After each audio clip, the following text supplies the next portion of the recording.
Chapter 666. Just like the first time they met. She was dressed in a white male outfit and her hair was tied up with a hairband. She didn't wear any complicated hair accessories and looked neat and tidy. At first glance, she looked like a suave and handsome young master from a rich family. But at a closer look, one could tell that she was a girl. Her facial features were too distinctive. She was barefaced and clean. This was the first time Han Yunxi saw Ning Jing. Hearing about her was not as good as seeing her in person.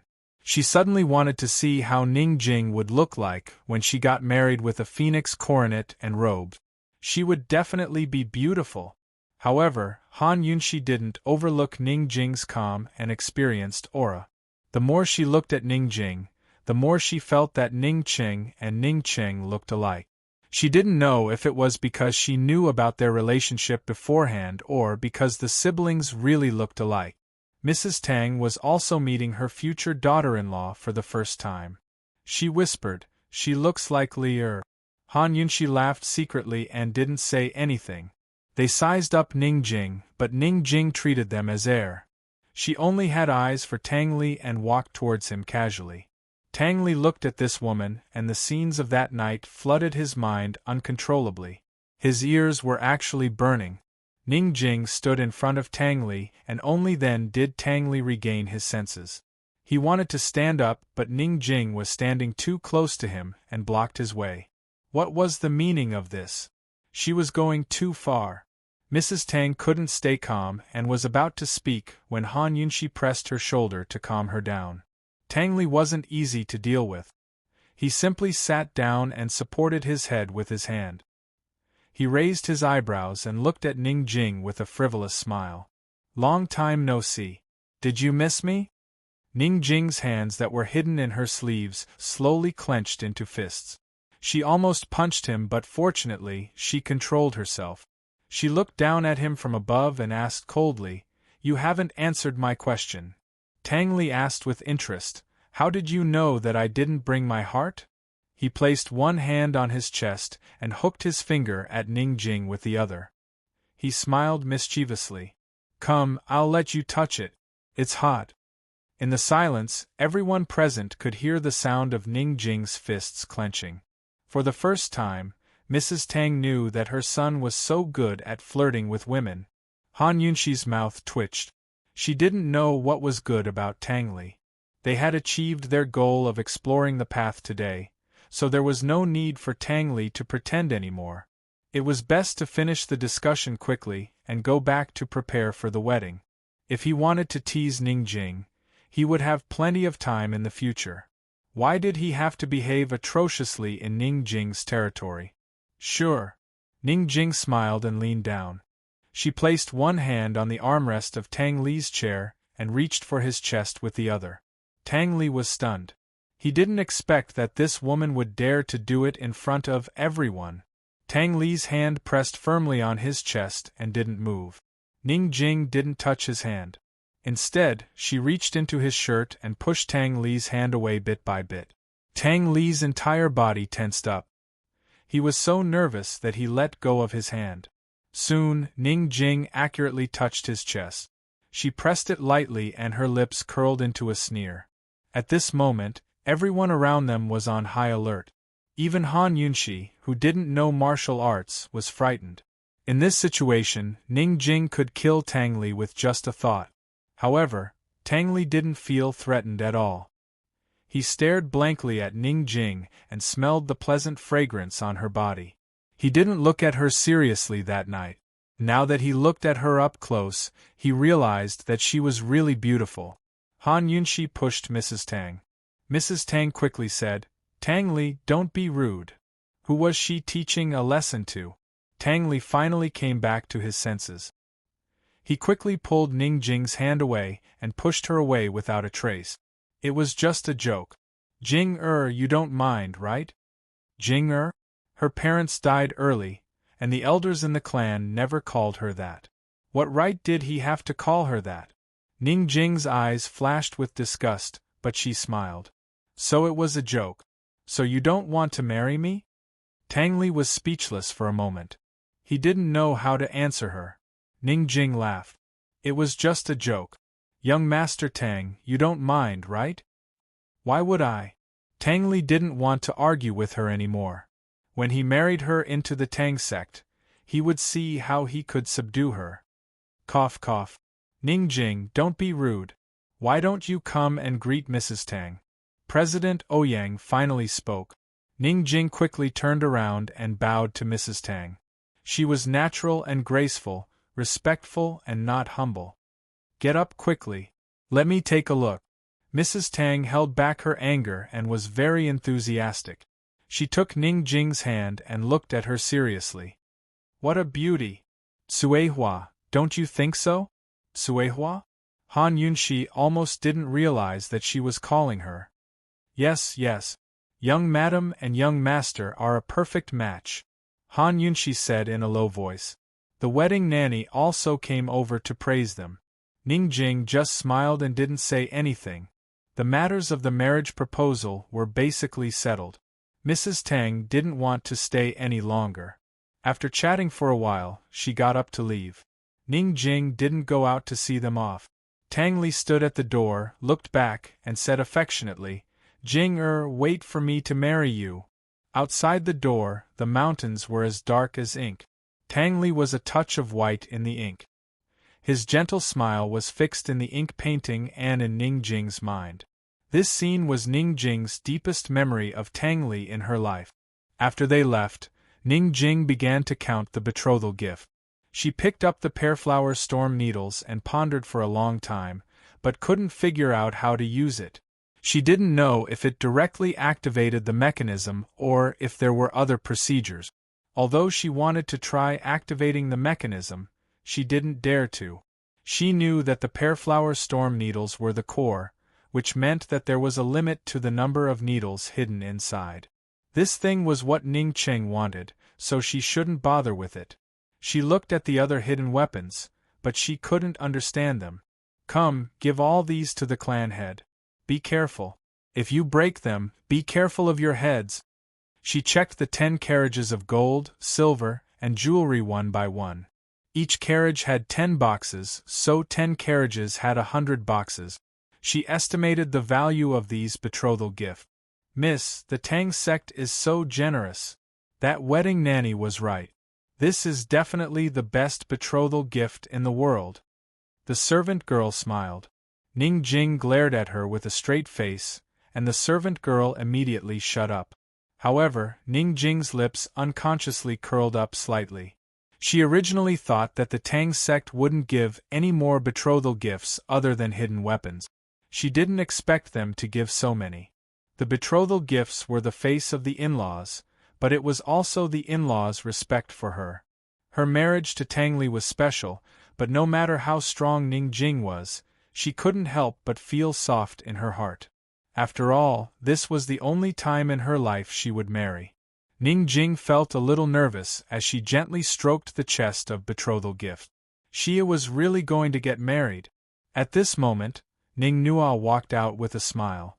Ning Jing, you received such a large sum of betrothal gift. How will Cloud Realm Trade Consortium give you a dowry now?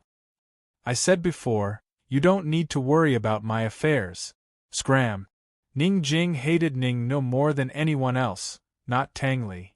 I just came to remind you that Lady Tang said there was no need for a dowry. The Tang clan can still support you, Ning Nua reminded her. The Tang clan gave so many betrothal gifts that it's obvious they don't lack money. That mother-in-law of yours is very formidable. Ning Jing understood that if she didn't bring enough dowry, her mother-in-law would eat her alive. Someone come, bring me the list of names of Cloud Realm Trade Consortium's arms dealers. Ning Jing said coldly. Ning Qing grew alarmed. What do you want to do? It's none of your business. Try spouting nonsense again. Ning Jing warned coldly. Ning Jing, I'm warning you now. If you give the arms dealers to the Tang clan, Big Brother won't forgive you. Ning Nua grew serious. Who said anything about giving them away? Cloud Realm Trade Consortium accepted the betrothal gifts, but the dowry is mine to keep. The Tang clan's assassination weapons have never been leaked to outsiders. As I see it, this is a chance. Ning Jing mused. Perhaps she could sell some of the Tang clan's smaller weapons and weapons for a big business. This is a good idea. Ning Nua understood her intentions. After Lady Tang's group left the gorge, they didn't go far before turning off their pursuers. Long Fei Yi and Tang Li sat in the carriage as well. With Ning Jing's personality, her dowry wouldn't be gold, silver, or jewels. Besides money, Cloud Realm Trade Consortium's most valuable assets are their shop. They have a very complete business chain in all trades. Han Yunxi analyzed. Ning Jing wouldn't marry into the Tang clan for nothing. If she wants to gain benefits from the Tang clan, she'll have to target their assassination weapons. The arms dealers are her first choice. The dowry is in her hands, so there's a risk. Be careful not to lose the Tang clan. Tang Li said. Although Cloud Realm Continent had gunpowder weapons, they were few and far between. Wars were still fought with cold weapons, so the arms dealers were a very sensitive trade. Ning Jing wasn't so stupid. Long Fei Yi patted Tang Li on the shoulder and said coldly, "She's already yours. Can't you get her things?" He was entrusting the heavy responsibility to Tang Li. Tang Li looked at Han Yunxi under pressure. "Sister-in-law, is that so? What's mine is the Duke of Qin's, and what's the Duke of Qin's is mine. So what's mine is still mine." Han Yunxi grinned. Long Fei Yi didn't have any objections. Tang Li exhaled and leaned weakly to one side. He was at a loss. How should he turn Ning Jing's things into his? In a few more days, his carefree days would come to an end. "Yunxi, that gold ingot?" Lady Tang asked worriedly. "Don't worry. That gold ingot will be a pathfinder. At the very least, it'll lead us to the entrance of the main hall." Han Yunxi's gold ingot had a lot of secrets. When the last day of the month came, Tang Li would come to marry his wife. She and Long Fei Yi would then come to rescue them. Over the next few days, they had another important task to take care of, and that was to ferret out the Tang clan traitor. After returning to the Tang clan, Long Fei Yi immediately found Chu Shifeng and Aunt Ru to understand the details of the investigation. "There are still 10 or so people we haven't interrogated yet. The rest can be eliminated as suspects," Chu Shifeng replied honestly. "And if we can't get anything out of those 10? Long Fei Yi asked. Chu Shifeng found himself in a difficult position. This subordinate doesn't know everything about the Tang clan, so I'll have to ask Aunt Ru for advice. Interrogate them first. As I see it, the traitor must be among those 10 or so people. If rat torture isn't enough, we can try something else. I don't believe there's anyone who doesn't fear death. Anyone who dares to betray the Tang clan will die." Unlike her previous silence, Aunt Ru was back to her usual ruthless and decisive self. A complicated look flickered past Long Fei Ye's eyes before he said coldly, "Bring the rest of the people here. Your lordship will interrogate them personally." Chapter 667. Long Fei Yi was going to interrogate them himself? A complicated look flitted past Aunt Ru's eyes before she said hastily, "That's inappropriate, right? As I see it, it's best if you and Yunxi don't show your faces in public for the next few days. Since there's a traitor, it's inevitable that they'll leak information about your relationship with the Tang clan." Aunt Ru seemed to regret her words as her expression turned vexed. Han Yunxi immediately asked, "I've always been puzzled about that. Duanmu Yao still doesn't know about His Highness's relationship with the Tang clan, only the location of the Yao Shui estate. How do you think this traitor got together with Duanmu Yao? Why did they only reveal the location of the estate and nothing else? With Duanmu Yao's temper and intelligence, she would have come here to threaten Long Fei Yi if she knew about his relationship with the Tang clan. She wouldn't have kept her cool until now." Long Fei Yi looked at Aunt Ru with unfathomable eyes. Tang Zijin stroked his beard thoughtfully. "Ru, old man would have overlooked this point if you hadn't brought it up. It really is strange." Aunt Ru thought it over, then added, "It's precisely because of this that I think Fei should be careful. After all, Tang Li's wedding is just around the corner. If anything happens now, it'll be hard to clean up the mess. Do you think your lordship would let off anyone who's suspicious? Long Fei Yi retorted, as if speaking for Aunt Ru's benefit.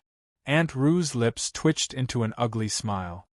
Perhaps this traitor isn't a member of the Tang clan and doesn't know about their relationship with the Duke of Qin's estate? Right. Maybe we guessed wrong from the start. Tang Li said seriously. In other words, you're suspecting your lordship's subordinates? Long Fei Yi asked. Your subordinates know about our relationship with the Tang clan as well. What's there to suspect? Han Yunxi retorted. Yao Shui's location has always been a secret.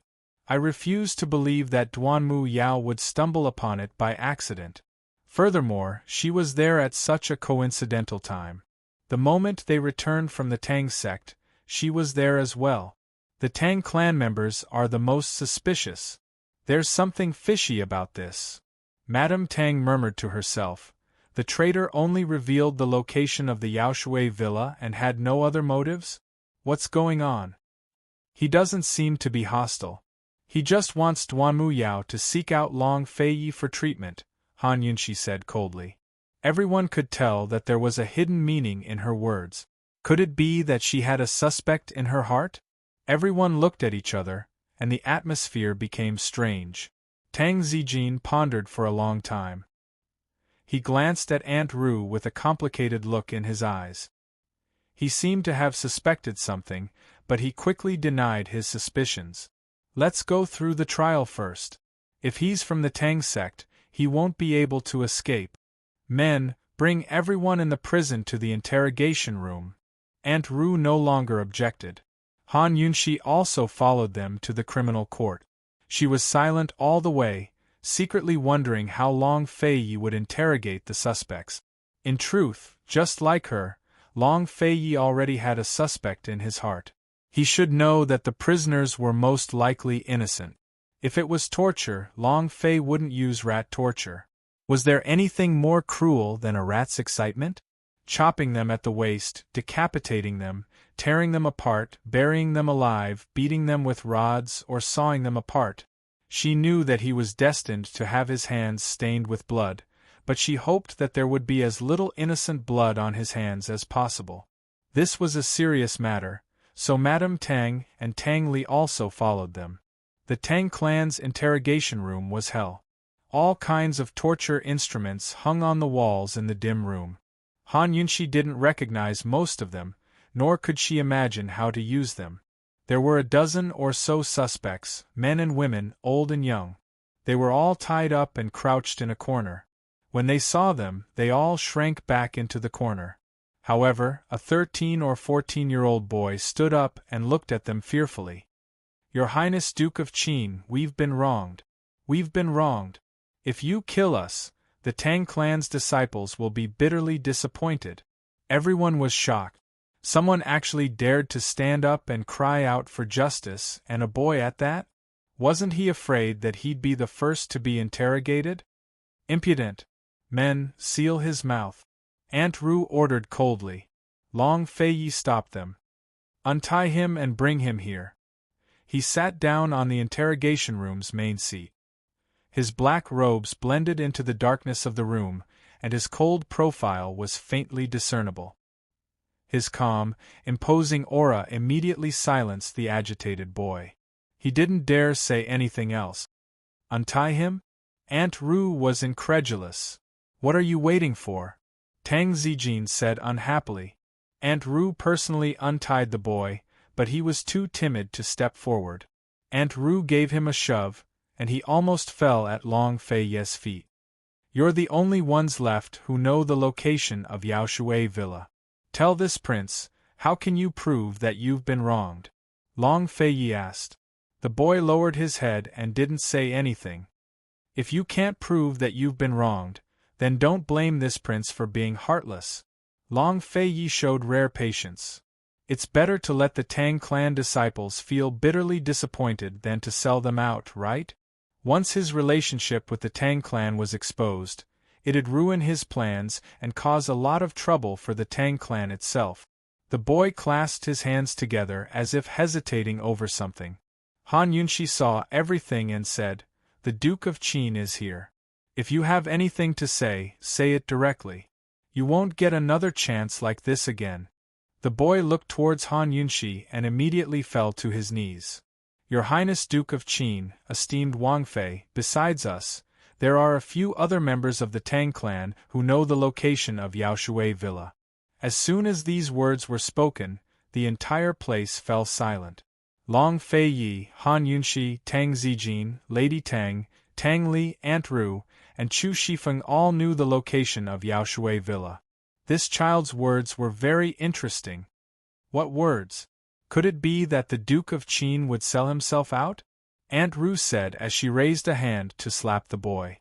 Han Yunshi quickly grabbed her hand and demanded, "You're going to hit him before you get to the bottom of things?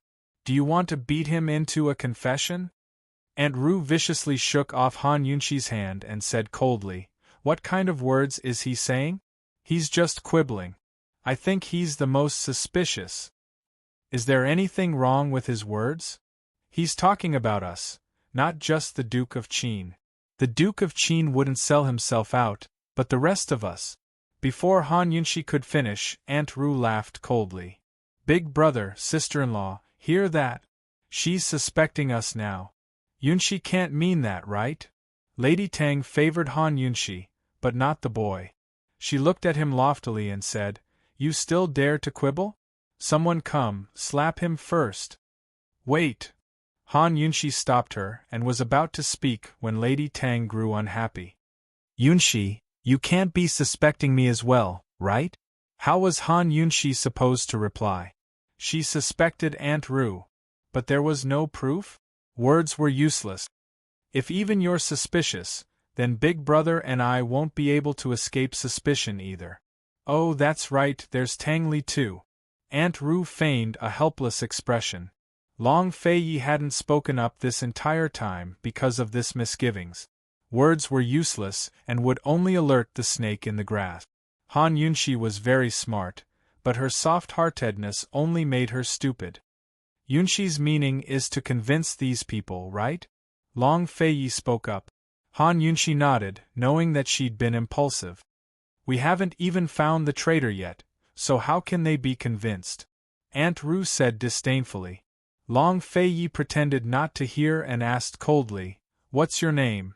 "I'm called Kong Shi," the youth replied. "Who's in your family?" Long Fei Yi asked next. "What does he want to do?" Aunt Ru knitted her brows, a little uneasy. Han Yunshi and Tang Li, on the other hand, were puzzled. They couldn't guess Long Fei Yi's intentions. "My parents are already gone. There's only my grandmother left," Kong Shi replied honestly. "How old are you?" Long Fei Yi asked next. 7 more days until I'm 53. Kong Shi's eyes lit up at the mention of his grandmother. He hadn't gone back in days, so she must be missing him. Hearing this, Han Yunshi understood, but the poor youth still didn't. Long Fei Yi didn't ask any more questions, but ordered coldly, "Someone come, bring Kong Shi's grandmother here." Alarmed, Kong Shi forgot his fear of Long Fei Yi and demanded, "What do you want to do?" Long Fei Yi didn't answer. His eyes were hooded as his slender fingers lightly tapped on the armrest. Thump, thump, thump. Each tap seemed to strike at the hearts of everyone present, making them feel uneasy. Aunt Ru's face was a little pale. "Fei, why did you bring an old woman here? Do you think there aren't enough people who know about this place?" Long Fei Yi ignored her, causing Aunt Ru's brows to knit even more. "Done, done. Take this child away first. Interrogate the others first," Aunt Ru added. Once again, Long Fei ignored her. Aunt Ru shot looks at the attendants, but with Long Fei sitting there, he didn't speak. Even Tang Zijin didn't dare to act on his own initiative. In the silence of the room, the youth hung his head, growing more and more flustered. His fingers clenched into fists. Abruptly, he looked up and shouted, "It's me! I'm the one who colluded with Duanmu Yao. Your Highness Duke of Qin, I beg you to spare my grandmother. I'll admit to everything. As long as you let my grandmother go, don't let her come here, don't let her know about these things." I'll tell you everything. Kongshi was clearly holding back his fear and tears. His lips were trembling as he spoke. This was not a forced confession, but what was the difference between the two? Han Yunshi was certain that this youth wasn't a traitor. Moreover, she was certain that Long Fei Yi wouldn't believe his words so easily. Just what was Long Fei Yi planning? Afraid that Long Fei Yi wouldn't believe him, Kongshi explained, "Your Highness Duke of Qin, it really was me who colluded with Duanmu Yao. I only sold her one piece of information. I only told her the location of the Yaoshui estate and nothing else." "How did you get in touch with her?" Han Yunshi asked. "She posted information on the black market, saying she wanted to know where the Duke of Qin was staying in Yaoshui Prefecture, so before Kongshi could finish, Aunt Ru angrily rebuked, 'Very well. You dared to accept the black market's business without permission? Tell me, did you resell the Tang sect's hidden weapons on the black market?' Kongshi didn't say anything, which was a tacit admission. Reselling hidden weapons on the black market and happened to see Duanmu Yao's post, so he cashed in? He didn't reveal any of the Tang sect's secret. Now that she thought about it, it really did seem to be the case. Han Yunshi looked at Aunt Ru again. Recalling Kongshi's words and Aunt Ru's attitude, he didn't seem like a scapegoat she'd arranged. Could it be that he really was a traitor? At this time, the guards brought Kongshi's grandmother over. Chapter 668. When the attendants brought in Kongshi's grandmother, Kongshi burst into tears. She was in her 50s and looked even older than her actual age. Her arms and legs were clumsy, so she had to be supported by others. She didn't recognize Long Fei Yi or Han Yunshi, nor had she seen the Tang clan head before. As soon as she saw the room full of torture instruments, she was frightened to death. She quickly fell to her knees and shouted at Han Yunshi's group, "Your Excellency clan head, spare my life. Spare my life. Did she do something wrong? If you spare him this time, this old woman will accompany you to death. This old woman will kowtow to you." She really did kowtow, each time loud and clear. "Grandmother! Grandmother! I'm here, I'm here. Grandmother, I'm fine. You should go back, grandmother, go back. I'll be home tomorrow. You go back first." Kongshi cried as he threw himself at Long Fei Yi's feet and kowtowed again and again. "Your Highness Duke of Qin, please let my grandmother go. She's innocent, she doesn't know a thing. Your Highness Duke of Qin, my grandmother can't bear this punishment. Please let her go. I'll confess to any crime." Kongshi couldn't move Long Fei Yi, so he turned to Han Yunshi. "Esteemed Wang Fei, please be magnanimous. I was the one who did this. It has nothing to do with my grandmother. Can you take her away?" Just what did you do? Speak. Do you want to anger your grandmother to death? If she leaves, who'll save you? If she leaves, who'll save you?" Hearing this, Han Yunshi's heart sank. Does this old woman really think I can save this grandson of mine? She's too naive. However, the old lady was right. In this house, other than her, who else would truly love this young man? Who would truly protect him? "Someone come, take the old woman away." Aunt Ru spoke up. "Fei, he's already confessed. Don't make things difficult for the old woman. She's old and can't take the torment." Unfortunately, no one dared to move. Aunt Ru personally walked over before Long Fei Yi spoke up. "Have you forgotten the Tang clan's rules? Anyone who betrays us will have their entire family wiped out." This was not a rule of the Tang sect, but rather a rule of East Qin. It had been a long time since anyone had mentioned this. Aunt Ru was stunned. Her face was as white as a sheet as she watched Grandma Kong kowtow to His Highness Duke of Qin. "Grandma, don't come over." Kongshi rushed over, but Grandma Kong pushed him away. Grandma Kong mistakenly thought that the Long Fei Yi sitting on the main seat was Sect Master Tang. She knelt down and kowtowed, then took a step forward. "Honorable Sect Master, my Kong family only has one kid left. If you want his life, you'll have to take mine first. I don't know what she did wrong, But if you say he is wrong, then he is wrong. It's all because I haven't taught you enough." As the old granny spoke, she suddenly burst into tears. "This old one has let down his parents." She sat on the side and cried. The old granny suddenly raised her head, and then her head was about to hit the ground. She was frightened and rushed over to hold her, sobbing, "No, no. Grandma, I did nothing wrong. She didn't do anything wrong. She is not a traitor. He's not. Woo woo, Grandma.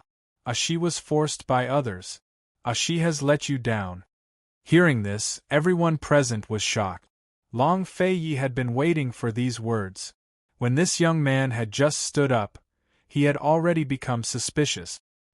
He sat up and was about to speak, but who would have thought that she would suddenly pull out a blade from his calf and stab it into his own heart. Everything happened too suddenly. Even Long Fei's hidden darts could not stop him. "Your Highness Duke of Qin, I beg you.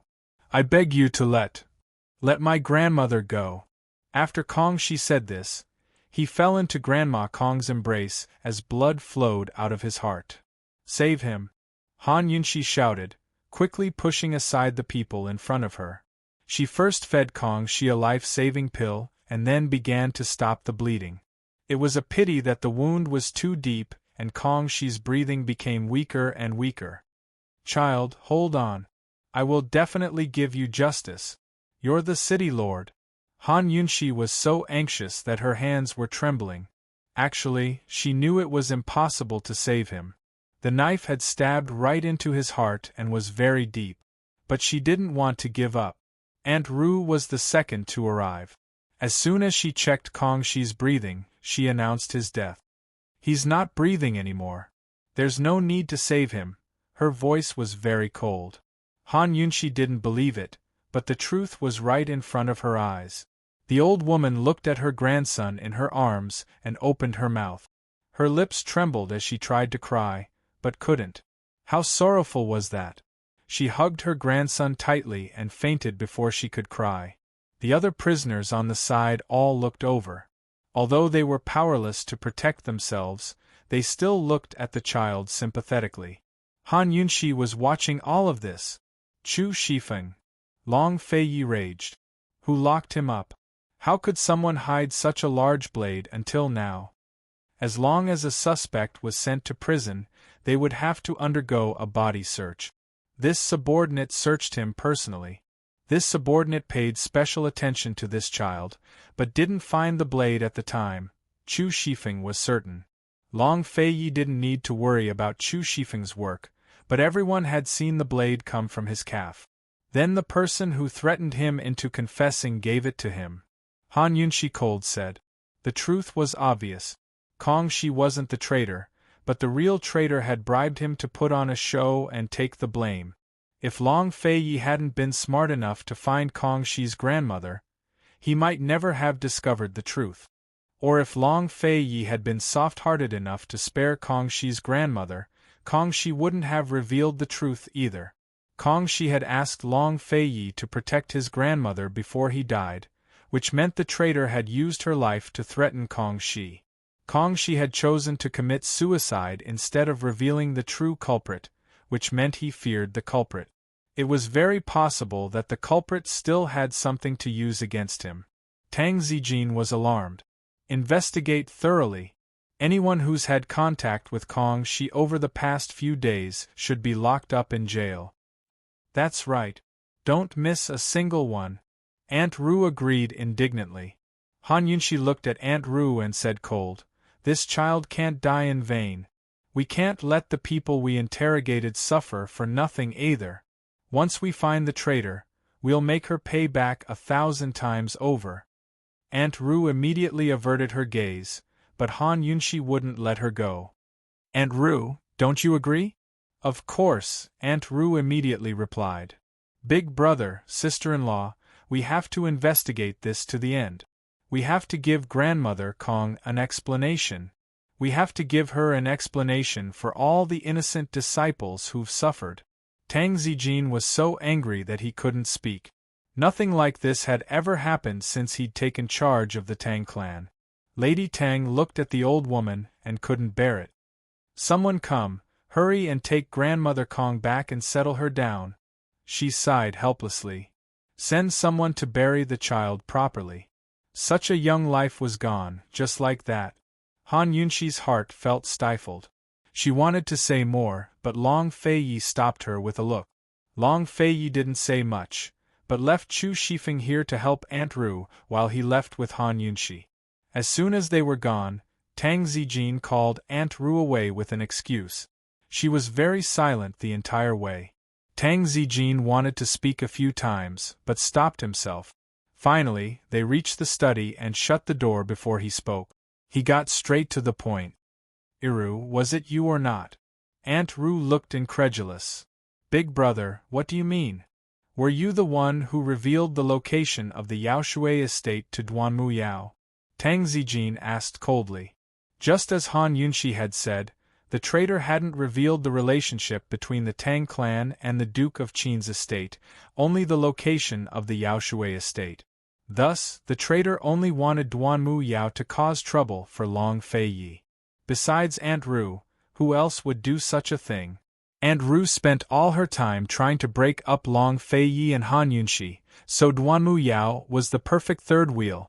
Aunt Ru kept shaking her head until Tang Zijin pressed closer. It's just you and me here. Why won't you tell me? How am I supposed to protect you? What should I say? Aunt Ru fumed. You know what's going on. Tang Zijin was furious as well. Big brother, you're suspecting me?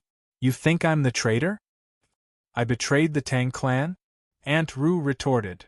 This has nothing to do with betraying the Tang clan. Just tell me, were you the one who revealed the location of the Yaoshui estate? Tang Zijin asked seriously. No. Aunt Ru said without hesitation. If it wasn't you, then who was it? Tang Zijin asked again. How should I know? You're asking me, but who am I supposed to ask? Aunt Ru looked at Tang Zijin with an aggrieved expression.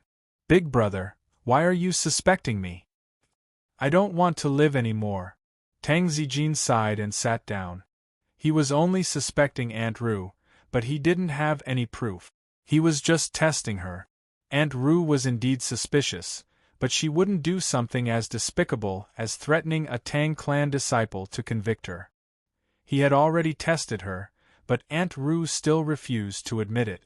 She probably wasn't the traitor, right? Who could it be? Big brother, are you still suspecting me? Aunt Ru asked again. Then who do you think it is? Tang Zijin's tone softened. If I knew who it was, would something like that have happened today? Aunt Ru retorted angrily. All right. I was just joking, Tang Zijin explained. Joking? Are you joking about my reputation? Aunt Ru was unforgiving as usual. Tang Zijin was even more certain that she wasn't the traitor. Hurry up and find out who the traitor is. This is no small matter, Tang Zijin said.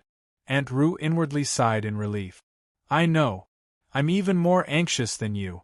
If I don't find out who the traitor is, Fei might start suspecting me tomorrow instead. Tomorrow, I'll go to Three-Way Black Market to investigate and see if Duanmu Yao really did spread the news there. Tang Zijin furrowed his brows, his heart in turmoil. He waved a hand to dismiss her. Even Tang Li's marriage wasn't as annoying as this. Meanwhile, Long Feiyi and Han Yunxi were having a private conversation. It has to be her, it has to be her. I'll bet it's her. Han Yunxi was furious. Such a young child can't die in vain. If she has the skills, she should come at me directly. What's the point of playing tricks behind my back? Long Feiyi pressed down on her shoulder. Han Yunxi was panting for breath and was about to speak when Long Feiyi covered her mouth. I have a plan. Do you want to listen? Han Yunxi immediately nodded. Of course she'd listen. In any case, she had no way of finding evidence. Chapter 669. What kind of plan did Long Feiyi have? He told Han Yunxi, lure the snake out of its hole. Han Yunxi's eyes lit up. I understand. There were many ways to lure a snake out of its hole. Long Feiyi's style was to be ruthless. If it was her style, Long Fei Yi would be even more ruthless when faced with a suspect like Aunt Ru. Are you going to do it, or should I? Han Yunxi asked with interest. Long Fei Yi replied, Tang Zijin will do it. Whether it was Long Fei Yi or Han Yunxi who did it, Tang Zijin might not believe them even if they did. Even if he did, it was likely that he'd offend Aunt Ru on their behalf. But if Tang Zijin did it himself, then the results would be different. Good. Han Yunxi's gloomy mood finally brightened. She narrowed her eyes and said, But what? Long Fei Yi couldn't think of a better plan, but Han Yunxi only said coldly, Tang Zijin isn't the best choice. Lady Tang is. Long Fei Yi laughed as he shook his head. Han Yunxi's the best. She had Lady Tang personally lure out the culprit. With her personality, Tang Zijin would never favor Aunt Ru. If Aunt Ru really was the traitor, then she wouldn't be able to escape this time. I'll find a chance to talk to Lady Tang about this. Have Chu Shifeng investigate the black market first, Han Yunxi said. Long Fei nodded. Although he knew that Aunt Ru was highly suspicious, he still held on to a fluke in his heart. He didn't want her to be the traitor. With Aunt Ru's status, it'd really be chilling if she colluded with the enemy. The two of them were discussing the details of their plan when Tang Li arrived. They tacitly stopped talking. As soon as Tang Li entered the room, he said, Big bro, that child can't die for nothing. Who do you suspect? Han Yunxi probed. Tang Li was in a dilemma. He had a suspect in his heart, but after thinking about it for a long time, he still felt that it was impossible. He knew that this was a small matter and he could not speak carelessly. This matter is too strange. I can't say for sure. You'll be the bridegroom in about 10 days. Go and prepare well. You don't have to worry about it, Long Fei Yi said. But brother, this is not a small matter. This matter. Before Tang Li could finish, Long Fei Yi cut him off. Your business isn't a small matter either. Your lordship will give you a year's time. If you can't take down Cloud Realm Trade Consortium's arms trade, then you can do as you see fit. Tang Li felt terrible. How can you be so sure that Ningjing's dowry is the arms trade? Han Yunxi asked seriously. Do you want to make a bet? Tang Li's mouth twitched. Forget it, he thought. It's harder to win a bet against Han Yunxi than to win over Ningjing. There was only one way to take down Cloud Realm Trade Consortium's arms trade, and that was to win over Ningjing. Han Yunxi patted Tang Li on the shoulder. You can do it. Prepare well for the wedding. Maybe Ningjing will be moved and really fall in love with you. Sister-in-law, how did you fall in love with my big bro? Tang Li asked seriously. Wasn't it your big bro who fell in love with me first? Han Yunxi retorted. Tang Li had no chance of winning if he tried to flirt with her. He couldn't stay any longer and silently turned to leave. As soon as he left, Han Yunxi wanted to slip away as well. I'll go take a look at Lady Tang. Unfortunately, she'd barely taken a step when Long Fei Ye's large hand rested on her shoulder. He didn't say a word, but simply held her there. His strength wasn't strong, but it made it impossible for her to move forward. Han Yunxi was well aware of what he was doing, but she kept her back to him and didn't dare to make a sound. Soon enough, Long Fei Ye's other hand brushed past her earlobes and asked, Why are you red? Actually, her earlobes had already turned red from the moment he pressed down on her shoulder. Han Yunxi grew timid and carefully tilted her head to avoid his fingers. Long Fei Yi took a step forward and wrapped his arms around her waist. His handsome face drew close and he lightly kissed her ear. It was your lordship who fell in love with you first. He released her as soon as he finished speaking, but she stood rooted to the spot. Perhaps it was because he was hugging her, but his kiss was so warm that her entire face grew hot. How could someone as strong as her face always turn red because of this man? Damn it! Han Yunxi didn't dare to stay any longer and hurriedly ran away. She didn't want to go to Lady Tang's place. She'd wanted to run away for a long time. Long Fei Yi didn't stop her, but rather admired her flustered figure with great interest. The more he looked, the better his mood became. This woman was even more of a mystery than the perplexing butterfly illusion. Even a single sentence from her would give him a pleasant surprise. He would never get tired of her. A guard silently appeared. "Master," Gu Chishao's replied. "How is it?" He regained his usual cold and stern demeanor. "He said that he still hasn't finished negotiating with Mu Linger and needs some more time," the shadow guard replied truthfully. Long Fei Yi was asking about Medical City's head Elder Ling and Lady Lianxin.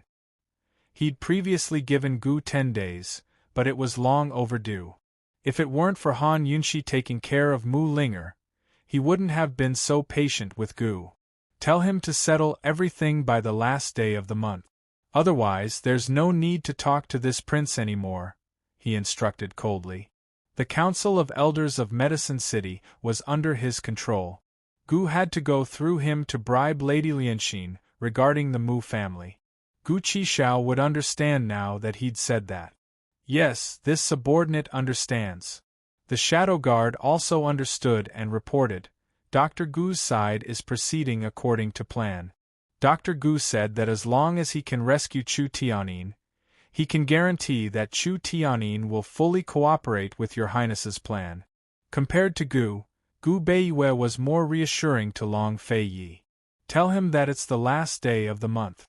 Long Fei Yi hesitated for a moment, then added, "As for the time, have them inform that person in the east." The Shadow Guard had no idea what he meant by this. Yes, this subordinate will pass on the message right away. The last day of the month, the 28th of the 3rd lunar month, was the day of Tang Li's wedding. Just what was Long Fei Yi planning? He was confident that he'd find out soon enough. In the following days, the quiet Tang clan grew lively. According to Lady Tang's wishes, Tang Li's wedding had to be held as soon as possible. The matter of the traitor was left to Aunt Ru and Chu Shifeng to investigate in secret without alerting too many people. Tang Zijin was busy preparing for his son's wedding while paying close attention to the traitor. Unfortunately, there was no progress over the next few days. Today, Lady Tang and Tang Zijin had just decided on the menu for the wedding banquet when Han Yunxi arrived. "Zijin, you can go busy yourself. Yunxi and I will take a look at the satin that just arrived and prepare more clothes for Ali," Lady Tang couldn't help but grumble. Once my daughter-in-law comes into the family, I won't need to worry about these things anymore." Tang Zijin was half a henpecked man, but he still put on airs in front of Han Yunxi. He nodded sternly and turned to leave. Han Yunxi despised men like him the most. So what if he was afraid of his wife? It wasn't something to be ashamed of. Instead of showing off like this, it was better to openly admit it. That was more admirable. As soon as Tang Zijin left, Lady Tang pulled Han Yunxi to sit down. "Speak, what did you find me for?" Chu Shifeng investigated for a few days and finally got clear information from the black market. Duanmu Yao never posted a bounty at three-way black market, so everything Kong Shi said before was a lie. Han Yunxi got straight to the point. Lady Tang never expected Han Yunxi to tell her this. "In other words, the traitor wants to draw our attention to three-way black market?" "Yes. Madam knows the rules of three-way black market as well. It'll take a lot of effort to investigate," Han Yunxi intoned. "How despicable! Then what should we do now?" Lady Tang asked anxiously. "Use an even more despicable method," Han Yunxi said. "But we need your help." "Me?" Lady Tang was puzzled. Han Yunxi hurried forward to whisper in her ear. "I've already made arrangements. I used the traitor's name to send a message to Duanmu Yao and arranged to meet her at a pavilion at the foot of the Tang clan tomorrow night." Lady Tang grew bewildered. "That's not right. Do you know who the traitor is?" "A suspect, of course. We used the suspect's name to make the appointment." Han Yunxi grinned deviously. "Who's the suspect?" Lady Tang grew nervous. "It's a secret. You'll know tomorrow night." Han Yunxi purposely kept her in suspense. Lady Tang didn't know about the grudge between her and Aunt Ru. "Just who is it?" Lady Tang was curious. Does Aunt Ru and Chu Shifeng know? And have you told Zijin and Fei about this plan yet? Lady Tang, don't ask any questions. Just trust me this once, alright? Han Yunshi said seriously. Lady Tang hesitated before nodding. Alright. Then you're sure Duanmu Yao will come? I'll use a map of all the Duke of Qin's properties as a guide. Do you think she'll show up? Han Yunshi grinned. She'll definitely come. But if Duanmu Yao did show up, how would they prove that the suspect was the traitor? Lady Tang was a little lost. She figured she'd know everything tomorrow night. With Han Yunshi in charge, she had complete faith in her. The next night, Han Yunshi and Lady Tang hid themselves around the pavilion early to wait for the arrival of the midnight hour. The night was dark and windy, causing the lanterns in the pavilion to sway in the wind. Shadows danced around them, creating a frightening scene. There was still the time it took to brew a cup of tea before the midnight hour arrived. Lady Tang couldn't help but ask in a low voice, "Will Duanmu Yao really come?" "She will." Han Yunshi was certain. She wanted the map of all of Long Fei Ye's properties, much less Duanmu Yao. A woman's sixth sense told her that Duanmu Yao would show up no matter what. "Yunshi, if your guesses are wrong and that suspect isn't a traitor, then you can use that person's name to write a letter to Duanmu Yao. She'll only think it's a trap and won't come," Lady Tang said seriously. "How about a bet?" "How about it?"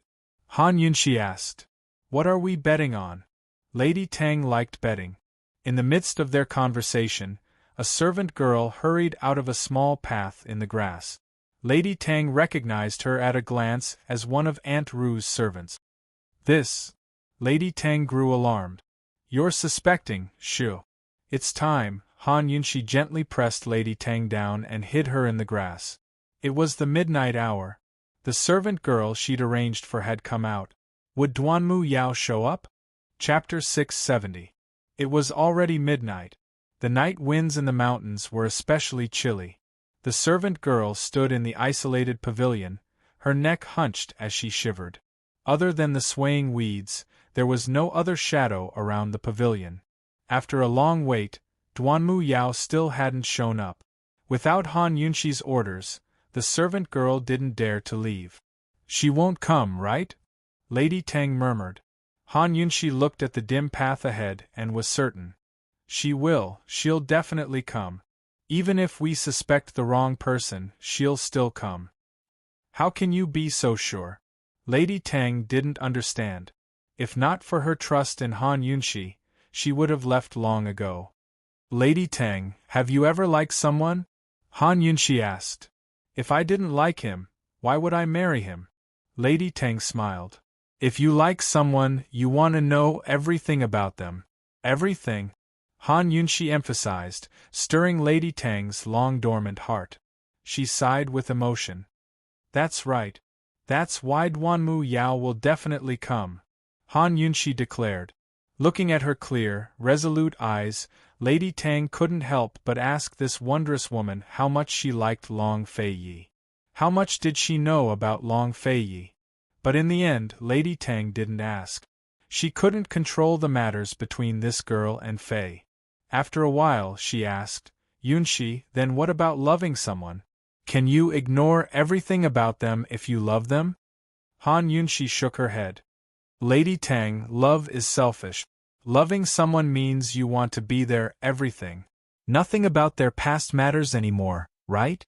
Lady Tang looked at Han Yunshi and suddenly didn't know what to say. She could only nod her head. She liked this girl more and more. What a frank woman she was.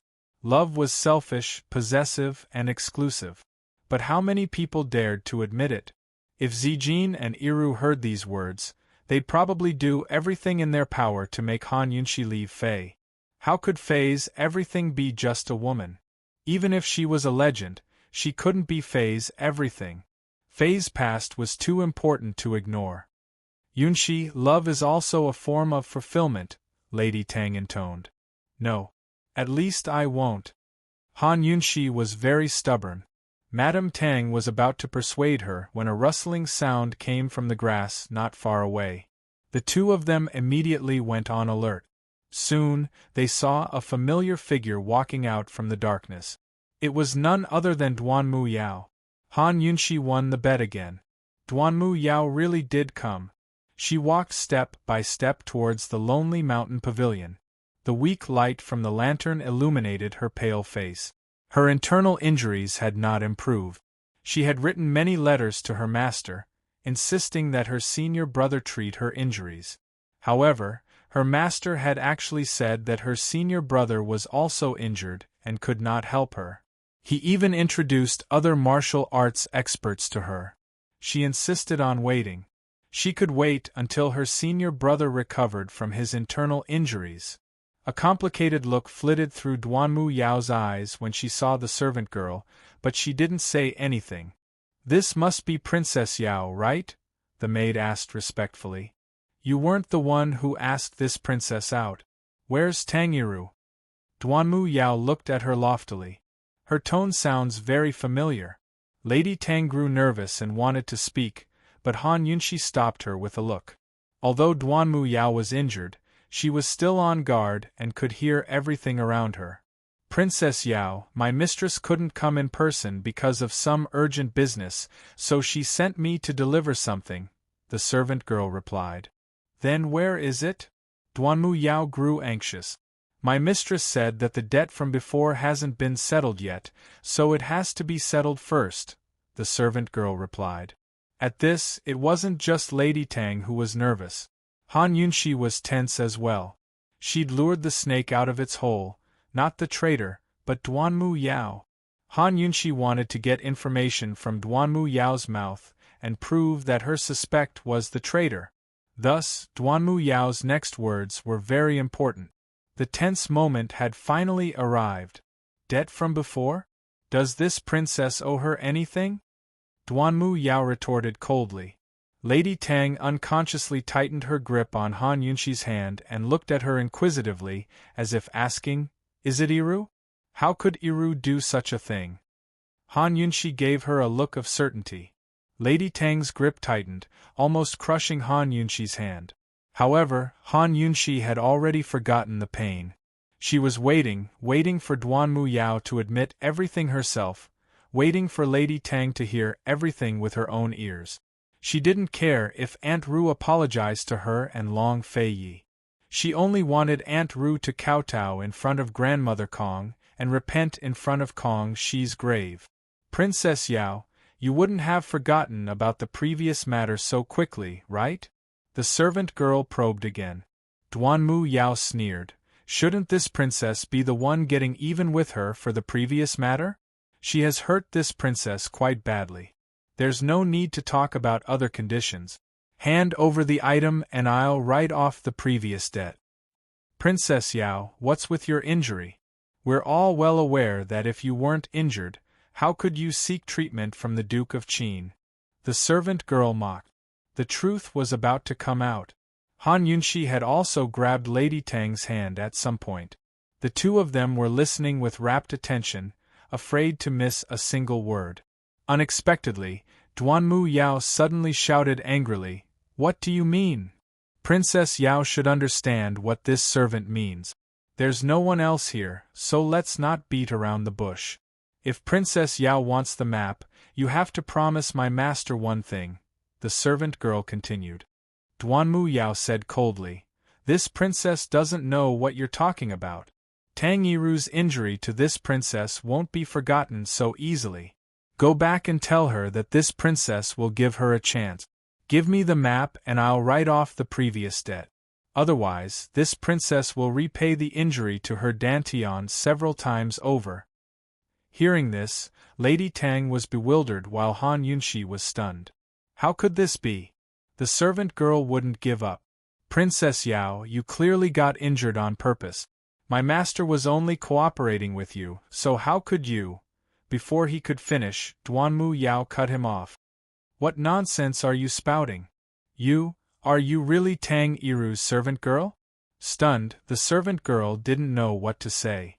"Where's the thing I want? You didn't bring it, did you?"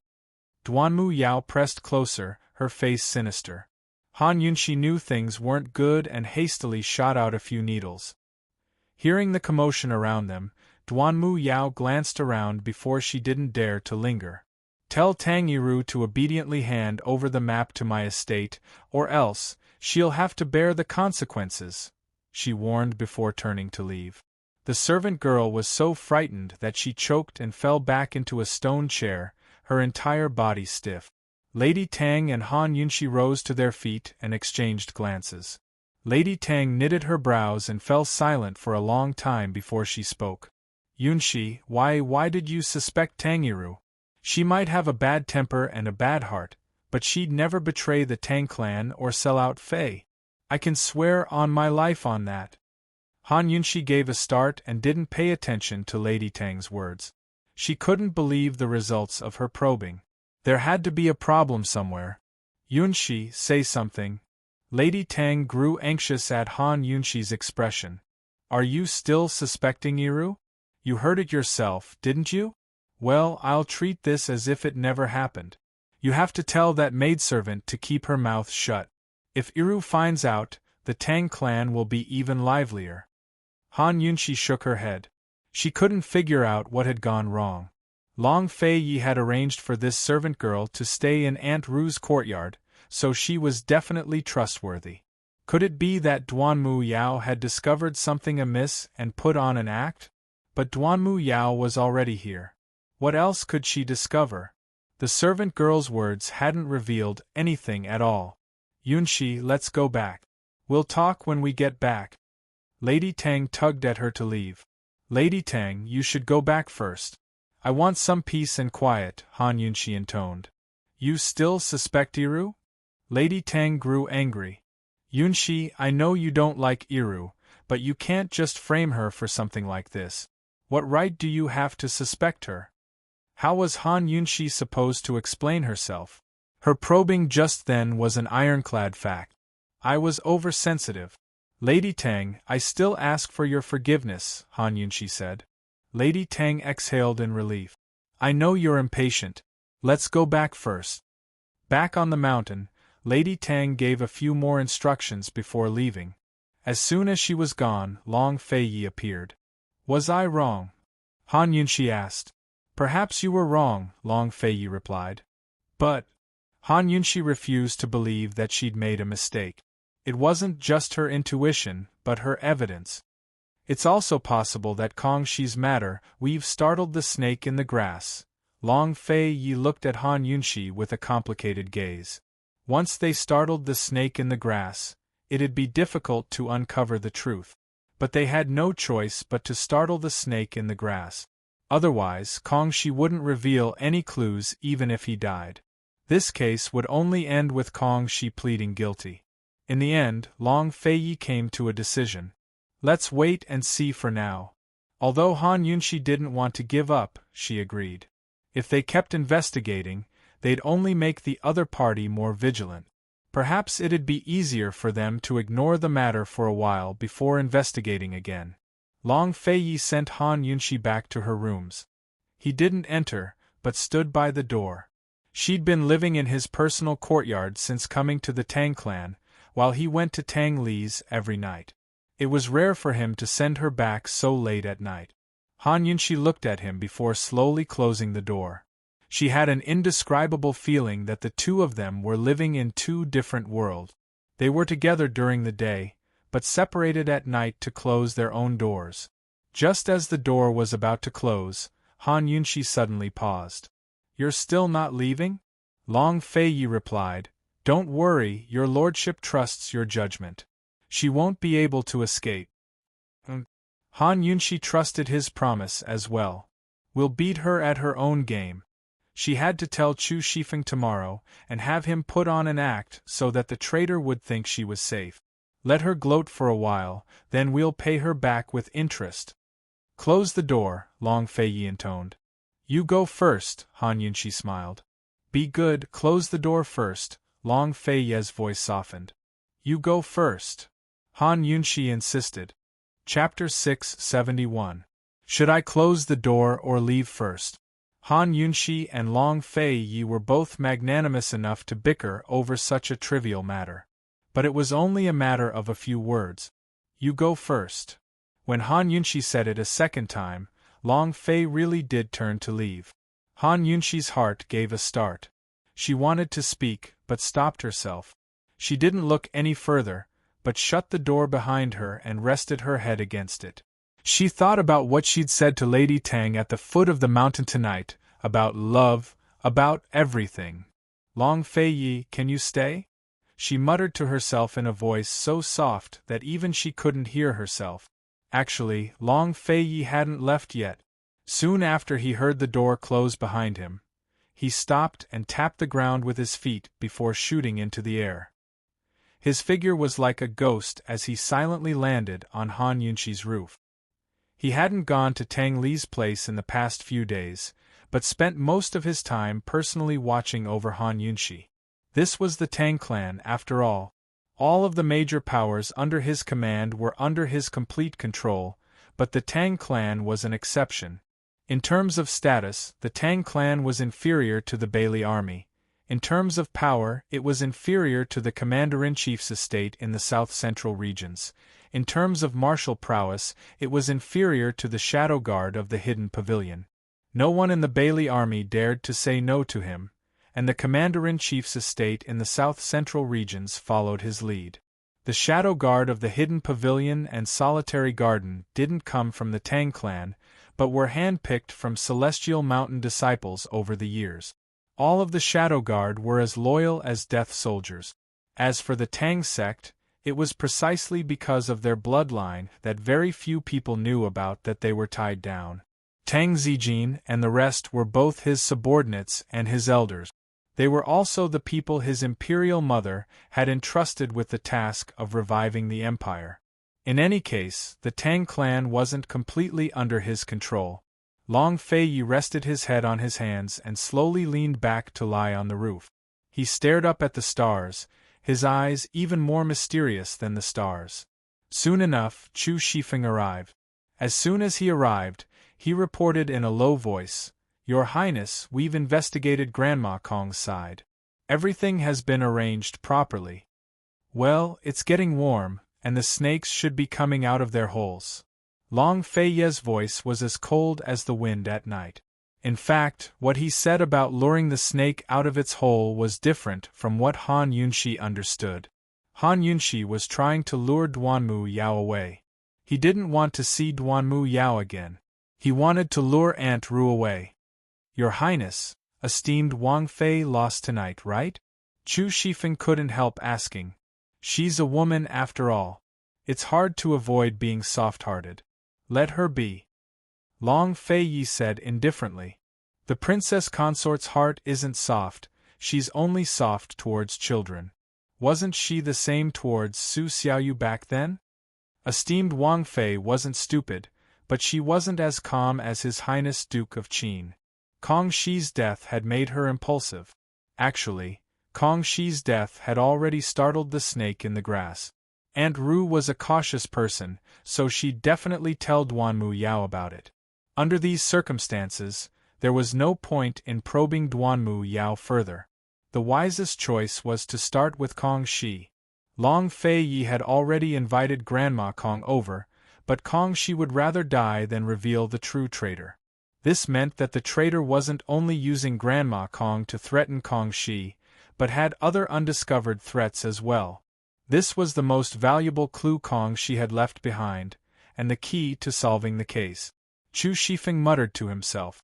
It was obvious that he'd forgotten how many of his shadow guard subordinates his mistress had saved. Back at the Duke of Qin's estate, she'd put in many good words for the shadow guard. She wasn't soft-hearted, but kind-hearted. It wasn't clear whether Long Fei Yi heard Chu Shifeng's muttering, but he said coldly, "It's good that she lost. That way, the traitor can set his heart at rest." That's right. Esteemed Wang Fei's scheme wasn't completely useless after all.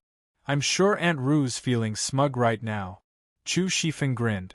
Long Fei Yi rose to his feet and looked around at their quiet surroundings. The mountain range stretched as far as the eye could see.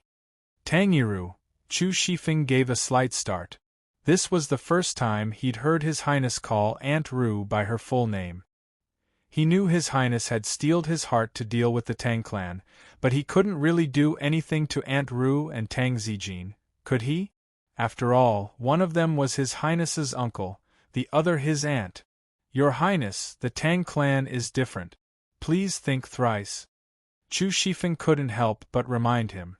Actually, the Tang clan head and Aunt Ru hadn't had any major conflicts with His Highness before esteemed Wang Fei showed up. Leaving aside their blood ties, the Tang clan's loyalty to the East Qin imperial clan was comparable to that of the Bailey army. Aunt Ru had been impudent this time, but she hadn't revealed any important secrets beyond the location of Yao Shui. She was only targeting esteemed Wang Fei.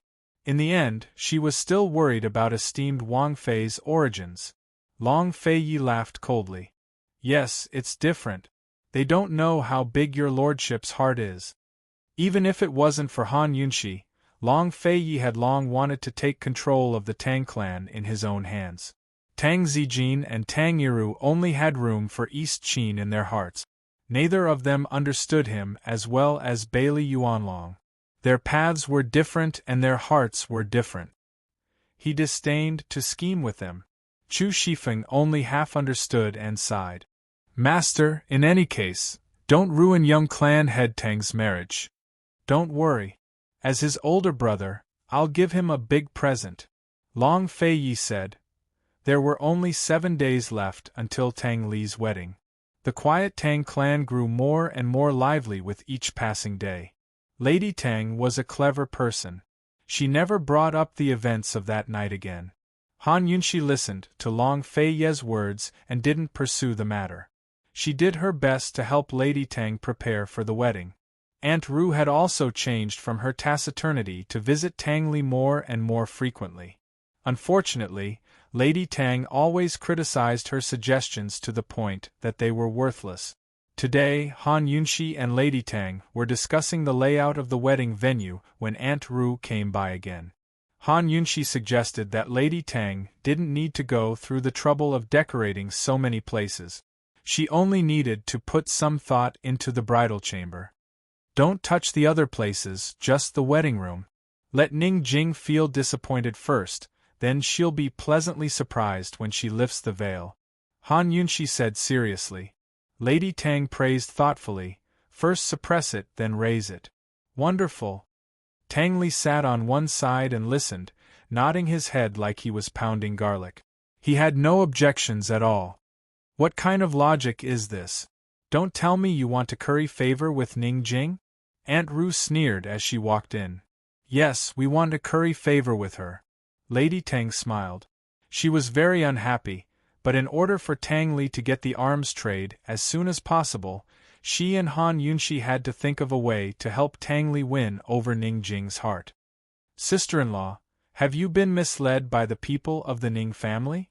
Why do you want to curry favor with Ning Jing? Do you think Tang Li hasn't been humiliated enough? Aunt Ru asked unhappily. The person who was jabbing at her was Han Yunxi. Han Yunxi sipped her tea and didn't say anything. What are you talking about? Lady Tang said unhappily. Mother, Aunt Ru is calling you stupid and easy to fool. How could Tang Li not interrupt? Aunt Ru slapped him on the head. Brat, you're so impudent. Mother, Aunt Ru is scolding you again. She said you didn't discipline him well. Tang Li laughed and slandered Aunt Ru in a joking tone. You. Aunt Ru was about to hit him again when Lady Tang immediately grabbed her hand. You're so rude. What if you hurt him? It's not like you don't know that mouth of his. How many times have I told you? Why do you still like to bicker with the younger generation? Aunt Ru could only let go. Tang Li stuck his tongue out at her in a show of force. Aunt Ru was so angry that her face darkened. She sat down across from Han Yunxi and asked seriously, Sister-in-law, don't tell me you really want to curry favor with that brat Ning Jing? It's a secret, Lady Tang said mysteriously. Oh, when did I become an outsider? Aunt Ru laughed at herself in disbelief. She glanced at Han Yunxi out of the corner of her eye and added, That's not right. I'm worse than an outsider now. Han Yunxi still remained silent. Tang Li couldn't sit still any longer and was about to speak when Lady Tang slapped the table. Pa! Leaving aside Aunt Ru, even Han Yunxi and Tang Li jumped in fright. Everyone fell silent. Aunt Ru was resentful, but still a little afraid. She thought Lady Tang was going to lose her temper, but instead she said, "Oh, I just remembered something." Aunt Ru exhaled in relief, but Lady Tang added, "Iru, I've always wanted to ask you. How's the investigation of the traitor going? This is a big deal. It's best if you can uncover the traitor before Tang Li's wedding. You and Chu Shifeng better not disappoint me." Still no progress. "I'll do my best," Aunt Ru replied. "What do you mean by do your best?" Lady Tang grew unhappy. "Don't tell me you can't find anything. Things are a bit tricky. I'll talk to you in detail later. I still have things to do, so I'll be leaving first." Aunt Ru really didn't want to stay any longer. She didn't like this topic. When she reached the door, she couldn't help but look back at Han Yunxi, only to see Han Yunxi chatting with Lady Tang again. She was even laughing as she spoke. She suddenly felt like a joke just then. She'd provoked Han Yunxi with every word, but the girl had sister-in-law and Tang Li to protect her. She was safe and sound. What skills does this damned girl have to win sister-in-law's trust? She's just relying on Fei's attention. Aunt Ru mused that once Tang Li's wedding was over, she and Tang Zijin should discuss how to deal with this damned girl of unknown origins. She'd hardly reached her courtyard when Chu Shifeng arrived. "Aunt Ru, quick! There's a situation." "What's the situation?" Aunt Ru asked urgently. "We've found a clue. Kong Shi's close friend." Chu Shifeng murmured. Aunt Ru's eyes flashed with panic, but she quickly calmed down. There was nothing to panic about. She really was the traitor. But after Kong Shi's death, Duanmu Yao was the only person in the world who knew the truth. After interrogating Kong Shi, Aunt Ru had told Duanmu Yao that she wouldn't fall for any tricks Long Fei Yi and Han Yunxi had planned. Duanmu Yao had told her everything that had happened at the Lonely Mountain Pavilion that night. She trusted that after that test, Long Fei Yi and Han Yunxi would give up and stop suspecting her. So what if they found Kong Shi's close friend now? Kong Shi's close friend was a servant girl from the needle-grinding workshop, Jin Se. That girl knew nothing about everything. She wasn't afraid. Chapter 672.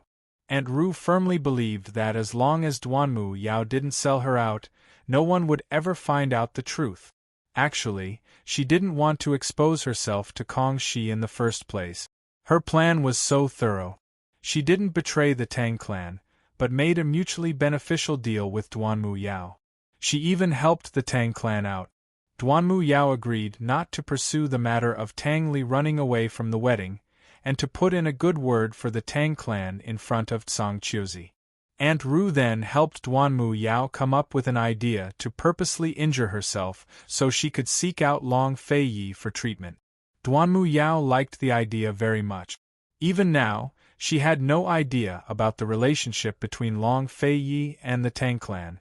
She assumed that revealing the location of the Yaoshui estate wouldn't be discovered, but Long Fei Yi and Han Yunxi had noticed such details. Long Fei Yi had brought up the matter of the traitor as soon as he returned to the Tang clan, so she needed to put an end to the matter. In other words, she needed a scapegoat. Thus, she found Kong Shi. She promised to take good care of grandmother Kong and his lover, Jin Se, the servant girl in the workshop. Although she said she was taking care of them, it was more like blackmail. She guessed that Long Fei Yi would interrogate them personally, so she had Kong Shi put on a show.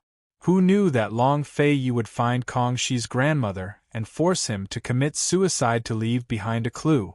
That clue was Kong Shi's lover, Jin Se. But she was threatening Kong Shi, not Jin Se. Jin Se was just like grandmother Kong, ignorant of everything. Kong Shi had a lover? Aunt Ru feigned astonishment. I really had a hard time finding him.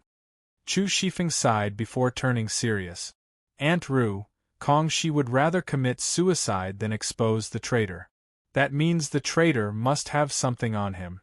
That's why His Highness ordered me to investigate Kong Shi from top to bottom. We can't let go of any clues. I discovered that Kong Shi and grandmother Kong depended on each other for survival and had no other relative. Moreover, the child was very introverted and didn't have any friends. Chu Shifeng paused here on purpose. Aunt Ru say this traitor really knows how to pick people. A child like Kong Shi would be perfect as a scapegoat, wouldn't he? Indeed. Aunt Ru was very calm. Although that shameless traitor knows how to pick his targets, I, Chu Shifeng, am no vegetarian. Kong Shi's lover's name is Jin Se, a servant girl from the needle-grinding workshop. She's been with Kong Shi for 2 to 3 years now, but she's hidden herself very well. Nobody knows anything about them, not even Grandma Kong. Chu Shifeng smiled. Aunt Ru was displeased to be scolded, but she could only endure it. Then how did you find out? I have my ways. Of course I can find out who the traitor is. Chu Shifeng added. Aunt Ru grew impatient. Where is he? Have you interrogated him? Not yet. They were just locked up in the prisons. How about we call over His Highness Duke of Qin and the Tang clan head to interrogate them together? Chu Shifeng asked. Is there any use in interrogating her? Aunt Ru asked coldly. The traitor is threatening Kong Shi. That girl may not know the truth. Not necessarily. Maybe she does, maybe she doesn't, Chu Shifeng said seriously. The traitor wouldn't be stupid enough to make direct contact with Jin Se, right? One more person who knows his identity means one more layer of danger, Aunt Ru added. Chu Shifeng smiled. Of course the traitor wouldn't be stupid enough to reveal his identity, but Kong Shi might. Aunt Ru laughed coldly in her heart. Although she hadn't revealed any of the Tang clan's secrets, colluding with Duanmu Yao was still a huge crime. She'd been very careful when doing things like this, so how could she leave any clues behind? By the time she'd chosen Kong Shi, he was already locked up in the prisons. He'd never had a chance to meet with Jin Se, so how could the girl know the truth? Chu Shifeng was very capable, but it was a pity that no matter how he investigated or interrogated him, it was all for naught. Aunt Ru mused that since Chu Shifeng had told her so much about Jin Se, Long Fei Yi probably didn't suspect her at all. She feigned a sudden realization. That's right. Why didn't I think of that? That's the only clue left. Chu Shifeng sighed with emotion. In front of Aunt Ru, he called for a guard to inform the Duke of Qin and the Tang clan head. Aunt Ru, let's go wait outside first. Aunt Ru agreed easily. The two of them headed to the prison cells while discussing the case. Chu Shifeng didn't talk about anything important, so Aunt Ru asked curiously, just how did you know Kong Shi had a lover? Aunt Ru knew because she'd forced the information out of Kong Shi's mouth. Chu Shifeng grinned mysteriously. Stinking brat, you're still keeping me in suspense? Aunt Ru asked unhappily. Chu Shifeng grinned mischievously. I don't have such skills. Someone told on me. Who? Aunt Ru grew nervous. What happened? It was the old mama next to Kong Shi's cell. She said she heard the sound of hidden needles firing at night. Then I went to check the cell where Kong Shi was locked up and found this. As Chu Shifeng spoke, he stuck out his finger, revealing a hidden needle launcher. This was one of the Tang clan's assassination weapons. Although it didn't do much damage, it was easy to conceal. What does this mean? Aunt Ru was puzzled. This little toy came from the needle-grinding workshop, but plenty of Tang clan disciples play with it. It's not strange for Kong Shi to have one. Would Kong Shi be in the mood to play with such things in his cell? Chu Shifeng retorted. Aunt Ru grew alert and looked at Chu Shifeng wordlessly. Chu Shifeng's smile grew even more mysterious. He took out a small ball of paper and placed it in the hidden needle launcher. With a light flick, the paper flew high into the air. Now Aunt Ru was stunned. Before she could ask for details, Chu Shifeng picked up the paper and showed it to her. There was a line of elegant handwriting written by Jin Se to Kong Shi, telling him not to worry and that she'd take good care of Grandma Kong. Aunt Rue stilled as her back broke out in cold sweat. This hidden needle launcher was found in the prison cells. This slip of paper was found in one of the storm windows. If I'm not wrong, Jean Say must have sent this slip of paper to Kong Shi outside the cell. She didn't shoot it properly and left it on the windowsill. Chu Shifeng sighed. It's all thanks to that old mama. Otherwise, no one would have discovered this slip of paper even after 10 years. By now, Aunt Rue was almost unsteady on her feet. She dearly wanted to maintain her rationality, but it was impossible. Her mind was a complete blank, with only one thought in mind: silence the witness. She had to kill Jean Say before Chu Shifeng found Long Fei Yi and Tang Zijin to interrogate her. Otherwise, Kong Shi was already an accident, but Jean Say was an even more unexpected one. Since Kong Shi and Jean Say had been secretly communicating, and Jean Say had said something like that, then Kong Shi must have told her the truth. No, she couldn't allow that to happen. Now that you mention it, it's strange. We used a special mission to imprison those people, so how did Jean Say find her way to the prison cells? Chu Shifeng asked. Only then did Aunt Rue realize the problem. But because Chu Shifeng was the one who'd asked the question, Aunt Rue didn't suspect him at all. That slip of paper had made her so flustered that she didn't have time to think. Right now, all she could think of was how to delay Chu Shifeng and buy time. After walking for a while longer, she finally spoke up. Chu Shifeng, go fetch grandmother Kong. She needs to know about this. Comfort her on the way so she won't get too worked up. Chu Shifeng's eyes flashed with a cold smile before he declined. I'm not good with words, so I don't know how to comfort people. Aunt Rue rolled her eyes at him. I'll go. Then I'll go find esteemed Wang Fei. As I see it, there's a conclusion to this matter soon. Ferret out that traitor, he. Chu Shifeng's face was ruthless. Aunt Rue felt her entire body turn cold at the sight. Fortunately, Chu Shifeng walked faster than she did, or else she really would have collapsed. Seeing him leave, Aunt Rue exhaled in relief. She was about to send someone to the prison cells to silence them when she changed her mind and decided to go herself. She wouldn't allow anyone else to know about this, so she had to do it herself.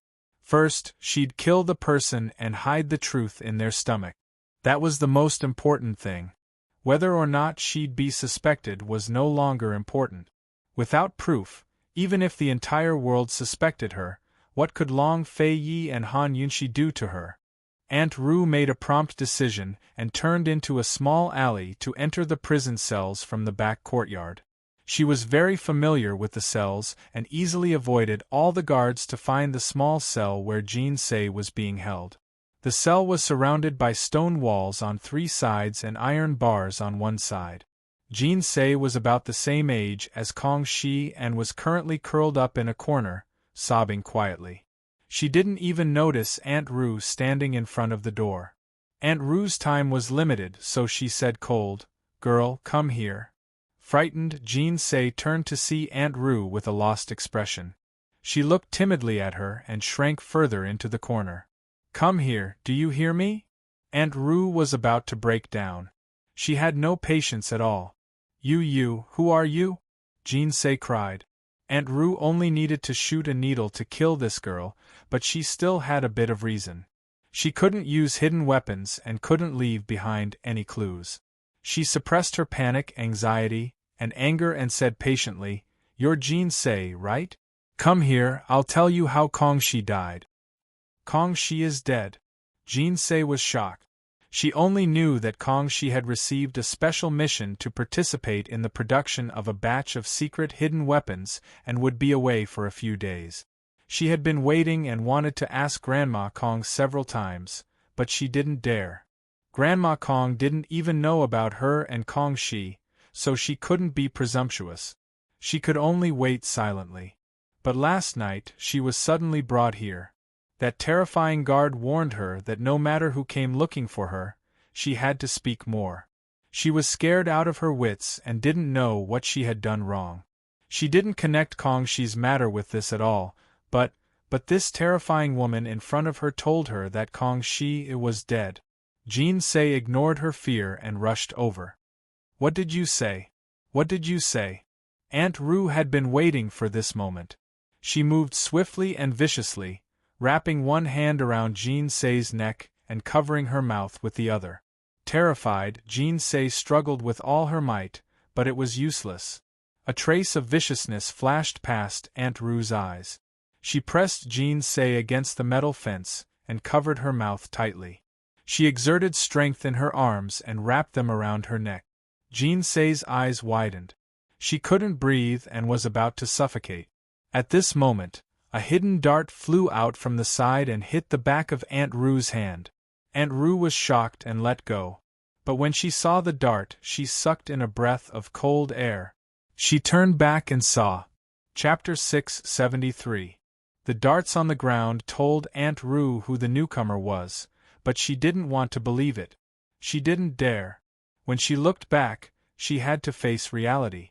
The person walking towards her was none other than the Tang clan head and her own older brother, Tang Zijin. Perhaps things wouldn't be so bad if Tang Zijin was alone, but Long Fei was walking right behind him. He was a full head taller than Tang Zijin, his body tall and sturdy, his black robes blending into the darkness of the prison. As he walked step by step out of the shadows, his cold face seemed to emerge from the shadows and grow clearer and clearer. Silent, cold, merciless, and cruel. He was like a god of the night, a sovereign of the underworld, awe-inspiring without anger. Aunt Rue could be said to have watched him grow up. Although there was a hidden master-servant relationship between them, Aunt Rue had always treated him as a junior, as a child. Looking at him now, Aunt Rue realized for the first time that Fei was no longer the child who called her Aunt Rue. He was no longer a nephew of the Tang clan, much less a junior they could teach a lesson to.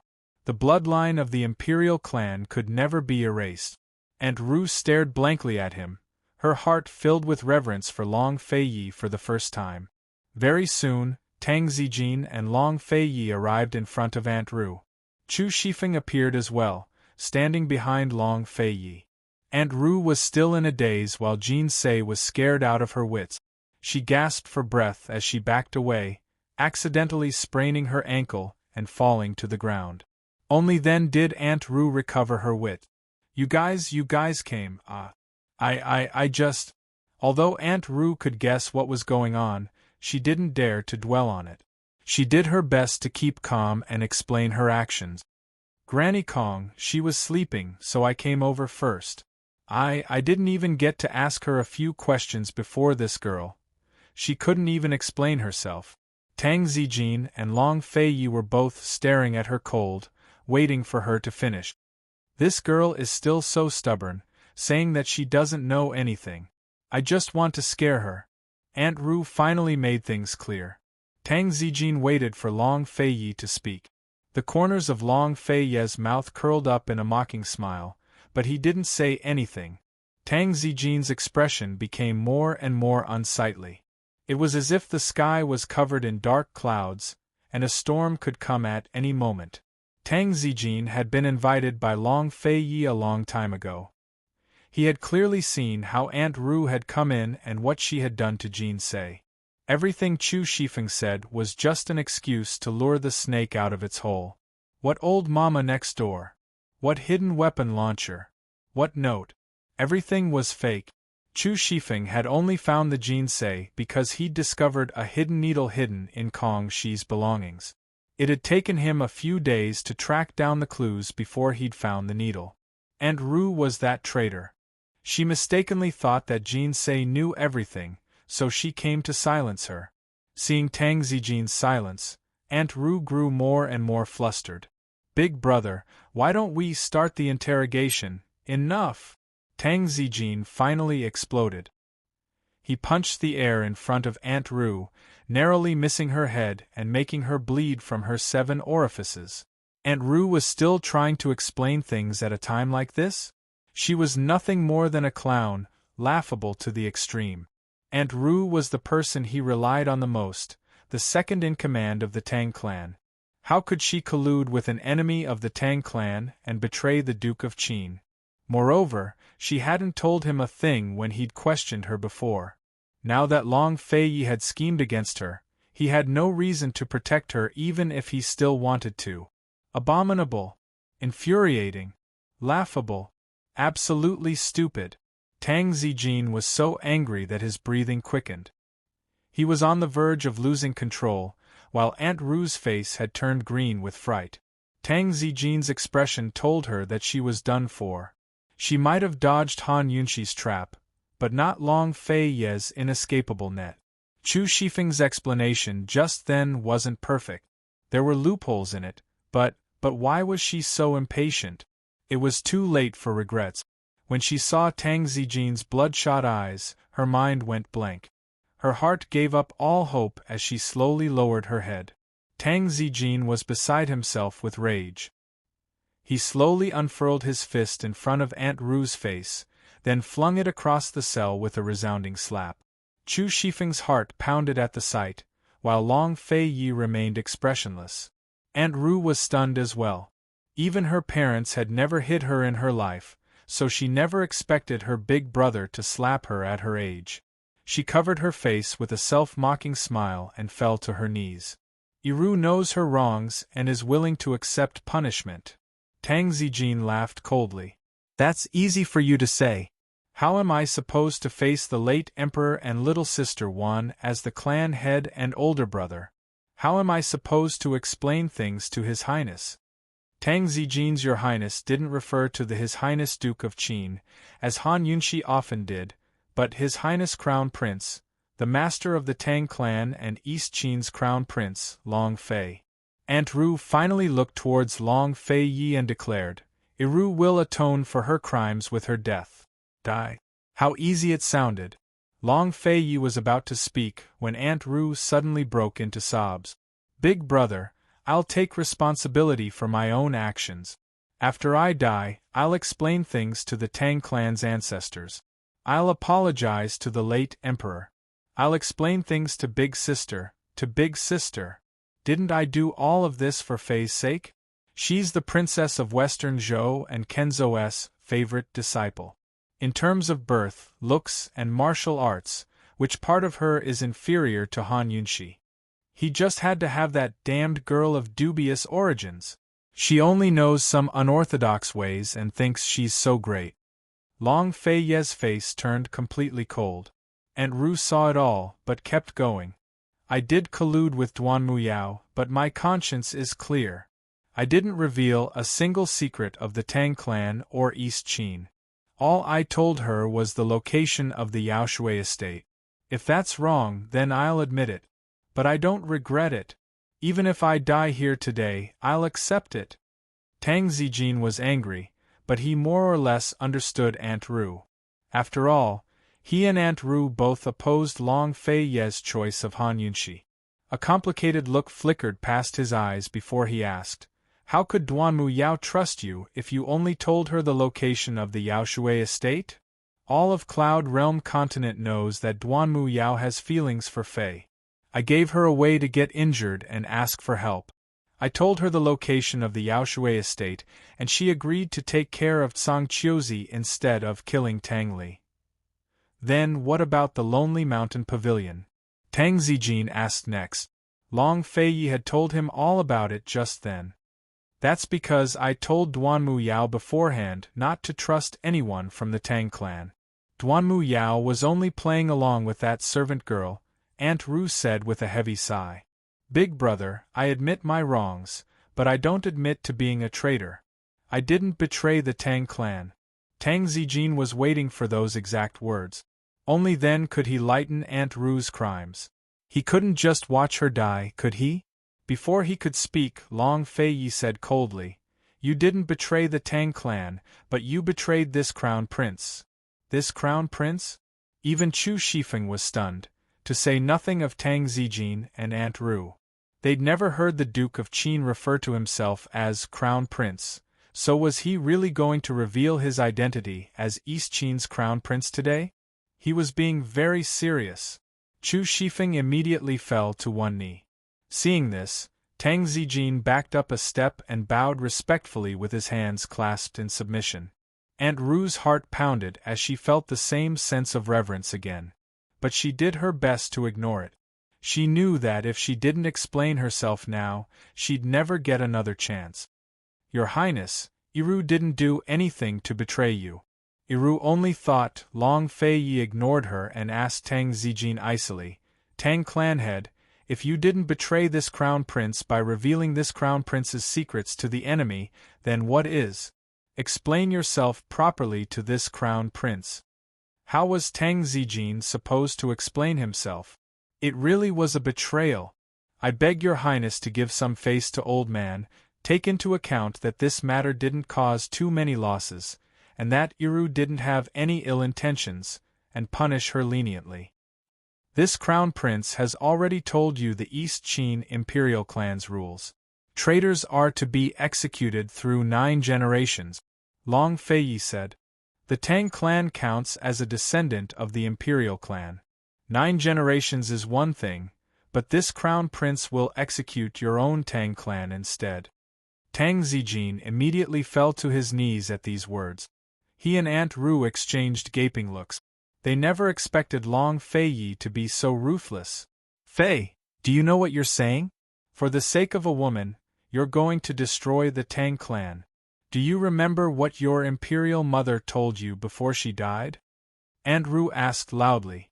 Tang Yuan had told him clearly that all orphans of noble families would harbor thoughts of betrayal.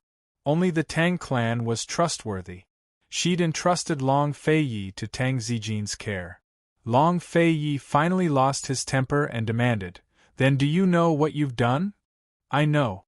Aunt Ru refused to budge an inch. Tang Zijin didn't have time to stop her.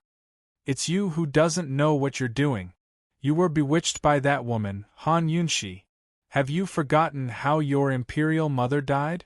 Tang Zijin, drag her out and execute her on the spot. Otherwise, don't blame this crown prince for being merciless. Long Fei Yi said. He'd only been bluffing before, but this time he was serious. He wouldn't go so far as to destroy the Tang clan, but he could definitely kill Iru with his ruthlessness. Tang Zijin knew that he had to give an explanation for this matter, or else the results would be even worse than now. Your Highness, please calm your anger. This is all because of my lack of discipline as the head of the Tang sect. I hope that your Highness will allow me to abdicate and hand over the position of Tang sect master to someone who is qualified for the position. Tang Zijin pulled out his biggest bargaining chip. Big brother. Aunt Ru was alarmed. Shut up. Tang Zijin was very fierce. Iru was stupid, but he wasn't. Long Fei Yi was so angry because Iru was targeting Han Yunxi. He'd told her long ago that she had to plan carefully before dealing with Han Yunxi. Unfortunately, she didn't listen. Now, not only was Long Fei Yi wary, she was in danger of losing her life. Now that Long Fei was on guard against the Tang clan, he had no choice but to give up the position of clan head to solve the problem. Your Highness, this matter concerns the reputation of the Tang clan, so please keep it a secret. Tang Zijin's eyes flashed with calculation as he reminded, Your Highness didn't bring the Princess Consort here today, so I'm sure you want to keep this a secret. Why don't? Chapter 674. The position of clan head was Tang Zijin's biggest bargaining chip to protect Aunt Ru's life. He spoke of it easily, but how could he give it up willingly? This was only a last resort, a temporary measure. At most, he'd lose the title of clan head, but he had to keep his authority firmly in his hands. After all, there were plenty of branch families and concubines in the Tang clan eyeing the position of clan head. Once the truth was exposed, he wouldn't be able to control the situation. Thus, even if he gave up the position, he had to keep the successor under his control. Why don't we use Tang Li's wedding to pass the position of clan head to Tang Li? That way, no one will suspect anything, Tang Zijin probed. He wondered why Long Fei Yi hadn't brought Han Yunxi with him this time. First, it wasn't appropriate for Han Yunxi to know too much about the Tang clan's internal affairs. Second, it could be considered a final show of mercy to the Tang clan. If Han Yunxi had been here today, then Aunt Roo would have been dead for sure.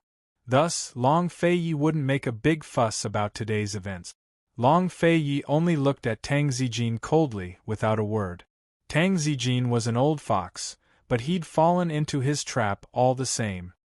He hadn't brought Han Yunxi with him not because he was soft-hearted towards Aunt Roo, but because he wanted to hide his East Qin identity. If Han Yunxi was here, then it'd be hard for him to say anything. Tang Zijin had pushed Tang Li forward, but he had no idea that Tang Li's heart was no longer on his father's side after running away from the wedding. Seeing Long Fei-yi remain silent, Tang Zijin grew uneasy and said, "Your Highness, Tang Li is marrying the head of Cloud Realm Trade Consortium. Compared to her, his status as the young clan head of the Tang clan truly is a bit lower. If he took the position of clan head, he wouldn't be so inferior. This subordinate's concession before the wedding is perfectly justified and won't arouse suspicion." Hearing this, Aunt Roo finally understood that Tang Zijin was trying his best to protect her. She remained silent, not daring to speak carelessly. "Your Highness, Aunt Roo's status is special. It really isn't appropriate to publicize this matter. As this subordinate sees it, this is a good idea." Chu Shifeng seemed to be persuading him, but he was actually helping Long Fei-yi put on an act. Long Fei-yi had achieved his goal, but he still had to settle the score with Aunt Roo. Otherwise, he wouldn't be able to explain it to Han Yunxi. Seeing that Chu Shifeng had coaxed her, Aunt Roo finally dared to speak up. "Sister-in-law should keep that a secret too. Tang Li's about to get married, so don't make her worry." Long Fei-yi and Mrs. Tang had a good relationship, so Aunt Roo played the emotional card. Long Fei-yi finally relented. "You can avoid death, but you can't escape punishment." Aunt Roo's heart, which had been hanging in the air, finally settled back into her stomach. Tang Zijin also secretly let out a sigh of relief. "Thank you for your grace, Your Highness." Aunt Roo was gloomy. He'd already given up the position of clan head, but still wanted to punish her. She was indignant, but Tang Zijin glared at her and she could only admit defeat. "Please punish me, Your Highness. Confine her to returning Dragon Peak for 10 years, Long Fei-yi said. Aunt Roo almost jumped to her feet, but Tang Zijin held her back.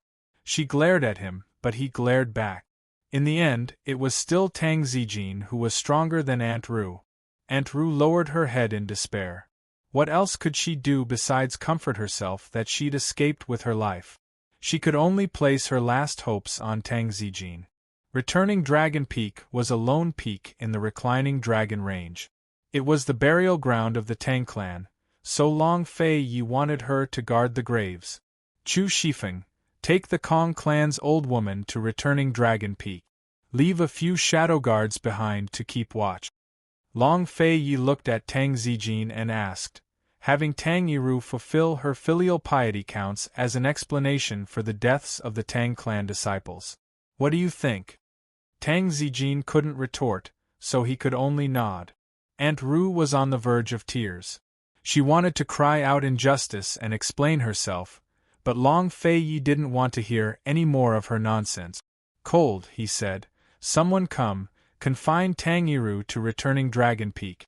Without this Crown Prince's orders, anyone who tries to rescue her will die."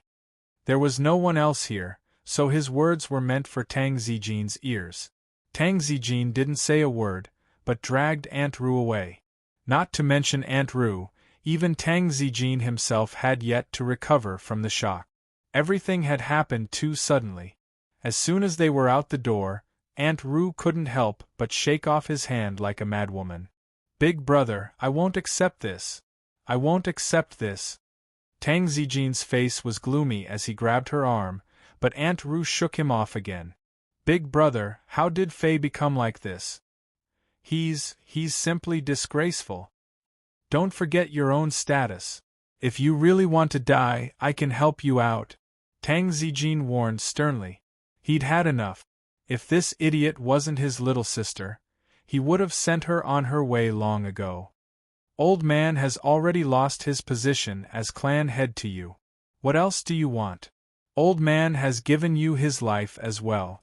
Are you satisfied now? Tang Zijin was furious. Big brother, I can die. But we have to figure out Han Yunshi's identity first. Aunt Ru's gaze was resolute. You're still talking? Tang Zijin scolded. I know what I'm doing, so there's no need for you to worry. Tang Zijin hesitated for a long time before he said seriously, Go say goodbye to your sister-in-law. Just say you've gone to the northernly snow mountains and haven't set a date for your return. Be careful with your words.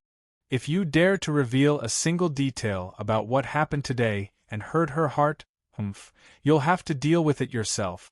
Aunt Ru nodded repeatedly. She was still counting on her big brother to save her in the future, so she didn't dare to hurt her sister-in-law's heart. After she left, Tang Zijin returned to his study and plopped heavily into a chair. He furrowed his brows and forced himself to calm down.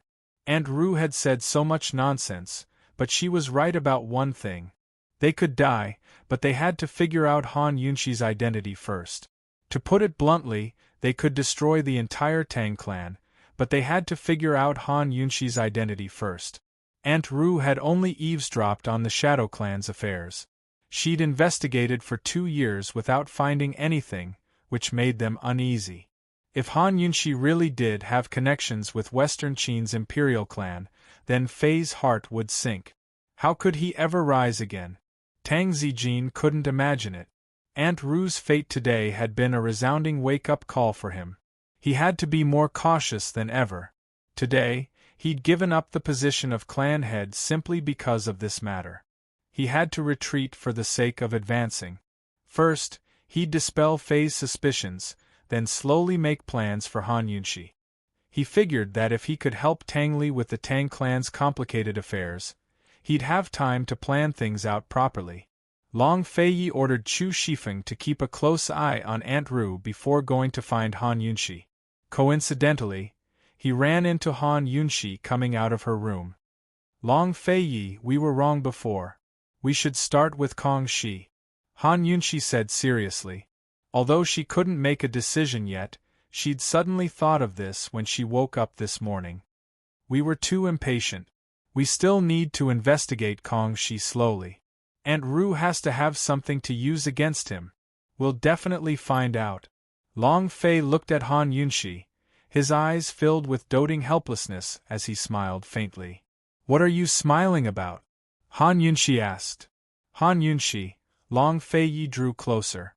How about I tell you something? Han Yunshi was at a loss. What? Do you want to hear it or not? Long Feiyi asked. Han Yunshi could only put the matter of Kong Shi aside for now. Go ahead. Your lordship. Long Feiyi spoke very slowly. He looked seriously at Han Yunshi's face and smiled faintly. You look pretty good when you're being silly. Your lordship will allow you to be silly once in a while. Han Yunshi was even more confused. What do you mean? Long Feiyi drew closer and hugged her gently. In a low voice, he told her everything about Aunt Ru. Besides the fact that he'd used his status as the crown prince to suppress Tang Zijin and Aunt Ru, he told her everything else. Han Yunshi listened in a daze before she finally understood. Okay, that's what you meant when you said you wanted to lure the snake out of its hole? Long Feiyi admitted with a nod. Then why did you let me make mistakes? Han Yunshi asked angrily. She suddenly felt like she'd thought herself clever before, like a joke. She hated herself for being so silly in front of Long Feiyi. At most you were being silly, not making mistakes, Long Feiyi smiled. If you hadn't been silly, Aunt Ru wouldn't have trusted Chu Shifeng so quickly. Han Yunshi looked at him, at a loss for words. She was convinced. This man was so elegant even when he played tricks and toyed with people. He'd calmly handled the matter and done it beautifully. How about we imprison Aunt Ru at Returning Dragon Peak, and have her take care of Grandma Kong until she grows old? Long Feiyi asked. Han Yunshi immediately nodded. Of course. Spare her life and give her a big present for Tang Li, all right? Long Feiyi asked next. Excellent. Han Yunshi couldn't think of a better idea. Aunt Ru's life was worth the position of Tang clan head, so they'd profited. Aunt Ru's life wasn't worth that much. She knew Long Fei Yi wouldn't be stingy with his present for Tang Li, but she never expected it to be so extravagant. If Tang Li knew the truth, he'd probably worship Long Fei Yi even more. Will we tell Tang Li the truth? Han Yunxi asked seriously. Of course. Long Fei Yi was certain.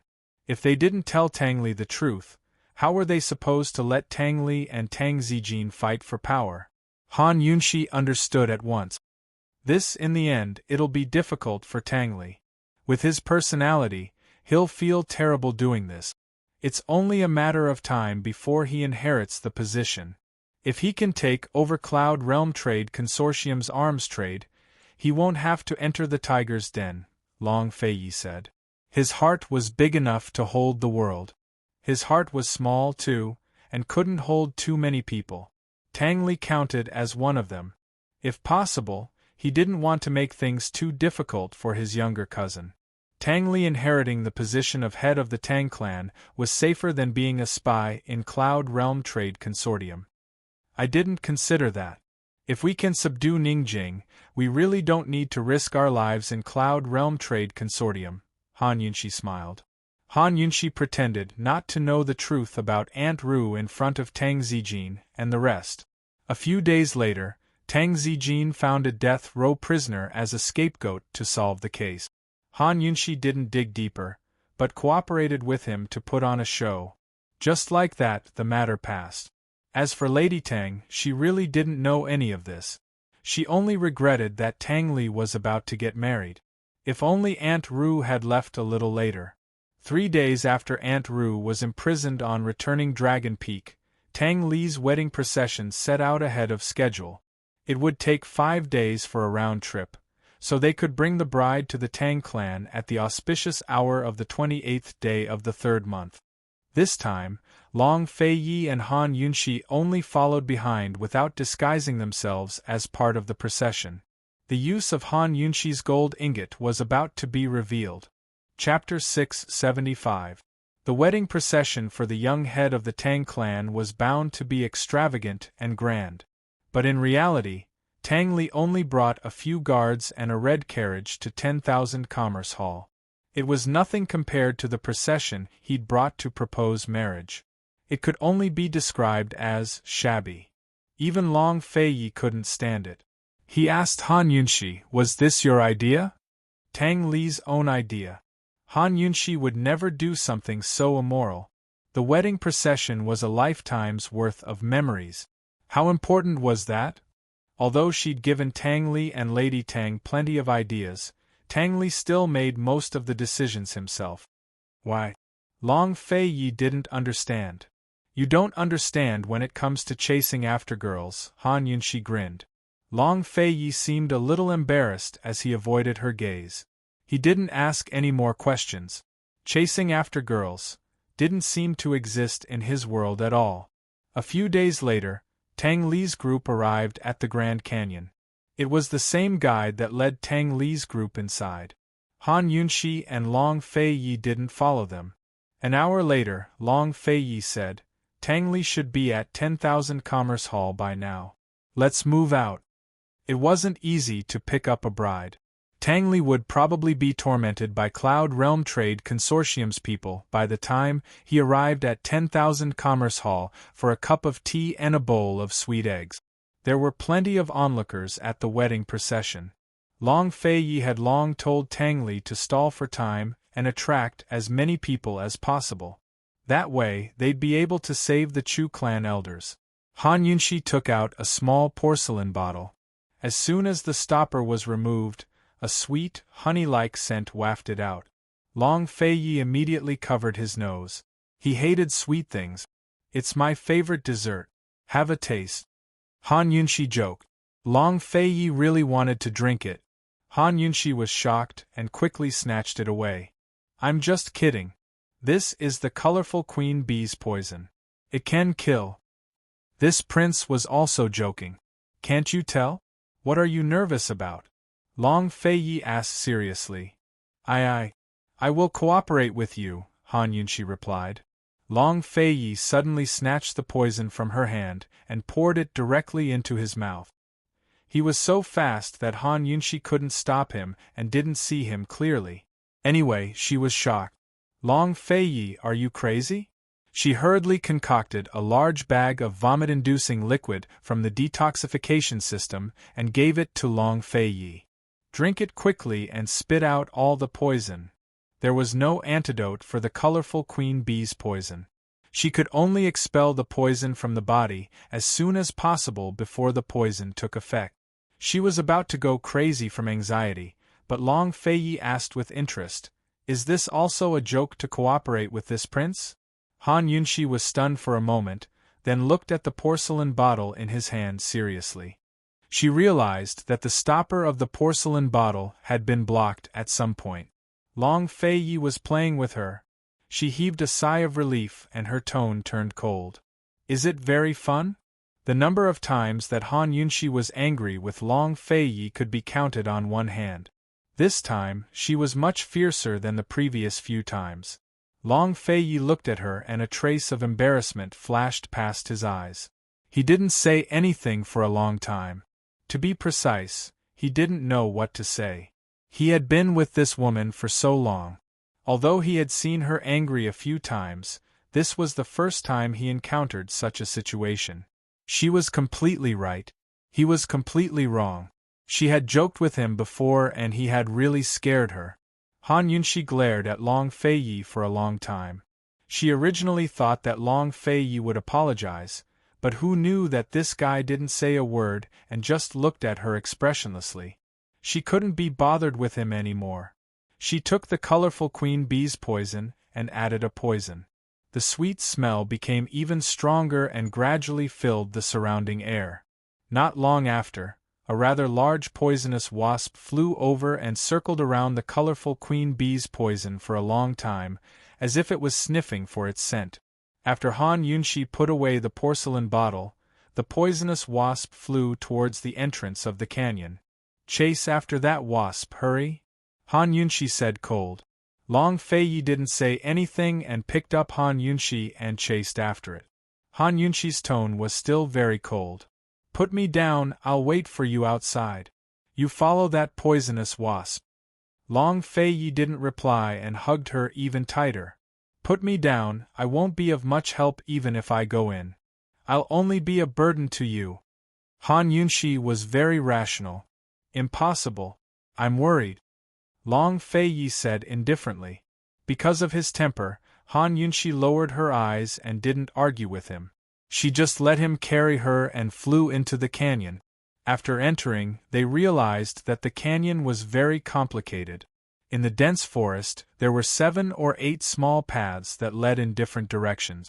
If there wasn't someone to lead the way, they really wouldn't know where to go. Long Fei hugged Han Yunshi tightly and shuttled through the forest.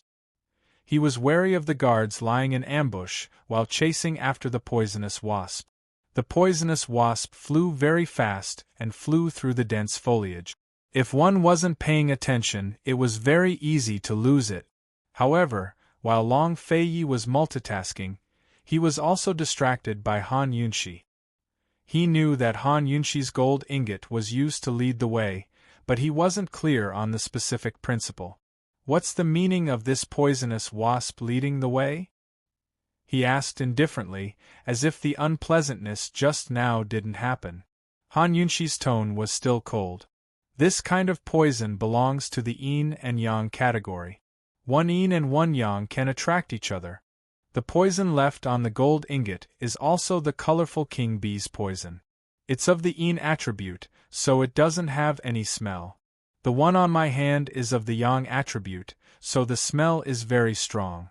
After the poisonous wasp is poisoned by the colorful king bee's poison, it will search for the colorful king bee's poison on its own." Han Yunshi paused for a while.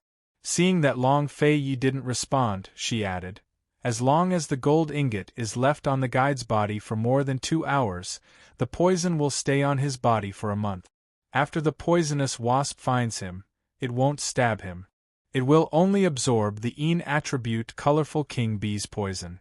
This person will die from the normal wasp poison half a month later." Ning Qing won't suspect us. Long Feiyi replied indifferently. Han Yunshi didn't say much, and Long Feiyi didn't ask any more. The two of them were obviously busy chasing the poisonous wasp, so it wasn't convenient for them to talk. However, the atmosphere was very strange when the two of them didn't talk. The mountain road was getting more and more difficult. The poisonous wasp might not take the same path as the guide, but it would definitely find the guide in the end. At this time, the poisonous wasp passed through a dense thorny forest. Long Feiyi hugged Han Yunshi tightly and turned around without hesitation. He stepped back and used his body to block the thorns for Han Yunshi. After passing through the forest, his entire back was covered in thorns, but Han Yunshi was unscathed. He could easily cut through the thorns, but if he made too much noise, it would attract the guards. This was the fastest and least noisy way. Not long after, Long Feiyi smelled a sweet smell. The poisonous wasp in front of them suddenly turned back and flew around them. "What's going on?" Long Feiyi asked indifferently. "Put me down," Han Yunshi said coldly. Long Feiyi did as he was told. He found a hidden flat ground and put her down. Han Yunshi ordered coldly, "Sit down." As soon as Long Feiyi sat down, Han Yunshi ordered again, "Take off your clothes." In the whole world, only this woman dared to say this to him. Only she had the chance to say this to him. This was the second time she said this to him. He felt completely different when he heard it the first time, but he still did as he was told. Han Yunshi's face was tense, but when she saw the bloody wounds on Long Feiyi's back, she couldn't stay calm anymore. She asked anxiously, "Does it hurt? You're not angry anymore?" He was about to turn around when she stopped him fiercely. "Don't move." He was still very obedient. She immediately took out the ointment and knelt behind him to treat the wounds. This kind of injury was nothing to him. Even if she sprinkled salt on the wounds, he wouldn't feel any pain. However, when her fingertips caressed his back, he sat up straight unconsciously. "Relax. Why are you holding back? The wounds will tear open," Han Yunshi reminded him anxiously. He was a little helpless, but he quickly relaxed and let her touch him. His upper body was bare. Not to mention his firm pecs and six-pack abs, even his back and arms were firm, tough, and full of strength. They were sexy as hell. Han Yunshi was busy treating the wounds, but she still couldn't help but get distracted. "Are you still angry?" Long Feiyi asked again. Han Yunshi didn't answer, but Long Feiyi stubbornly demanded an answer. "You're still angry, aren't you?" Han Yunshi really wanted to pinch his wounds to vent her anger. He knew she was angry, but he kept asking. Couldn't he say anything else? Suddenly, Long Feiyi's voice softened. "Yunshi, don't be angry anymore, all right?" Han Yunshi's hand stiffened on his back and didn't move for a long time. "Yunshi," it sounded like a lover's whisper. He rarely called her that, but when she heard those two words she felt so familiar and intimate. It was as if they'd moved a few steps closer. He didn't know how to apologize but stubbornly asked, "Don't be angry anymore, all right?" She didn't know whether to laugh or cry as she slowly drew closer, her small hands rubbing his shoulders before planting a light kiss on his firm shoulders. She didn't let go immediately, but pressed her lips against his shoulder with a smile. "For the sake of this beautiful back, I'll forgive you this once." Long Feiyi couldn't help but raise his head and suck in a cold breath. Then he clenched his teeth as if in pain. "Did you pull on your wounds?" Han Yunshi panicked and quickly withdrew to check the wounds. Long Feiyi was the one who didn't know whether to laugh or cry. "I'm sorry, I didn't mean to. Where does it hurt? Here? Or is it this side?" Han Yunshi asked as she lightly touched the wound. Long Feiyi decisively grabbed his clothes and put them on. "It's fine. We're in a hurry, so let's go. Your wounds will. It's nothing serious. I'll be fine after applying medicine. Let's save him first." Long Feiyi interrupted her domineeringly.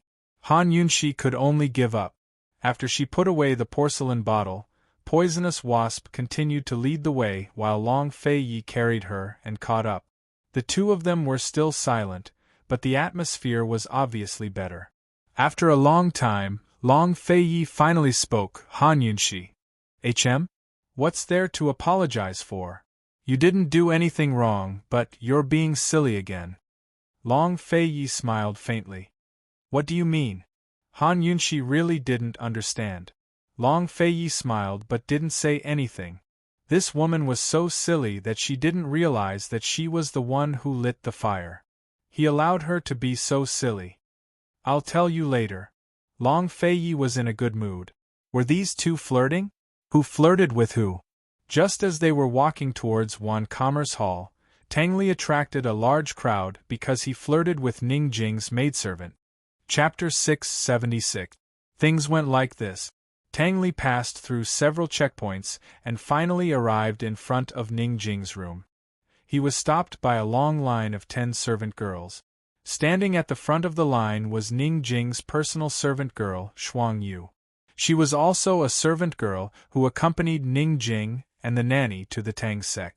Tang Li used money and flowery words, but he couldn't convince Shuang Yu to move aside. Thus, he took advantage of Shuang Yu's inattention and kissed her cheek. Actually, it was just an act of stealing a kiss. He didn't really kiss her.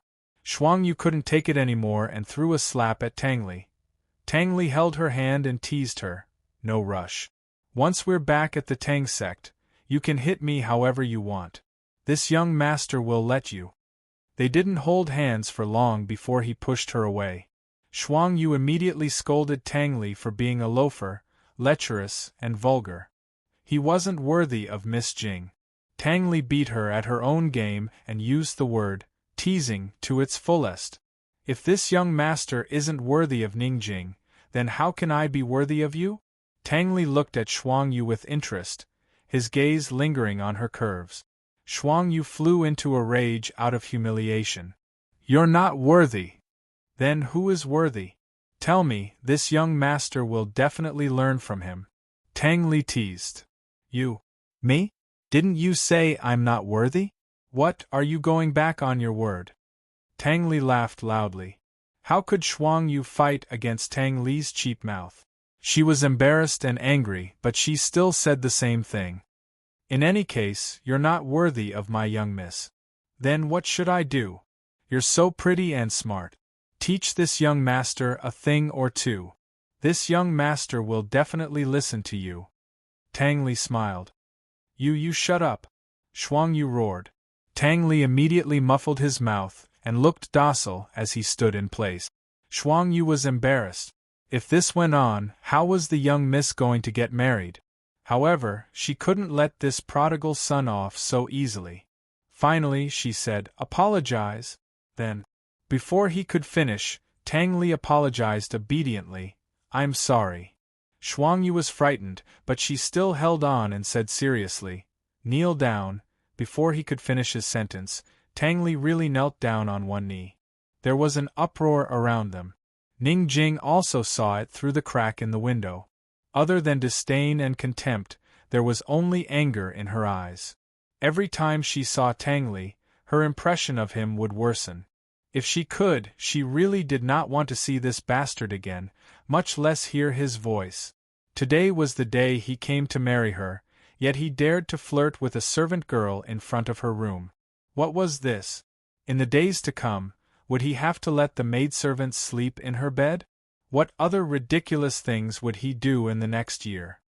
Go and drag Shuang Yu away. Hang her up in the back mountain and feed her to the wolves. Ning Jing ordered gloomily. Young miss, won't Tang Li laugh at you if you do this? Since things have come to this, just let them be. Shuang Yu knows her limits. The one who spoke was a middle-aged woman who was calm and reserved. She was Ning Jing's wet nurse, and everyone called her Aunt Shuang. Ning Jing was quite obedient to Aunt Shuang's words. She punched the windowsill and didn't say anything else. At this time, Shuang Yu seriously said to Tang Li, Young Master Tang, our young miss is in the room. Swear to the door. Tang Li was very obedient. He shifted his position and knelt on one knee facing the door. Shuang Yu inwardly sighed in relief and continued, "Swear that from today onwards, you will only love Miss Jing and treat her well. You will pamper her wholeheartedly, protect her, and listen to her unconditionally. You will never let her starve, freeze, or tire herself out." Tang Li really did raise his hand. Seeing this, Ning Jing became even more disdainful. With her personality, she would have stopped watching a long time ago, but for some reason, she was still watching and waiting. "All right." Tang Li was about to say the same, but he suddenly retracted his hand and asked gently, "If this young master only loves her, then what will you do?" Shuang Yu was about to cry. She really didn't know what she should do. Ning Jing's eyes narrowed into a straight line. She angrily said, "Is everyone else dead? Can't we deal with him?" If she wasn't the bride, she would have rushed out to deal with Tang Li long ago. Shuang Yu was already the boldest out of all the maidservants. The other maidservants watched from the side and were all glad that they weren't the ones being teased. How would they dare to help? As for the men, they didn't help because they were at the door of the bride's room. According to the rules, men weren't allowed to interfere. At this time, Auntie Shuang opened the door and came out. Seeing this, Tang Li thought that he had delayed enough time and couldn't continue acting. At least Long Fei Yi and Han Yunxi were already in Wan Commerce Hall. He couldn't delay for too long. Otherwise, after the two elders of the Chu family were rescued, the Tang sect would also be suspected. He hurriedly walked towards Auntie Shuang and immediately forgot about Shuang Yu. "Son-in-law really likes to joke. Aren't you afraid of missing the auspicious hour?" Auntie Shuang smiled kindly. "Can I see my Jing-er if I don't joke?" Tang Li asked. My Jing-er. Auntie Shuang felt helpless and could only ignore his words. She said seriously, "That depends on how sincere young Master Tang is. It's up to Miss Jing whether to open the door or not." Auntie Shuang didn't come out to make things difficult for Tang Li. She knew that Tang Li didn't sincerely want to marry her. This marriage was too complicated. As a servant, she couldn't help Miss Jing much. However, this was still a marriage. In the end, Tang Li would become her man and her husband. She hoped that Tang Li could be more serious. Even if it was just an act, he should pretend to be sincere. He should beg to open the door and take Miss Jing away with him. He should let Miss Jing leave with pride and dignity. No matter how strong a woman was, she was still a woman. No matter how strong a woman was, she would still be weak. Miss Jing prepared her own dowry, sewed her own wedding dress, and dressed herself up. She had to marry herself. Today, none of Miss Jing's relatives came. Whether it was Ning Qing, Ning Nua, or Ning Anxuan, none of them were here. No one would see her off. Sincerity. Tang Li was deep in thought. Soon, he walked to the door and shouted, "Oh Yang Ning Jing, are you coming out?" What was going on? Auntie Shuang frowned, feeling a little hopeless. She could only pray that this playboy wouldn't hurt Miss Jing. What was she asking for? Ning Jing was no longer by the window. She leaned against the door with a cold smile. She didn't care about the auspicious time. She had already decided to let Tang Li stand outside the door for 3 days and 3 nights to torture him. "Oh Yang Ning Jing, are you still not coming out? I'm warning you." Tang Li's tone was fierce. He was a completely different person from when he was teasing Ning Jing. Everyone broke out in cold sweat for her. It seemed that Tang Li really hated Ning Jing. "Warning? Do you think I'm a pushover?" Ning Jing sneered disdainfully. She tilted her head and asked the servant girl beside her, "He dares to warn me in my territory? What can he warn me about? Is he not going to marry me?" As soon as she said that, she heard Tang Li shout from outside, "I'm warning you. If you don't come out, I'll block the door and not leave. I, Tang Li, will only marry you, Ning Jing." Ning Jing was stunned. Her mocking smile froze on her face. Everyone around them was stunned. They didn't expect Tang Li to say something like that. So domineering. So romantic. At the sight of Tang Li kneeling on one knee with a domineering and stubborn expression, the young maidens all felt their hearts thump in their chests. Thump, thump, Thump! Ning Jing unconsciously pressed a hand to her chest and stood unmoving in place. Ning Jing, did you hear that? Don't come out if you dare. If you stay in the house forever, I'll guard you forever. I'll do what I say. If you don't believe me, you can try. Tang Li shouted again. This was really a warning. What she hated the most in her life was being warned. But why couldn't she get angry at him? Why couldn't she get angry? Ning Jing, are you a coward? Do you have the guts to answer this young clan head? Tang Li goaded him into action. Ning Jing immediately turned to open the door. At that moment, the maidservants on both sides looked over in disbelief. Ning Jing actually felt awkward. She said fiercely, "What are you looking at? I'm going out to teach him a lesson." Since when did she know how to explain to the maidservants? The maidservants were so scared that they didn't dare to say anything. Thus, Ning Jing opened the door just like that. When the door opened, she saw Tang Li dressed in a red robe, kneeling on one knee in the middle of the door. His back was ramrod straight. Even if he was kneeling, he still had an imposing appearance. His movements were natural and handsome. He was high-spirited, handsome and outstanding. He was as clear as a jade tree in the wind. Ning Jing didn't know that this man could look so good in red. Tang Li didn't expect Ning Jing to open the door personally. He also didn't expect that she would come out without wearing a red veil. This was the first time Tang Li saw Ning Jing in a woman's dress. It was the first time he saw Ning Jing with makeup. It was the first time he realized that Ning Jing was such a beautiful woman. Her hair was like a cloud. She had beautiful eyebrows, clear eyes and red lip. She was as bright as the spring and as beautiful as the autumn moon. She was a feast for the eyes.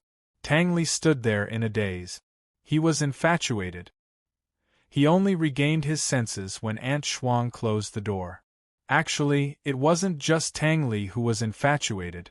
The surrounding people were also dumbstruck. No one knew that President Jing was so beautiful. Aunt Shuang was quite frightened by Ning Jing. How could a bride run out without wearing a red veil? Young Master Tang, congratulations. Please wait a moment.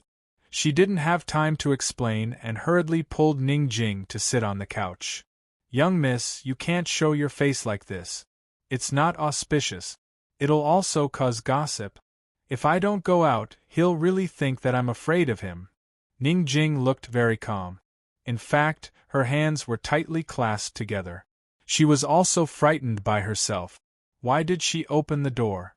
Aunt Shuang carefully helped Ning Jing put on the phoenix coronet and red veil. She then checked her other clothes before she was relieved. Young Miss Jing, you've had enough. Let him in.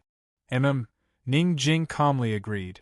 But for some reason, her heart couldn't help but beat faster.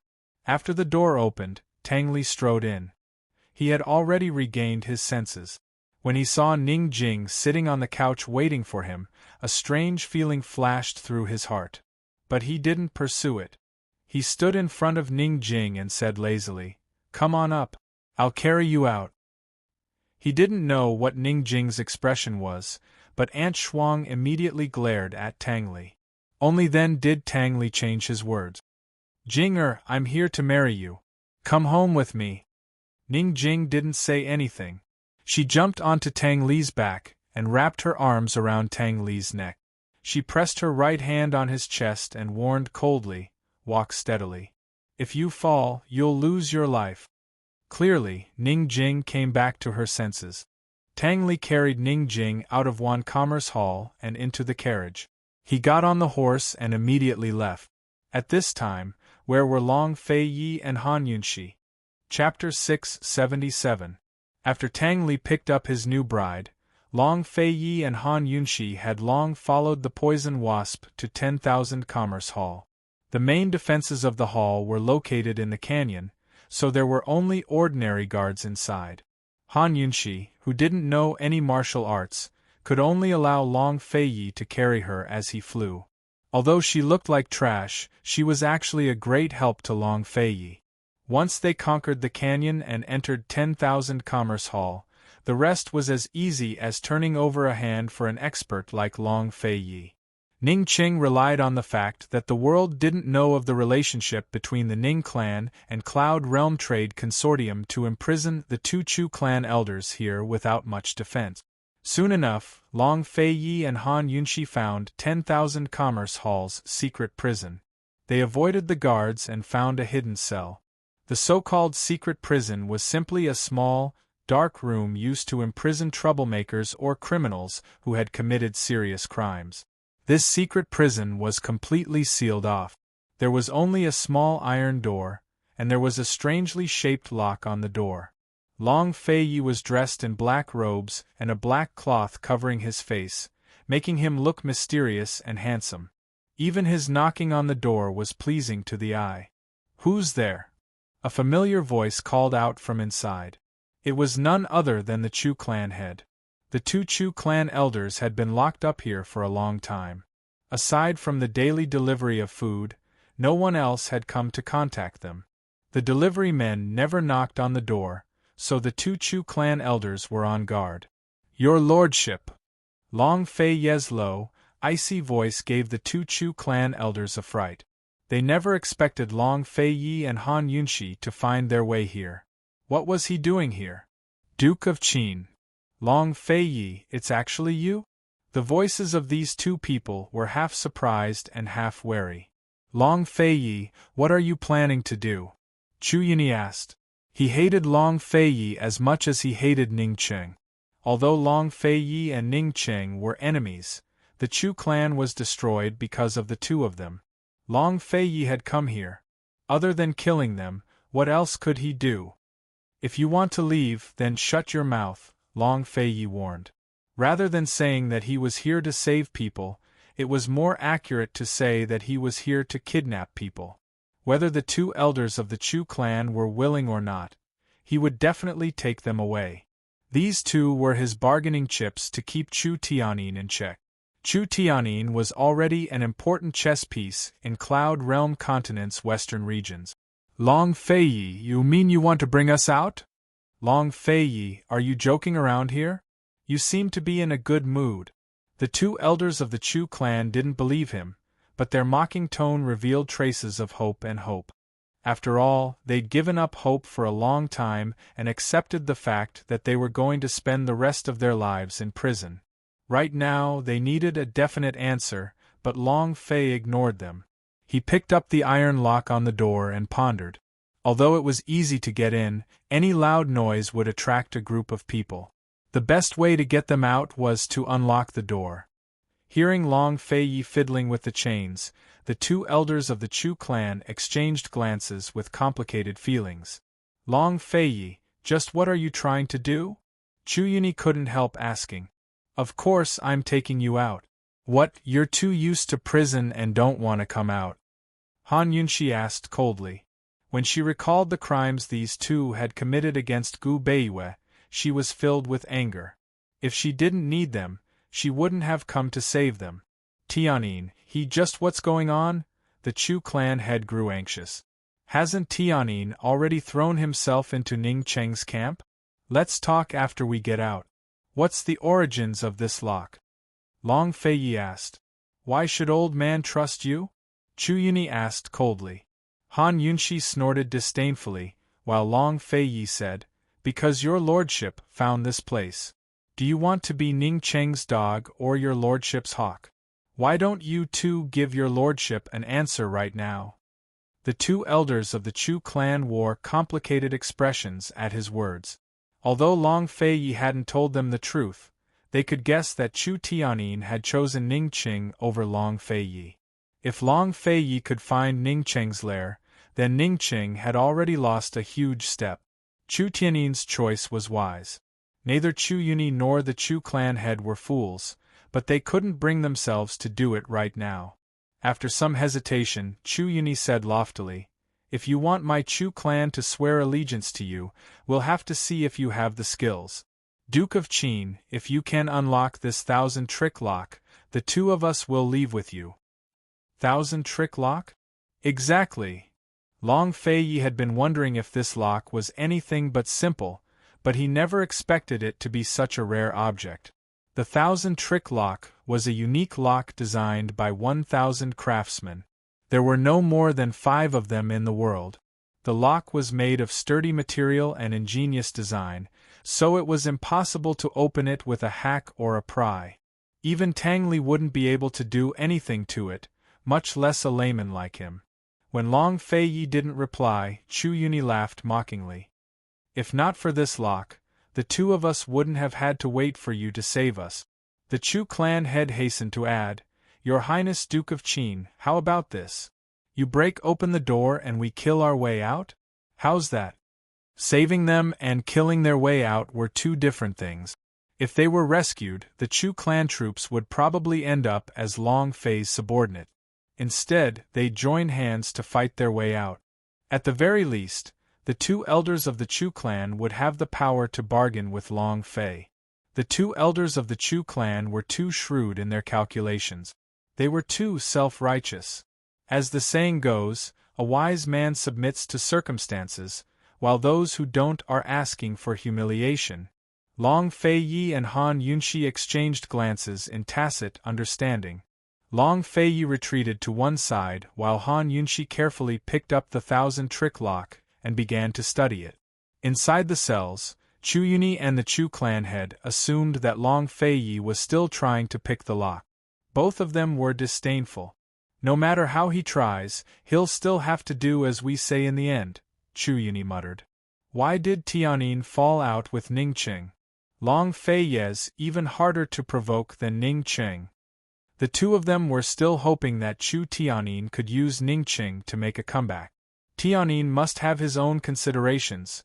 The Chu clan head changed the subject. The Chu clan head changed the subject and lowered his voice. Big brother, when we kill our way out later, keep an eye on Han Yunxi. She doesn't know martial arts, which is precisely Long Fei's fatal weakness. Chu Yuni immediately nodded. The Chu clan head meant to use Han Yunxi's lack of martial arts to pin down Long Fei Yi and give them a chance to escape. While the 2 of them were discussing, the door to the cell suddenly opened. The sudden light from the lanterns caught them off guard and forced them to retreat into the shadows. They saw Long Fei Yi and Han Yunxi standing in the doorway, their figures outlined in the light. They were lofty and untouchable. You guys, where's the 1,000-trick lock? Chu Yuni and the Chu clan head couldn't believe their eyes. After all, Ning Qing had the key to the 1,000-trick lock, so how did these 2? How did they open the door? Back in the poison sex Skype it, even the Xian iron door couldn't stop Han Yunxi, much less a trifling lock. Ning Qing had spent a lot of money to buy the 1,000-trick lock from the black market, but now his proudest treasure had been corroded by Han Yunxi's poison. Not even a scrap of iron was left behind. Currently, Ning Qing was far away in West Jing Palace. He was busy keeping an eye on Tang Li and Ning Jing's movements, as well as dealing with the war between Western Zhou and Tian and on the eastern and western borders. He also had to deal with Duanmu Yao's various restrictions in the Jianghu, so he knew nothing of what was going on in 10,000 Commerce Hall. Han Yunxi disdained to explain herself to the 2 elders of the Chu clan. She stood behind Long Fei Yi and continued to be his burden, concealing her achievements and fame. Long Fei Yi didn't bother with these 2 elders over such trivial matters. He held out his hand, revealing 2 poison pills. Either take these or die. Hurry up. Chu Yuni and the Chu clan head were still in a state of panic. Hearing these words, they grew even more frightened. Long Fei Yi, if the 2 of us die here, Tianyin will definitely take revenge, the Chu clan head said anxiously. Of course, he'll find Ning Qing for revenge. Your lordship will be happy to help, Long Fei Yi said with a cold smile. Han Yunxi almost laughed out loud. If Long Fei Yi killed these 2 elders and pushed the blame onto Ning Qing, then Chu Tianyin would definitely believe him if he said they only saw corpses on their way here. The 2 elders of the Chu clan turned pale. No matter how much they cared about face, they had no choice but to swallow their pride and obey. They took Long Fei Yi's poison pills and swallowed them. Once we leave 10,000 Commerce Hall, this Wang Fei will help you cure the poison. If you dare to play any tricks, even the gods and immortals won't be able to save you, Han Yunshi said cold. The two of them didn't dare to create a chance to escape. Anyone who dared to question Han Yunshi's poison skills wouldn't have a good ending. Just like that, Long Feiyi led Han Yunshi and the two Chu clan elders behind him. They silently left 10,000 Commerce Hall and followed the same path out of the canyon. Once they were out of the canyon, Han Yunshi treated the two elders of the Chu clan as promised. Now that the poison was cured, the two old men had no strength to flee even if they wanted to. Long Fei was still afraid of attracting the attention of the Ning clan back at 10,000 Commerce Hall, but outside the canyon, he could deal with the two of them with a single stroke of his sword. After all, one of them was blind and the other crippled, so they couldn't even shoot arrows. Long Feiyi handed them over to the waiting Shadow Guard. The Chu clan head hesitated for a long time before finally giving up. Esteemed Wang Fei, this old man has a request. Han Yunshi knew what he wanted to say. He wanted her to treat the poison in his arm. Cold, she stared at him and said, I don't want to save you. I never want to. She didn't cripple his arm to avenge Gu Beiwei, but she was already merciful enough to treat his arm. Gu Beiwei, Chu Yuni was about to speak when Long Feiyi stopped him. Someone come, Chiu Yu's pavilion. Without your lordship's orders, no one is allowed to approach. Han Yunshi would probably never see these two again. Long Feiyi wouldn't give her the chance either. Thus, these two would never get a chance to reveal Gu Beiwei's identity as a Shadow Clan member in front of Han Yunshi. Gu Beiwei had long asked Long Feiyi for this matter, so he'd kept it in mind. After dealing with the Chu clan elders, Long Feiyi and Han Yunshi had to hurry to the Tang clan to attend Tang Li and Ning Jing's wedding. Currently, Tang Li and the rest should still be on their way. Long Feiyi and Han Yunshi had to go ahead of time to disguise themselves. They couldn't show their faces in front of Ning Jing. That very afternoon, the prison guards came to patrol the area only to find the cell empty. Leaving aside the guards, even the steward of 10,000 Commerce Hall was scared out of his wits. They reported the news to Ning Cheng while frantically searching for the 1,000-trick lock. Unfortunately, they couldn't find a trace of it even after digging 3 feet into the ground. Ning Cheng was in the imperial study discussing how to take back the stolen grain from the Jianghu with a few military officials. When a eunuch whispered the news to his ears, he... Chapter 678. Ning Cheng demanded angrily, "Who did it?" All of the officials in the room were stunned. Although they didn't know what was going on, they didn't dare to be curious. Without needing Ning Cheng to chase them away, they all retreated out of the room in an orderly fashion. The last one to leave even closed the door behind him. The eunuch was scared out of his wits as well. He said timidly, "I'm not sure. There weren't any traces left behind." It had to be said that Ning Cheng looked good even when he was angry. His handsome face was full of heroic spirit, but none of the servants around him dared to look at him. Despite his anger, he was still able to keep his cool and asked coldly, "Where's Chu Tianyin?" "He's been in Fenglin Prefecture the entire time. He fought a battle with the Western Zhou army the day before yesterday, and it's still ongoing," the eunuch reported. "Summon Zhang Shihong from the Ministry of War." He stood up and walked to the military map hanging on the wall. He stood tall and straight with his arms crossed, looking very domineering.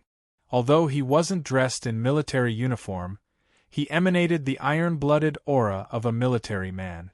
As soon as the Ministry of War's men entered, he ordered, "Mobilize 5,000 cavalrymen from Quanshan City to the northwest and 10,000 infantry from Yunlong Town to attack Fenglin Prefecture from the east. Pass on my orders.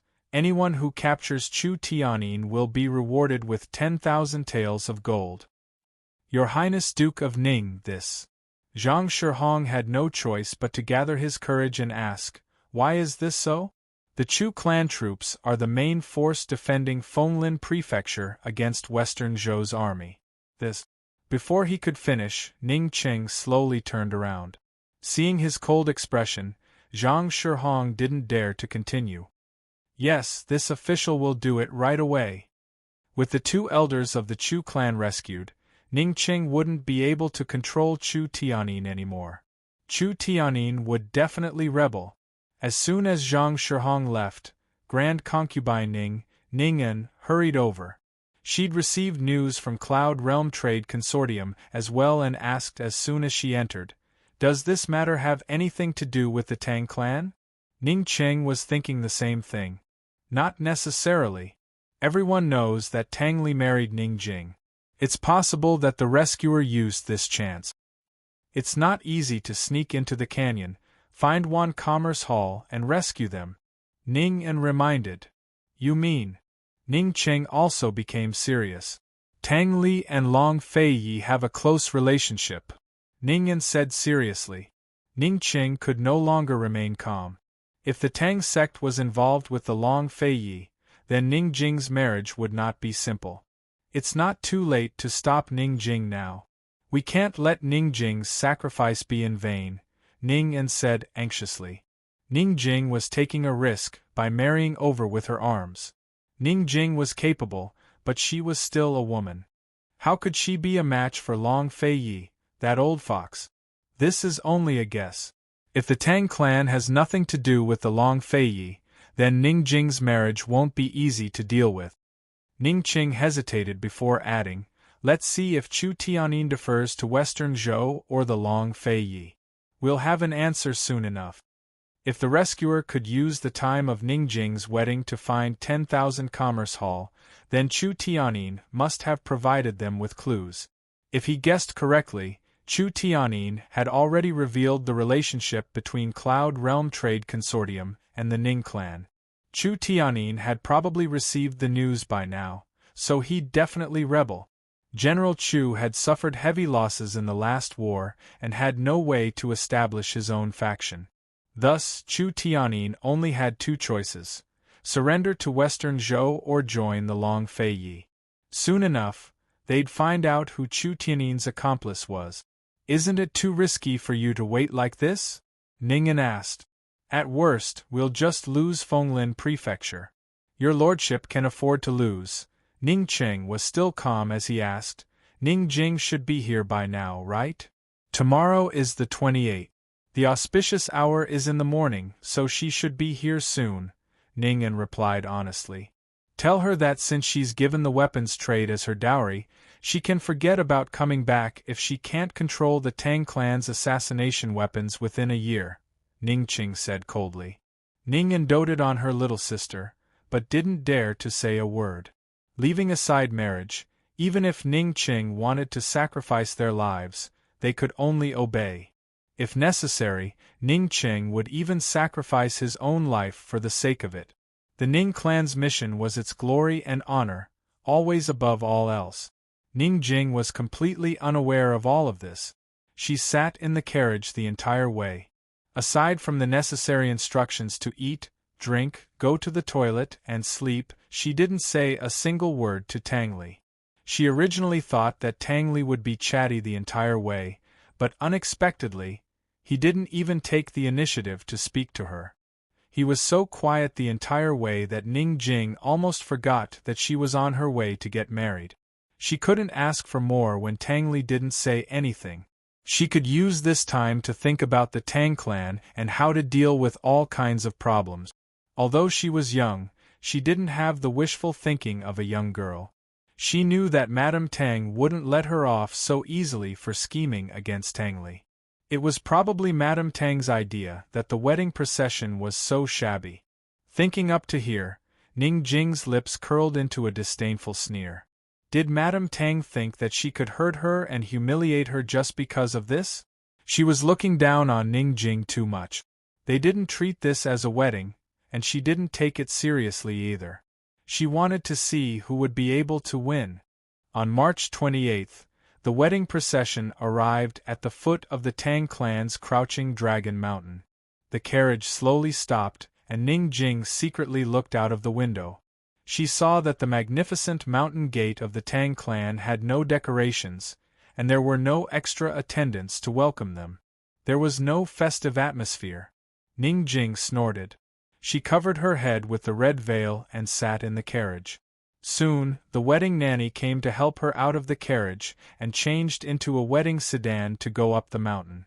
Han Yunxi and Long Feiyi stood on a cliff in the mountain and watched this scene. Tang Li walked in front, the sedan followed behind, and the wedding nanny trotted beside him. That was all.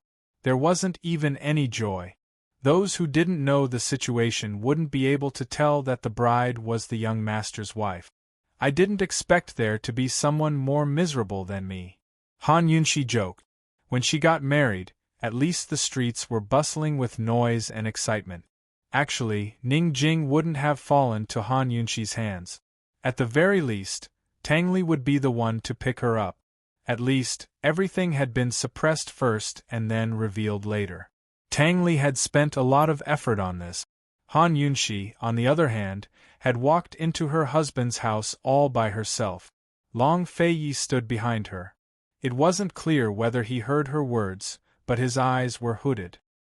He was about to hug her when Han Yunxi turned around. When he saw her look, Long Feiyi averted his eyes and hands, seeming a little flustered. What did he want to do just then? Soon enough, Chu Shifeng arrived and reported happily, "Your Highness, esteemed Wang Fei, the Chu clan troops have been surrounded by Ning Qing. Chu Tianyin has led his troops to seek refuge with Western Zhou." Long Feiyi was very satisfied. Everything was under his control. He believed that Emperor Kong Qing wouldn't refuse Chu Tianyin's surrender when the time came. Even if the emperor didn't accept him wholeheartedly, he'd pretend to accept him for now. In the end, Empress Shui's death would be pinned on Ning Qing's head. Once Chu Tianyin joined Western Zhou, Ning Qing wouldn't suspect the Tang clan. Of course, he wouldn't have time to suspect them either. Chu Tianyin hadn't disappointed him this time. A shadow guard followed closely behind Chu Shifeng to report, "Your Highness, esteemed Wang Fei, Lady Lianxin, has already reported Ning Cheng's labor to the vice-directors of Medical City. The news will spread very quickly." Long Feiyi nodded, while Han Yunxi couldn't help but laugh. It had to be said that Long Feiyi had made a brilliant move. Of course, Gu had helped them a lot as well. Lady Lianxin's report would not only expose head elderling, but push the blame onto Chu Qingge and Ning Qing as well. The two elders of the Chu clan were the ones who did it, but Ning Qing had to bear the brunt of the blame. Once news of this spread, more people would believe that Chu Qingge had colluded with Ning Qing to commit regicide. Long Tianma wouldn't let go of such an opportunity to recruit Emperor Tianhui's former subordinate. Very soon, Ning Qing would be faced with internal and external troubles. Meanwhile, Long Feiyi wouldn't need to waste a single soldier to wait for Western Zhou, Tianning, and Tianan armies to fight while he reaped the benefit. What did it mean to plan a strategy within a tent to determine victory from 1,000 li away? This was it. Ning Qing might have won last time, but he'd lose miserably this time. Pass down orders to keep a close eye on Northern Li's movement. The Bailey Navy is on standby, Long Feiyi ordered. This subordinate understands. Chu Shifeng immediately withdrew. At this critical juncture, Northern Li was the biggest variable. Naturally, Long Feiyi had to be on guard against it. As soon as Northern Li sent troops south to interfere with the war in the west, the Bailey Navy would definitely head north from the Eastern Sea to pin down Northern Li's forces. Long Feiyi was already wrapping up the game of chess in the west. He wouldn't allow anyone else to interfere. Of course, Northern Li's strength had yet to recover, so they were probably doing the same thing as Long Feiyi. They could only wait and see what would happen. Once everything was settled, Long Feiyi and Han Yunxi put on their human skin masks and snuck onto Reclining Dragon Peak to attend Tang Li's wedding. Actually, Long Feiyi wasn't interested in the wedding at all. He was purely there to accompany Han Yunxi. Ning Jing had no idea that the Ning clan was in deep trouble. Currently, she was bowing to heaven and earth with Tang Li. Tang Zijin and Lady Tang sat high up in the great hall, flanked by the clan elders. The atmosphere was solemn, but not festive at all. Ning Jing's red veil prevented her from seeing her surroundings, but she could still feel the atmosphere. She allowed the wedding nanny to lead her to the bridal chambers after 3 bows. But Tang Zijin suddenly stood up. Wait! Wait for what? Was he going to make things difficult for her in front of everyone? Ning Jing prepared herself mentally, but Tang Zijin only spoke with sincerity. Tang Li is getting married today, so he's a man with a family. Old Man and Lady Tang have a big gift for him. Lady Tang was puzzled and glared at him unhappily. Did Tang Zijin really want to give a gift, or make things difficult for Ning Jing? No matter what he wanted, shouldn't he at least discuss it with her? How dare he use her name without discussing it with her? Lady Tang was about to stop him, but Tang Zijin suddenly took off the ring that symbolized his status as the head of the Tang sect and said seriously, "Today, Old Man hands over the position of head of the Tang sect to Tang Li. From now on, Tang Li will take over the Old Man's position and take full control of the Tang sect." His words caused an uproar in the hall. Lady Tang was dumbfounded. "Zijin, you," Tang Zijin smiled gently at her, but when he faced Tang Li, his expression was cold and solemn. He walked in front of Tang Li and personally put the ring on Tang Li's thumb. "Tang Li, I'm entrusting the Tang sect to you. You have to be worthy of the thousands of disciples." As he spoke, he patted Tang Li's shoulder. "In the future, don't throw a tantrum and run off the mountain for no reason." Hearing this, the shocked crowd more or less understood. Sect head Tang must be using this method to restrain Tang Li and keep him in the Tang sect. He really had put in a lot of effort. Lady Tang covered her mouth in agitation. She had always thought that Tang Zijin didn't care about his son, but now she realized that Tang Zijin cared more about his son than she did. After learning the truth, Tang Li couldn't say anything. He looked at Long Fei Yi and Han Yunxi, who were hidden in the crowd, with grief in his eyes. Actually, the one who had put in a lot of effort was Long Fei Yi.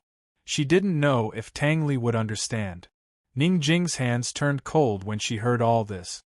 If Tang Li became the head of the Tang sect, didn't that mean she would become the wife of the head of the Tang sect?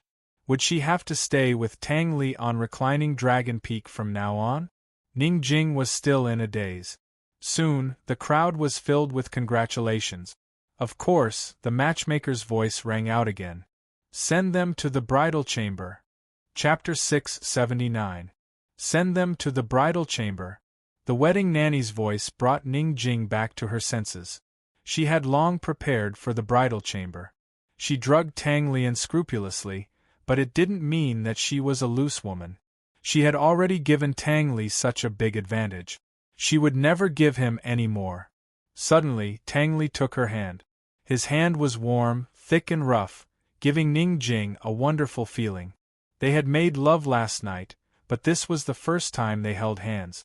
Ning Jing subconsciously wanted to withdraw her hand, but Tang Li held it more tightly. Ning Jing couldn't see Tang Li's face because of the red veil. She thought that Tang Li must be looking at her at this time. "Oh, look at young Master Tang. You can't hold hands." The matchmaker suddenly slapped Tang Li's hand away. Ning Jing withdrew her hand in time. There was a feeling of emptiness in her heart, but she ignored it directly. "It's time to call him master," Mrs. Tang reminded her with a smile. She was very happy.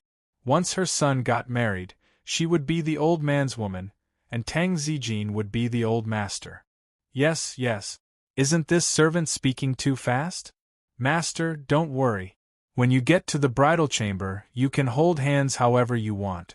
Before entering the bridal chamber, you can only carry or hold each other, but you can't hold hands," the matchmaker reminded them with a smile. She took the red silk and stuffed it into Tang Li's hand. "Hold it tight." She gave the other end of the silk to Ning Jing. "Hold it tight. Follow your husband." Ning Jing did as she was told. She could feel the strength of the other end of the silk. Tang Li seemed to be holding it very tightly. Because of the matchmaker's teasing, there was already a commotion around. Ning Jing had been waiting for Tang Li to speak, but Tang Li didn't say anything from beginning to end. This was not like that guy's character. What was he doing? What trick did he want to play? Ning Jing was curious, but she remained calm and collected. Come, come, come, the groom is leading the bride into the bridal chamber. Under the guidance of the matchmaker, Tang Li walked in front and Ning Jing followed behind. From the side door of the main hall, they went all the way to Tang Li's Yingxue house. Mrs. Tang and Tang Zijin went to host the wedding banquet. Long Feiyi accompanied Han Yunxi in the crowd to join in the fun. Normally, after Tang Li sent the bride to the bridal chamber, he should come out to attend the banquet. However, after half a day, Tang Li did not appear. Although everyone was curious, no one dared to ask. As for the disturbance in the bridal chamber at night, probably no one would dare to disturb them. After the banquet began, the originally quiet Tang sect became lively again. However, Crouching Dragon Peak was too high up, so the sounds below could not be heard. On the contrary, on Huilong Peak, where Aunt Ru was, she could hear the noise but could not see it. Aunt Ru sat alone on the cliff as she tried her best to look around. Unfortunately, she couldn't see a thing. She'd even prepared a custom-made dress for Tang Li's wedding, but it turned out to be useless in the end. Listening to the noise in the distance, Aunt Ru felt very uncomfortable. Unfortunately, there was no one to talk to. She felt a little regretful in her heart. Although it was lively outside, the bridal chamber was silent. After entering the bridal chamber, there were many things to do, such as lifting the veil, drinking cross-cupped wine, and so on. However, after Ning Jing sat down on the bed, Tang Li said to the matchmaker, "You can go out now." Sect Master. The matchmaker was about to explain when Tang Li gave her a big red packet. The matchmaker smiled. Okay, I won't disturb you." She was already at the door, but added, "Sect Master, the bride must be tired from the journey." Speaking of this, the matchmaker smiled more ambiguously. "Take it easy. There will be plenty of time in the future. Don't tire her out." Ning Jing suddenly clenched her hands. Fortunately, the red veil covered her face. Otherwise, the matchmaker would probably be killed by her eyes. In fact, the matchmaker was innocent. She knew nothing about the past between Ning Jing and Tang Li. She was really worried about Ning Jing. Generally, after the bridegroom sent the bride to the bridal chamber, he would go out to drink and would be busy until very late. It was just past noon, but Tang Li stayed in the room and did not go out. When was he going to go out? Tomorrow morning? It would be strange if the bride was not tired after such a long time in the afternoon and evening. The bride was a young and tender flower, while Tang Li was in the prime of his life. Moreover, he was a martial arts practitioner, so how could the bride withstand his torment? Tang Li did not say anything. He waved his hand and motioned for the matchmaker to go out. The matchmaker was also helpless. Finally, she said, "Remember to drink the sweet red date and lotus seed soup. From then on, the husband and wife will be as sweet as honey. You will have a child early." Ning Jing clenched her fists more tightly. Tang Li still waved his hand very patiently and let the matchmaker go. This time, the matchmaker was finally willing to leave and help them close the door. Tang Li seemed to be worried. He walked over and bolted the door from the inside. Hearing the sound, Ning Jing's heart inexplicably tightened. Damn it, she had clearly made very thorough preparations, so why was she still nervous? Soon, she heard Tang Li's footsteps. He walked towards her step by step. This bastard. Why didn't he go out in broad daylight? What kind of trick did he want to play? Ning Jing lowered her eyes and remained calm. Soon, she saw Tang Li standing in front of her. He was wearing a pair of black boots with golden edges. He was low-key and luxurious. Ning Jing wanted to lift the veil and take off the phoenix coronet and rosy cloak. She had worn these complicated things for several days and her neck was about to break. However, she could not move. She was afraid that Tang Li would find something to use against her and make things difficult for her. She sat and waited for him to speak. Helplessly, he said nothing. He sat beside her and pulled the other end of the red silk. The room was silent. The two of them just sat there. After waiting for a long time, Tang Li still did not speak. Cold smile appeared on Ning Jing's lip. She thought that Tang Li wanted her to speak. There was no way. If he wanted to wait like this, she would be very happy to accompany him. Suddenly, Tang Li gently tugged on the red silk. Ning Jing, who was holding the other end of the red silk, immediately noticed the movement. The contempt at the corner of her mouth deepened, but she did not show it. Unexpectedly, Tang Li increased his strength bit by bit. It looked like he was going to pull her over. Ning Jing did not want to play tug-of-war with him. Just as the red silk was pulled tight, she suddenly let go. The red silk was hit on Tang Li's body. A faint "pa" sound could be heard. Ning Jing snickered and pretended that nothing had happened. She sat there quietly. However, Tang Li did not make a fuss about it. He still did it quietly. What kind of medicine did this guy have up his sleeve? Ning Jing began to feel a little nervous. After all, this was the Tang sect. It was his territory. She could only deal with changes by remaining unchanged. Unexpectedly, the two of them sat like this for 2 hours. Ning Jing's but was a little numb. She could not help but imagine Tang Li's appearance and expression. Was this bastard still staring at her? She was troubled by a question. Why did the bride have to wear a red veil, but the groom did not? In fact, Tang Li did not look at her at all. Although he was sitting, he was leaning on the high pillow beside him and leaning lazily. He supported his head with one hand and closed his eyes to take a nap. He was sure that if he did not make a sound, Ning Jing would not dare to do anything. He was exhausted from the journey. He had to take a good rest in the afternoon. Only then would he have the energy to subdue this woman at night. One was sitting upright, the other was leaning lazily. One was nervous, and the other was sleeping.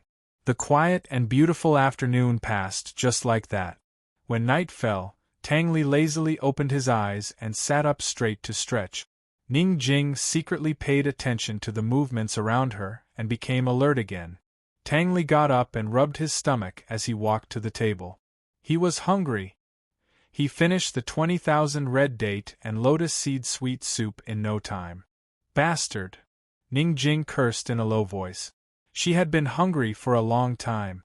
It looked like Tang Li was planning to waste her time. She could not sit still and wait for death. A cold glint flashed past her eyes and she shouted, "Ouch, it hurts! My stomach hurts!" It was their wedding night and she was sick. What could he do to her? She covered her stomach with both hands and curled up, shouting, "My stomach hurts, help, help me!" Tang Li looked over suspiciously and his lips curled into a cold sneer. However, he quickly put on his act and rushed to Ning Jing. At this moment, Ning Jing happened to remove the red veil. "My stomach hurts, She shouted halfway and suddenly became quiet. God, what did she just see? She saw that the room was filled with red roses. It was simply a sea of flowers. On the empty space in front of the couch, candles were lit into a large heart shape. Inside, her favorite white daisies were placed in the shape of the word Jing. This, Ning Jing was stunned and forgot to put on her act. Cold and quiet, she had rushed all the way from Wan Commerce Hall to get married. But why was there such care and surprise hidden in this wedding room? Tang Li, do you know that I've long given up and treated it as a wedding in this lifetime? Ning Jing looked at Tang Li in disbelief. Under the candlelight, Tang Li's eyes reflected the shadows of the flowers in the room and also her shadow. His eyes were affectionate and gentle like water. Seeing the shock and emotion in Ning Jing's eyes, Tang Li was very satisfied, but he pretended not to notice anything and asked anxiously, "What's wrong with your stomach? Why does it hurt?" Ning Jing then regained her senses and hurriedly continued to put on her act. "It hurts a lot. I can't take it anymore. Let me lie down, all right?" Tang Li did not say anything and hurriedly helped Ning Jing take off her phoenix coronet and helped her lie down on the couch to tuck her in. "Have you caught a cold? Or did you eat something bad?" As Tang Li asked, he hurriedly went to get some hot water. "Drink some water first. I'll get a doctor."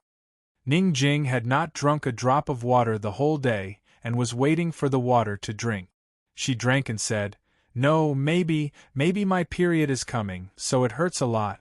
I'll be fine after a night's rest." This trick was simply an insult to him.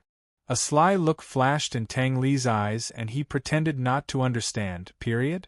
What kind of illness is that? Is it serious? I'd better go get a doctor.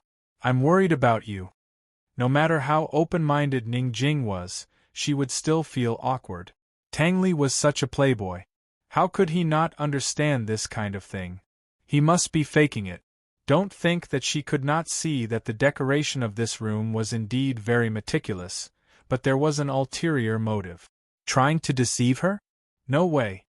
I'm not sick, it's… Ning Jing motioned for Tang Li to come closer and wanted to explain to him, who knew that she suddenly felt a sharp pain in her stomach, so painful that she suddenly broke out in cold sweat. What was going on? Chapter 680. What was going on with Ning Jing? Her stomachache was not completely fake. She had just secretly taken a poison that she had hidden in her mouth. This poison was called Haunted Night. Once taken, she would have a stomachache at night. However, it was only a slight pain and was not fatal. After 3 nights of pain, the poison would dissipate. After the poison dissipated, the person would be very weak and would need to rest in bed for a month. She had long expected that Tang Li would find a doctor for her, so she had made sufficient preparations. Even if the doctor really came, he would not be able to find the specific cause of the illness after taking her pulse. Anyway, she planned to recuperate in bed for this month and be served by others. With Auntie Shuang watching over her and her family coming to visit, Tang Li could not do anything to her. The person who sold her the poison clearly said that after taking the poison, she would only feel a slight pain. Why did her internal organs hurt as if they were being cut by knives? She was not afraid of pain, but this kind of pain was simply unbearable. In just a short while, she was already sweating all over. Looking at Ning Jing's pale face and trembling lips, Tang Li's eyes flashed with contempt. He thought to himself, this shameless woman really knows how to act. If he had not fallen for her tricks before, he would definitely have fallen for it. He leaned closer and asked curiously, "If it's not an illness, what is it?" Ning Jing did not answer. To be exact, she did not have the strength to explain to him. She pressed her hands tightly on her stomach, hoping to relieve some of the pain. "Let's call a doctor over." Tang Li seemed to be very anxious, but in fact, he did not even want to call a doctor over. Ning Jing was just pretending. It was useless to call a doctor over. He was very willing to slowly waste time with her tonight. "Come, drink some more water. I'll call a doctor." He gently helped Ning Jing sit up. As soon as Ning Jing sat down, she immediately fell to the side and curled up in pain. Her acting was so good. Tang Li decided to accompany her to the end. Long Fei Yi had already ordered him to settle Ning Jing within a year. He decided to use warm tactics to torment this slut. Tang Li quickly pulled Ning Jing up. Jing, what's wrong with you? Don't scare me, okay?" Ning Jing was in so much pain that she felt weak all over. She couldn't help but collapse into Tang Li's arms. The warmth in Tang Li's arms immediately dispersed the coldness in her body. However, she was not greedy. She gritted her teeth and quickly struggled out. Lying in the bedding, she held her stomach tightly and did not say a word.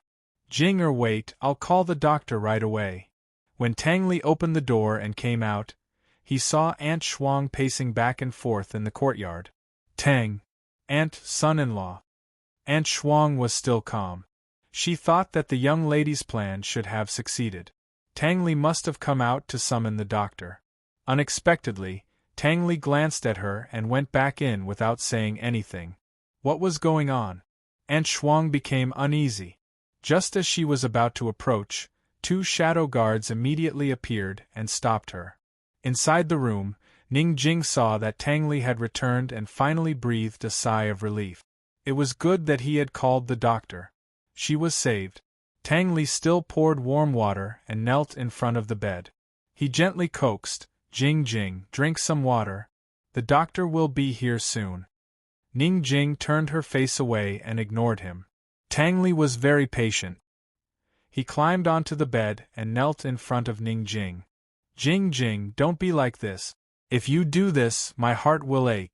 I know we didn't have a good relationship before, but since I, Tang Li, married you, I will definitely cherish you. Jing Jing, give me a chance, okay? Ning Jing was cold to begin with. When she heard this, she got goosebumps all over her body. She turned her head and looked elsewhere.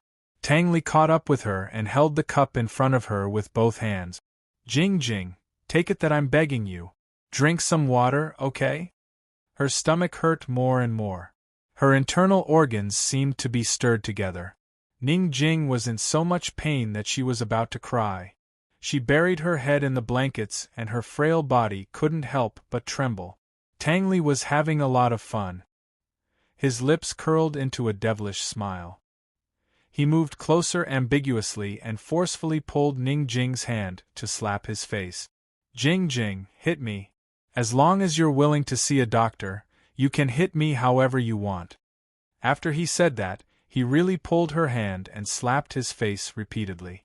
Ning Jing really wanted to cry. When did she say that she didn't want to see a doctor? Every time Tang Li pulled her hand and slapped his face, her stomach would hurt for a while. She wanted to break free, but unfortunately, she didn't have any strength. Jing Jing, are you happier now? As long as you're happy, I'll do anything you want. I really want to spend the rest of my life with you.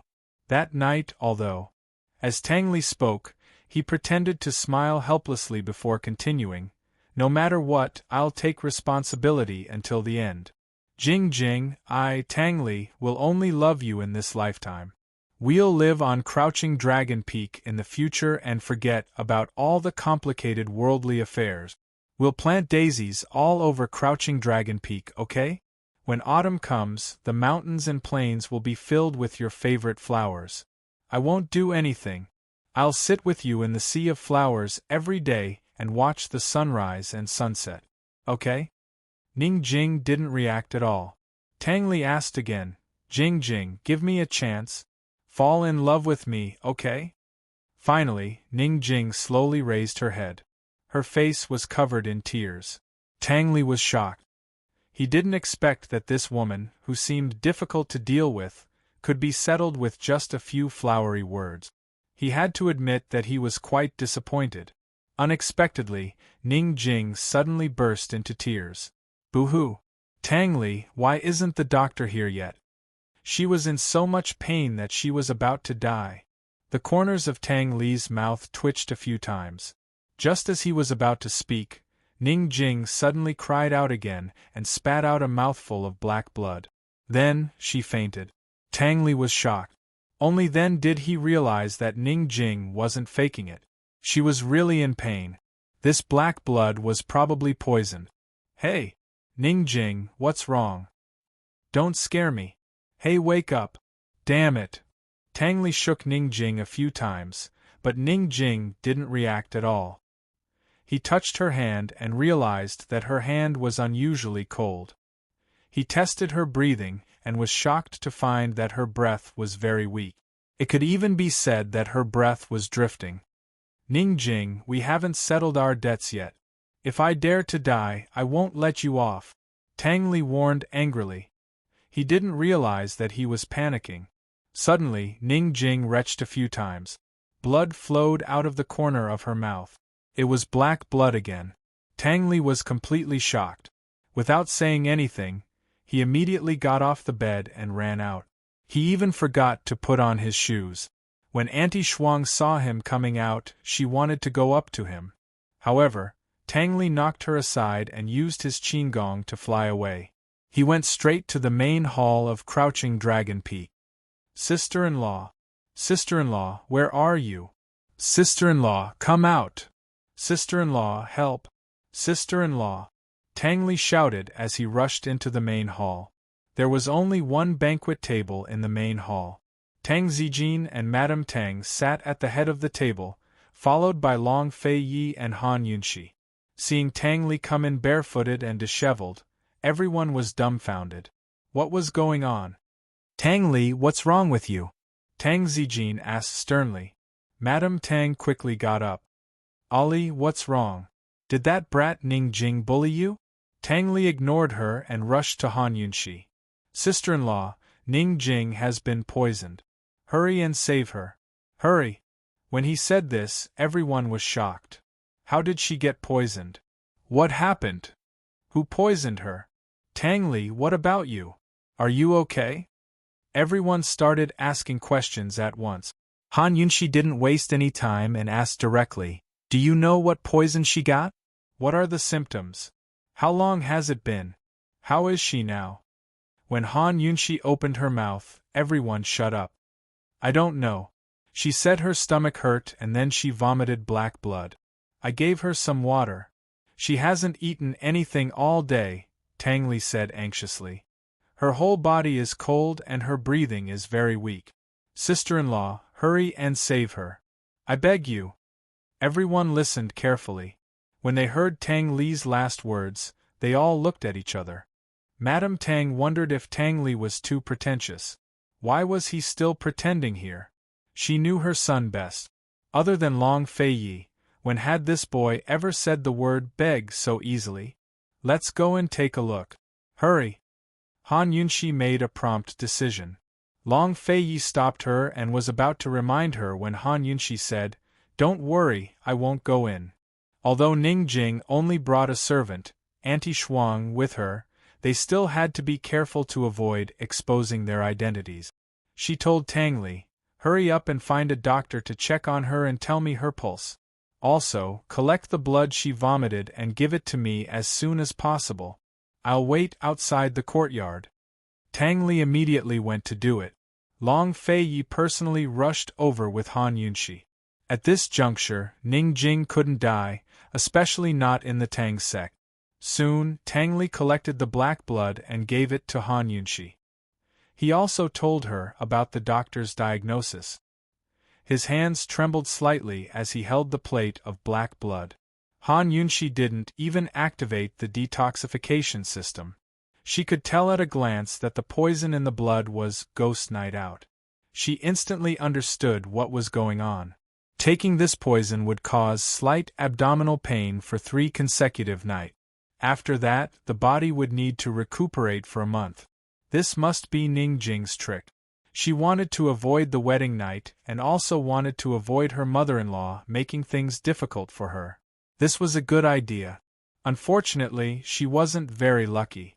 Fragrances and pollen were the most taboo things for those who had taken the Night of Ghosts poison. Once they encountered these 2 things and exceeded a certain amount, the poison would multiply, leading to true poisoning. It would cause severe abdominal cramps and even affect normal breathing. Tang Li's room was full of flowers, and they were all fresh. It would be strange if she wasn't poisoned. Fortunately, Tang Li was by her side and discovered it in time. Otherwise, this girl might really die on her wedding day.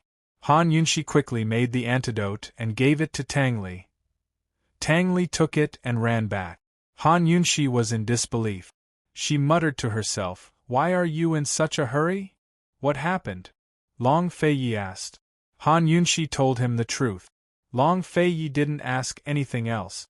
He only asked, His room is full of flowers? Yes, roses and Ning Jing's favorite daisies. Haha, I wanted to give Ning Jing a surprise. I didn't expect that I would almost kill her. Han Yunxi laughed. Is this what you mean by suppressing first and then showing off later? Long Fei Yi asked again. It was rare for him to be interested in this kind of thing. It's to coax a girl. Let her be disappointed first, then give her a surprise. No matter how hard-hearted she is, she will be more or less touched. Han Yunxi laughed. Long Fei Yi nodded thoughtfully. What about you? Chapter 681. It turned out that suppressing her feelings first was a way to make a girl happy and touched. This was the first time Long Fei Yi had heard of such a thing, and it was also the first time he cared about such a thing. Was this trick effective on Han Yunxi? Han Yunshi didn't expect Long Feiyi to suddenly ask such a question. She looked at him, and her mind was a little blank. She didn't know how to answer for a moment. Long Fei slowly drew closer and stared at her. He seemed interested and patient, but also impatient and persistent in his desire for an answer. A familiar aura slowly approached.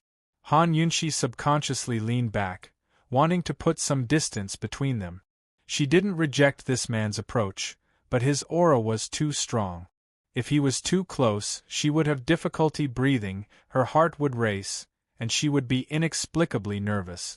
Long Feiyi didn't rush her. His tall body leaned forward as she leaned back. Han Yunshi hadn't seen him at such a close distance, and looked into his eyes for a long time. These deep eyes weren't as cold and sharp as usual, but they were still bottomless. Han Yunshi clearly knew that she would be addicted, but she still couldn't help but look into his eyes. Long Feiyi, looking at your eyes at such a close distance, can I see into your heart? Long Feiyi, how many secrets are hidden in your heart? Time stood still, and everything seemed to be silent. The two of them stared at each other. He was in her eyes, and she was in his eyes. Suddenly, Han Yunshi lost her balance and instantly fell back. Long Feiyi grabbed her waist. However, he didn't pick her up. Instead, he leaned in front of her and finally said, "What about you? What do you like?" Han Yunshi had just been frightened and had already recovered from her intoxication. "What do you mean, like what?" She played dumb. "What flowers do you like?" Long Feiyi asked seriously. "Are you going to give me one?" Han Yunshi smiled. Had Long Feiyi ever given her flowers? What about the plum blossoms in the Jiangnan Plum Blossom Sea? If he could count the flowers, then this guy was truly unprecedented in the past and would never be surpassed in the future. At most, other people would give him 999 roses. The plum trees in his sea of plum blossoms in Jiangnan were more than 999. If one were to count the number of flowers, it was impossible to count how many there were. Long Feiyi actually didn't need anyone to teach him how to gift things, because no one could teach him how to be so generous. Seeing Han Yunshi smile, Long Feiyi seemed a little unhappy. He immediately ended the topic of flowers, but did not end the previous topic. He asked again, "What do you like?" He furrowed his brows and insisted on an answer. "I like it." Han Yunshi thought about it seriously. "I like." She thought for a long time while he waited patiently. Finally, she asked, "Long Feiyi, will you give me whatever I like?" "Yes," he answered without thinking. "Then listen carefully." Han Yunshi smiled mysteriously. She was leaning back, and all her strength was on his arm. She actually hooked her finger, indicating for him to come closer. She was almost leaning back at a 90-degree angle. If Long Feiyi got any closer, the two of them would definitely fall together.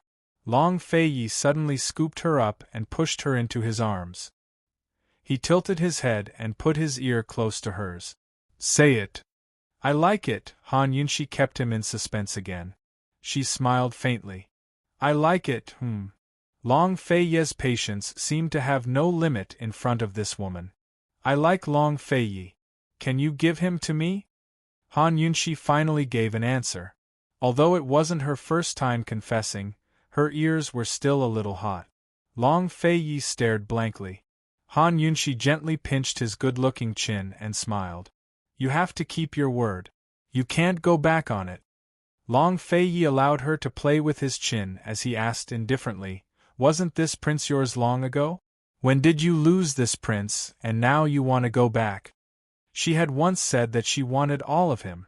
Looking at Long Feiyi's gentle gaze, Han Yunshi felt a little unreal. She had never thought that this man could say such nice and gentle words of love. She was just joking. Seeing that he was still so serious, she suddenly stopped laughing. She didn't know if it was an illusion, but she actually saw a trace of sadness in his gentle eyes. Sadness? She had always thought that this man wouldn't have such emotions. His heart was stronger than his sword skills, so how could he be hurt? Who could hurt him? Between the two of them, wasn't she the one who had been hurt all these years? At most, he was angry. She rose from his embrace and stood up straight, looking at him seriously. She wanted to see the person in front of her clearly. She was really afraid that this was all a dream. Long Fei, can you say that one more time? When did you lose this prince? Now. No, the one before that. Say it one more time. She was delighted, bold, and greedy. Idiot, Long Fei laughed. Han Yunxi was a little angry. She allowed him to laugh, but Long Fei gently embraced her and whispered by her ear, Han Yunxi, this prince has long been yours. Her smile was as red as the clouds, blooming on her face. Her heart was filled with joy as her face and ears turned red. His voice was so gentle that it melted her heart. Long Fei, no need to coax me, no need to restrain me, no need to lift me up. As long as you show me your tenderness, Yunxi's heart of stone will melt. Say it one more time, she stubbornly demanded. She was greedy. Han Yunxi, this prince has long been yours. Yours alone. His hot breath blew by her ear. Han Yunxi was immersed in happiness when he said domineeringly, Han Yunxi, you can only have this prince. As soon as he finished speaking, he nibbled on her earlobe and kissed his way down her jade neck. Han Yunxi trembled as a numbing sensation spread throughout her body. Long Fei, you're naughty, she thought he'd become gentler, but he was still so domineering.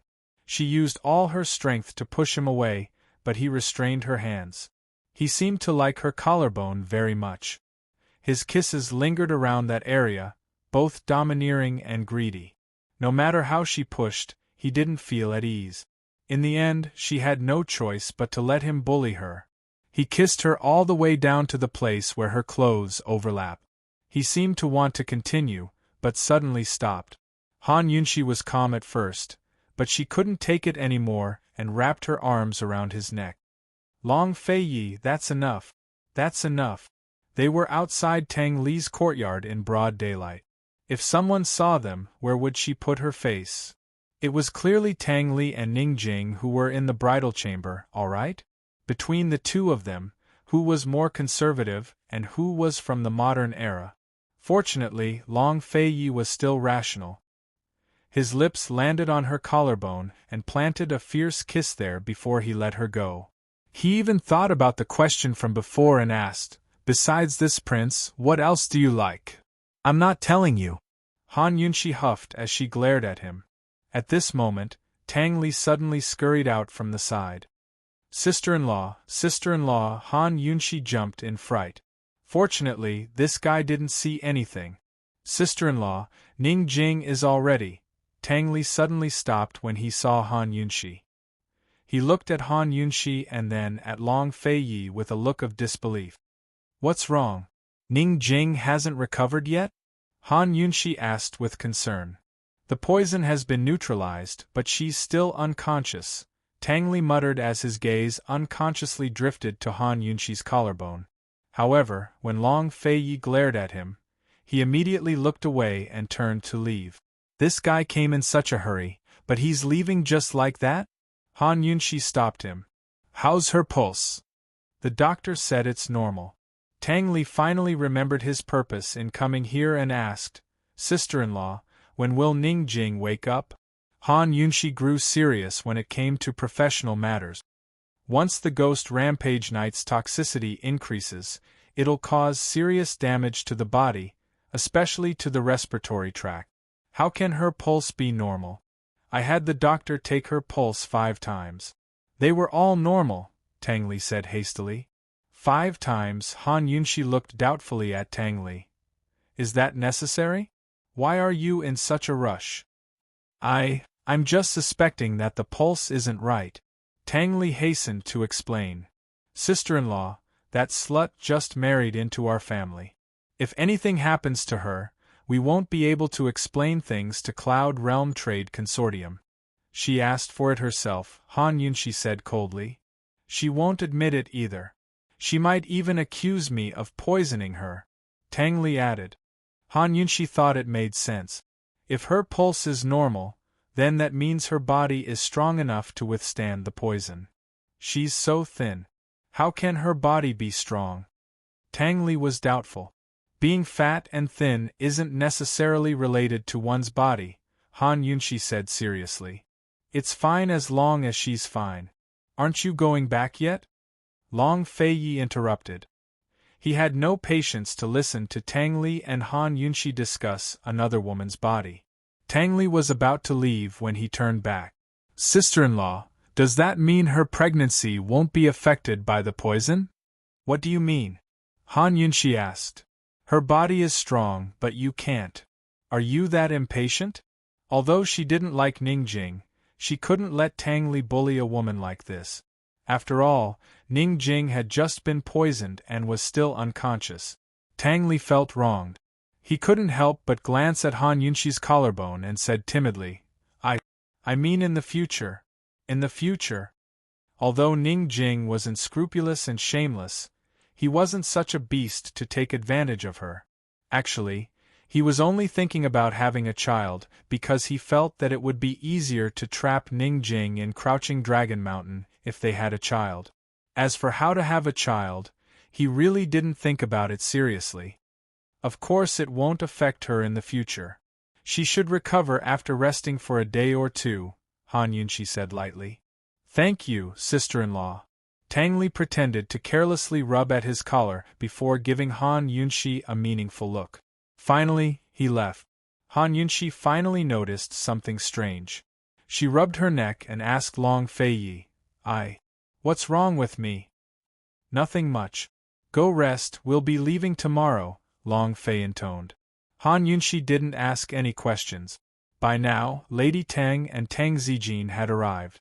As soon as they saw Han Yunshi's neck, Tang Zijin averted his eyes, while Lady Tang gave Long Feiyi a meaningful look without saying a word. She smiled and asked, Yunshi, is that little slut all right? It's nothing serious, Han Yunshi said mildly. Then that's good. Hurry and go back. Plenty of dishes have been served, all of Fei's favorites, Lady Tang chuckled.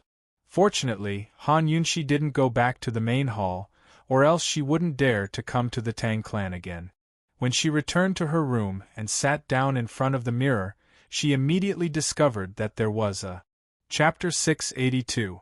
Han Yunshi discovered that there was a conspicuous red mark on her collarbone. This was clearly Long Feiyi's mark, a kiss mark. No wonder Tang Li was acting so strangely, no wonder Lady Tang's smile was so ambiguous, and Tang Zijin turned his head away immediately. Heavens, she'd listened to Lady Tang's words and returned to the main hall. All the elders of the Tang clan were there. If they saw this red mark, where would she hide in the ground? She'd almost stolen the limelight from Tang Li and Ningjing and become their most memorable wedding day? Just the thought of it was terrifying. Lady Tang didn't even warn her before pushing her into the fire pit. How abominable! Like son, like mother. Han Yunshi couldn't figure it out. She remembered that Long Feiyi hadn't used much strength, so how did he leave a mark? Of course, Han Yunshi calmed down after her initial excitement. She gently caressed the redness. No one knew what she was thinking, but she suddenly smiled. Mine! The exhausted Han Yunshi was destined to lose sleep that night. She spent an entire night cutting out a dress to make a silk scarf to hide the mark. Otherwise, how was she supposed to face anyone tomorrow? She couldn't figure out why she never realized that Long Feiyi was such a bastard. Han Yunshi didn't sleep at all, nor did Long Feiyi. Although he was at the Tang clan, he kept an eye on the battles between Tianing, Western Zhou, and Tian, and less than a day later, news of the induced labor had shaken Medical City. The Medical Academy head personally investigated the matter and ordered the arrest of head Elder Ling and Lady Lianxin. Academy head Gu wanted to keep the scandal within the Medical Academy and prevent it from spreading. Still, Gu didn't let go of such a good chance. It wasn't clear where Gu found his connections to spread the news, but it only took half a day for Cloud Realm Continent to become a hot topic of discussion. Even if Academy head Gu punished head Elder Ling and Lady Lianxin, he still had to give the world an explanation. Otherwise, the medical academy's reputation would be ruined. It had to be said that Gu Qixiao's contributions this time were the greatest. Because of the haste, many of Emperor Tianhui's old retainers in Tianing country had raised their troops and rebelled. Some used the excuse of supporting the third and fourth imperial princes, but were actually trying to take advantage of the chaos to establish their own factions and take a share of Tianing's food. Most of them, however, chose to rely on Long Tianma. In any case, Ning Qing not only had to deal with the eastern and western battlefields, but also the various separatist factions within the country. Although they weren't strong, they were enough to scatter part of Ning Cheng's forces and disrupt his battle plans. On the western front, as Long Feiyi predicted, Western Zhou's emperor accepted Chu Tiannin's surrender and blamed Empress Shui's death on Ning Qing and Chu Qingge.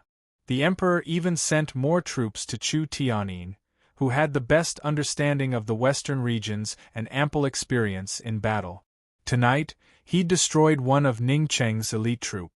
On the eastern front, Long Tianma might have no experience in battle, but General Mu's estate wasn't easy to deal with. Despite their limited military strength, Great General Mu had arranged a good situation. Mu Qingwu was currently on his way to the front lines. With General Mu's arrangements and Mu Qingwu's personal command, Long Tianma's victory was guaranteed. "Your Highness, Long Tianmo really got lucky this time," Chu Shifeng said unhappily. "We shouldn't have left Long Tianma alive in the first place. If they'd killed Long Tianma, the Tianan territories would be under His Highness Duke of Qin's control right now. His Highness Duke of Qin would be the one asking for profits instead of losses. After all, His Highness Duke of Qin still held the title of Tianing Qinhuang. It was perfectly justified for him to deal with Ning Qing and Chu Qingge." "Do you think the Mu family is so easy to deal with?" Long Feiyi asked. "We should have stopped Mu Luiyue from marrying into the Mu estate," Chu Shifeng muttered to himself. As he brought up the matter. Moreover, Mu Qingwu joined the Eastern Palace back then because he wanted to investigate the disaster relief grain. "Mu Qingwu. The Mu clan isn't under his control," Long Feiyi said. Mu Qingwu had pretended to rely on the Eastern Palace for the sake of his hot-bloodedness, for the sake of the country and its people. He wanted to uncover evidence of the imperial uncle's embezzlement of relief grain, but who knew that Great General Mu would actually side with Long Tianma for the sake of Mu Luiyue? Whether it was Long Tianma or Mu Qingwu, Long Feiyi didn't think much of either of them. He only feared General Mu. The situation in the western regions was growing more and more chaotic. That old fox had managed to convince Long Tianma to wait until now to send out his troops. It was a skill of his own. "Your Highness, but Mu," Chu Shifeng didn't understand, but Long Feiyi only said coldly, "As long as General Mu is around, don't try to scheme against Tianan. Your Highness, are we really afraid of General Mu's estate?" Chu Shifeng wasn't convinced. Leaving aside other forces, the Bailey army was strong enough to fight against General Mu's estate. How could Long Feiyi really be afraid?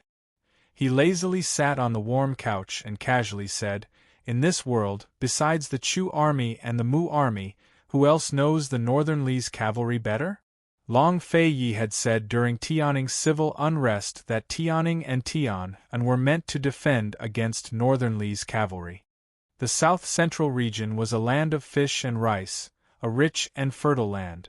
It was also the most densely populated area, so he would never allow the flames of war to spread there. This time, he'd accepted Chu Tiannin's surrender and kept the Chu clan troops for more than just dealing with Ning Jing. "Go make preparations. We'll set out for South Ning tomorrow," Long Feiyi ordered. "Your Highness is leaving Yaoshui?" Chu Shifeng was astonished. Wasn't it too early to leave Yaoshui now? After all, the war had only just begun. There were bound to be variables. As long as Northern Li doesn't make a move, the three countries in the west won't be affected. Although Ningcheng was being attacked from two sides, he had enough troops and frightening amounts of wealth. He wouldn't lose much in a year and a half. Long Fei figured that the situation in the west would continue for another 2 to 3 years. His main concern was still northernly.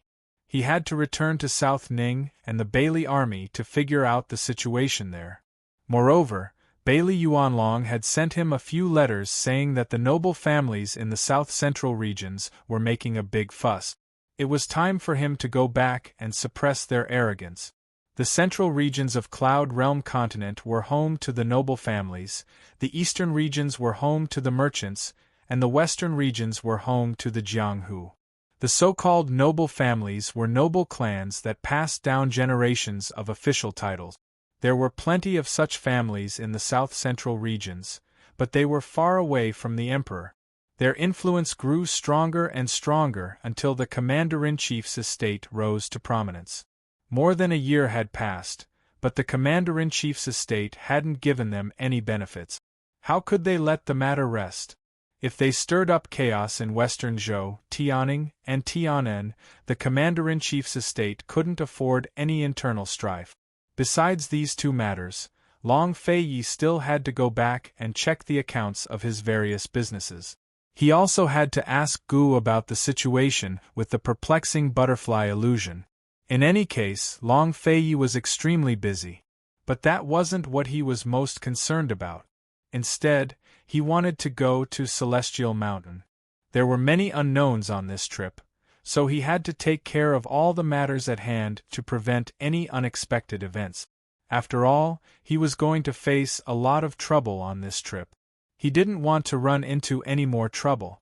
Long Fei had made plenty of preparations. Even the change of ownership of the Tang clan and Tang Li's ascension to the throne were all part of his plans. Aunt Ru hadn't colluded with Duan Muyao, but he'd still prepared a trap for her to jump into. He'd put in a lot of thought and effort, but how many people understood him? Even his closest retainer, Chu Shifeng, couldn't make sense of it.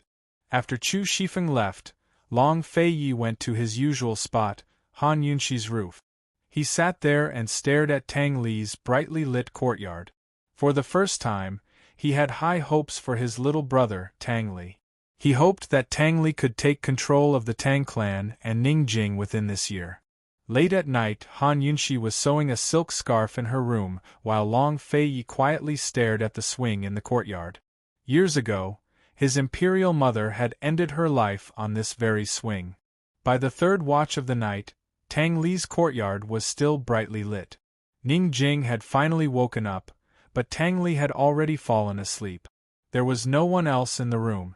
He was leaning against the bed with his arms crossed and his head bowed as he dozed off. Ningjing's body really was in good shape. She didn't look tired at all, but was in high spirits. Her eyes darted around in their sockets as she prepared to sneak out of bed. Tang Li suddenly collapsed, scaring her into shutting her eyes and pretending to be asleep. Tang Li narrowly avoided falling onto the bed, but woke up quickly enough to stretch and yawn at the same time. Ningjing heard the noise and didn't dare to open her eyes. She didn't know why her stomach was hurting so badly, but she was sure that Tang Li had saved her. Tang Li sized up Ningjing's face and suddenly moved closer to her face. A gust of wind blew and Ningjing's heart almost stopped beating. She could clearly feel Tang Li's breath on her face. This guy was very close to her. What was he trying to do? Ningjing was perturbed and nervous, but then she heard Tang Li scolding her through gritted teeth. Bitch! Too much. However, Ningjing endured it. She very rationally believed that knocking herself out was the wisest choice. At least, Tang Li would only use his mouth and not his hands. But unexpectedly, Tang Li suddenly reached over and pressed her forehead. Ningjing was furious. Was this guy still a man? Was he trying to sneak up on her while she was in danger?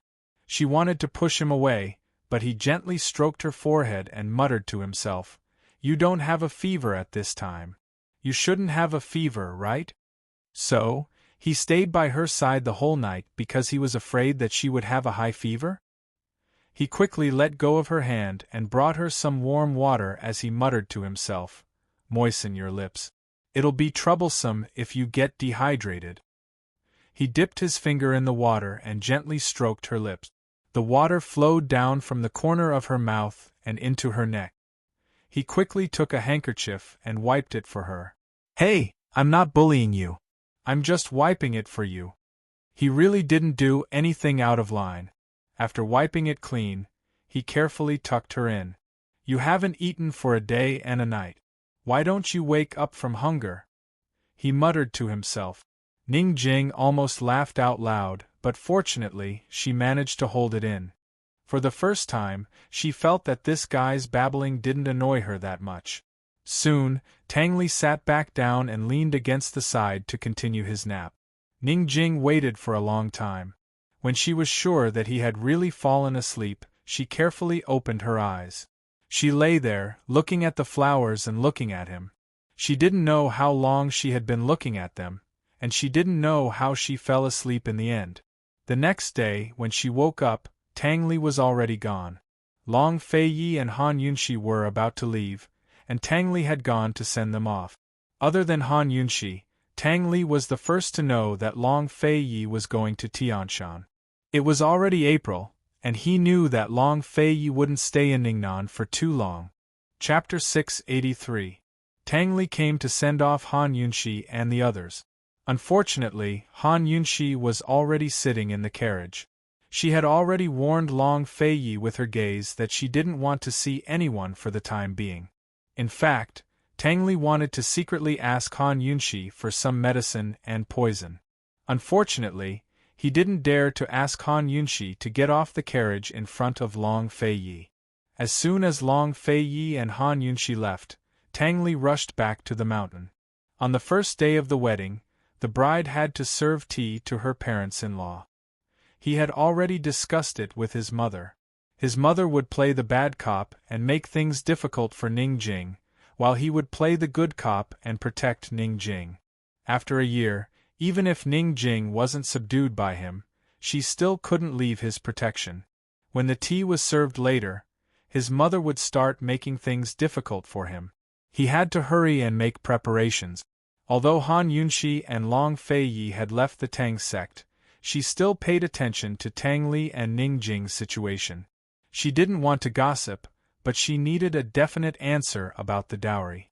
Sure enough, at noon, Long Fei Ye's spy in the Tang sect sent news that Ning Jing's dowry was indeed an arms trade. Han Yunxi looked at the secret letter and didn't know whether to laugh or cry.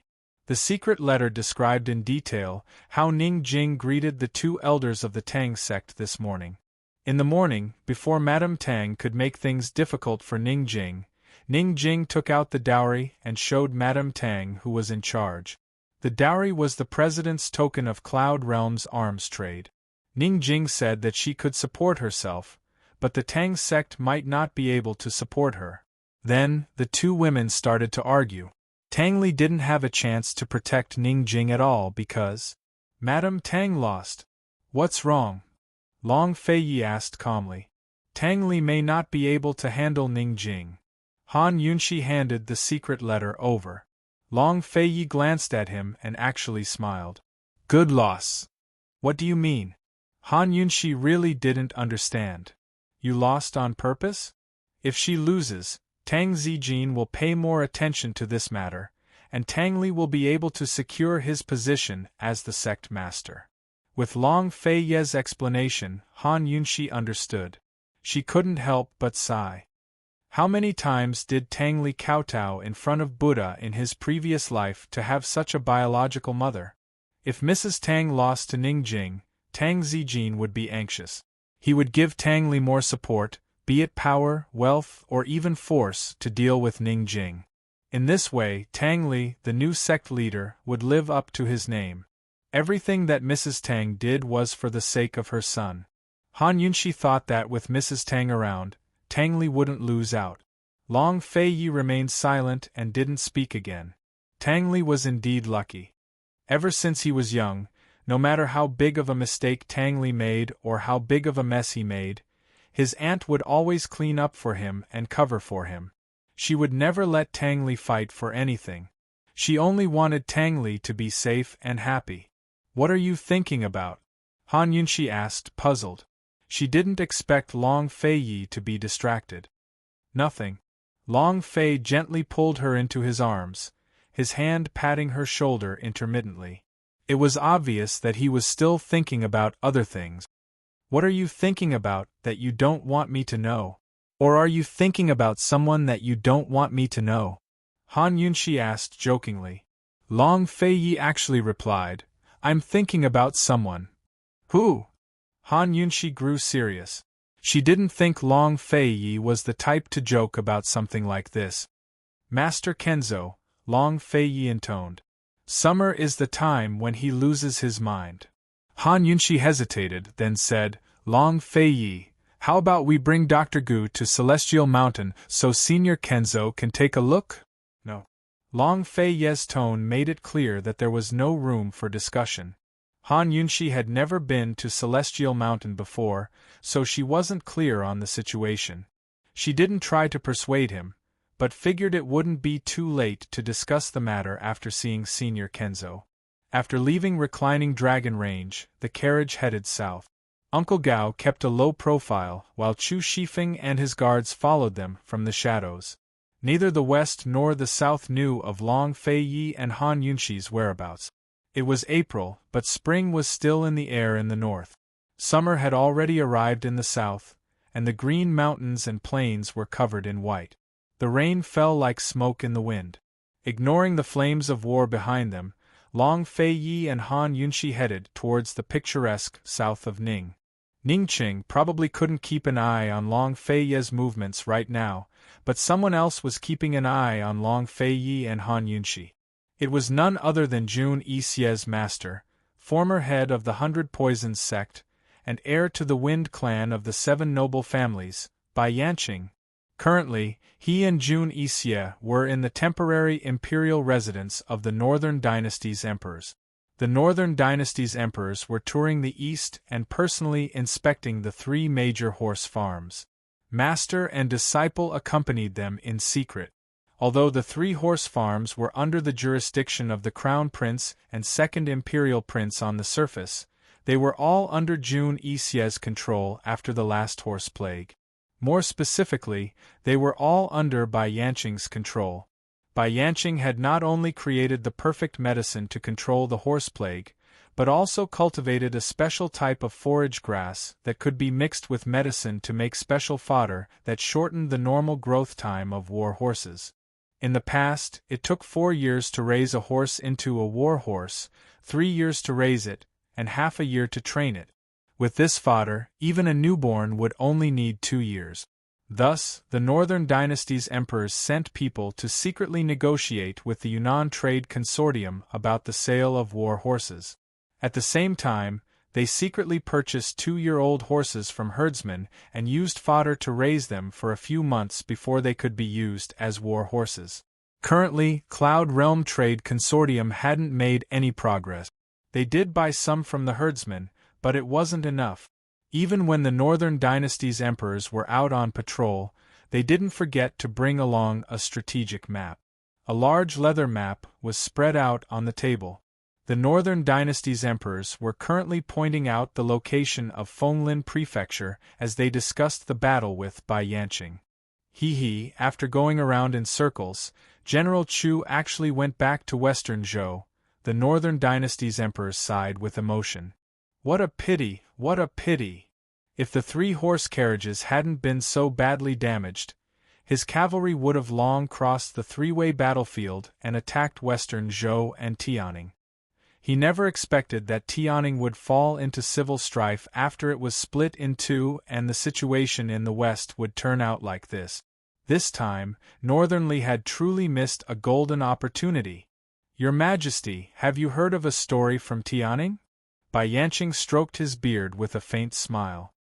He was dressed in long gray robes and looked calm and composed, like an otherworldly expert who was mysterious beneath his facade. What story? The Northern Dynasty's emperors asked. Misfortune may be a blessing in disguise. After Bai Yanqing finished speaking, Jun Yixie explained to the Northern Dynasty's emperors in detail. Your Majesty, the chaos between the 3 countries will last for a long time. Your Majesty still has a chance. Once the war horses are ready, you can send your troops south and reap the benefit. Humph, with the number of war horses we have now, we might not even have a chance of victory in 2 years. Jean won't fight a battle without confidence. Don't forget that the Duke of Qin's navy is still eyeing us from the Eastern Sea. Without a doubt, the Northern Dynasty's emperor's greatest enemy was Long Fei Yi. Your Majesty, is this because you don't trust the old man? Bai Yanqing laughed coldly. Compared to Jun Yixie's respect, Bai Yanqing wasn't humble in front of the Northern Dynasty's emperors. Neither was his aura weak. Bai Yanqing, how do you expect Zhen to trust you? Cloud Realm Continent's most fertile lands are all in the Duke of Qin's hands. It's already summer in the south, so harvest season will arrive in a few months. The flames of war won't reach there. When the time comes, Western Zhou and Tian will have no choice but to transfer grain from his hands. He won't miss out on Ning Cheng's lands. The Northern Dynasty's emperors said coldly. Western Zhou and Tian's lands were barren to begin with, so grain production was limited. Now that the flames of war had begun, almost all farming and animal husbandry had stopped. Although Tian wasn't the main battlefield and its agriculture was well developed, all of its men had gone to war. Fewer people were left to do farm work, which would greatly reduce grain production. Once the grain reserves were used up, both sides would have to buy grain from outside. This was the perfect time for the South Central Region's Commander-in-Chief's estate to reap the spoils of war. Moreover, Long Fei Yi's style wasn't just for grain. It was very likely that he'd take advantage of the situation to send out his troops and divide up Tian's lands with Western Zhou and Tianan. The Northern Dynasty's emperors spoke the truth, but Bai Yanqing didn't take it to heart. Smiling, he said, "Your Majesty, please believe the old man. This autumn will be an eventful one for the Duke of Qin. As long as the Crown Prince can quickly increase the number of horses, the old man's promise to your Majesty will come true very soon." Seeing the Northern Dynasty's emperors hesitate, Bai Yanqing added, "Your Majesty trusted the old man in the past. If you don't believe him now, the old man will be disappointed." Bai Yanqing's eyes were like a mysterious lake that had lain dormant for thousands of years. Nothing could disturb it. The Northern Dynasty's emperors recalled Bai Yanqing's promise. He'd said that the 7 noble families, the Wind and Black clans, would swear fealty to the Northern Li imperial family and unite Cloud Realm Continent together. Because of this promise, the Northern Dynasty's emperors had conferred upon Jun Yixie the title of Duke of Kong and granted him unlimited power. Bai Yanqing was an honored guest of honor and treated him with limitless respect. The Northern Dynasty's emperors stared at Bai Yanqing for a long time before coming to a decision. "Someone come, send orders to the second imperial prince to cross the snowy mountains and recruit soldiers and horses. Zhen will give him 3 months. If he doesn't bring back the horses, then he doesn't need to come back." Beyond Northern Li's lofty snowy mountains was the northernmost part of Cloud Realm Continent. It was also the last piece of undeveloped land, home to a tribe of primitive slaves called the Wintercrow clan. 3 years ago, the Northern Dynasty's emperors had sent out envoys to bypass the snowy mountains and reach the Wintercrow clan for the first time. There, they discovered the best breed of horses, the Wintercrow horses. Over the past 3 years, Northern Li had already built a winding mountain path that allowed them to reach the Wintercrow clan in a short time. However, the Wintercrow clan was fierce and untrustworthy, making it difficult to communicate with them. Even a small business deal with them could put one's life in danger, much less a major horse trade. Northern Li had sent out 10 envoys in total, but none of them had returned. Thus, the Northern Dynasty's emperors hadn't held out much hope. But now that the 3 nations were at war, he had no choice but to try. If Bai Yanqing was confident he could keep the Long Fei Yi in check, then he could catch them off guard when autumn came and the 3 nations ran out of food supplies. No matter what, he had to have enough war horses in reserve. A crafty look flashed past Bai Yanqing's eyes before he crossed his arms and said, "I wish His Second Highness good luck." Imperial Father, this son is willing to go as well to protect the second Imperial Prince. Jun Yixie volunteered himself. The Northern Dynasty's emperors looked at him hesitantly. To the readers, welcome to Jin Mo's public WeChat account, Jimomo 2015. There's a small drama, character chronicles, and the heavenly concubine's sweet words to read. Chapter 684. This trip to the Winter Crow clan would be fraught with danger. However, the Northern Dynasty's emperors weren't worried about Jun Yixie's safety, but who would take over the horse farms and snow mountains once Jun Yixie was gone. If Jun Yixie died in the Winter Crow clan, then who would get the farms and snow mountains?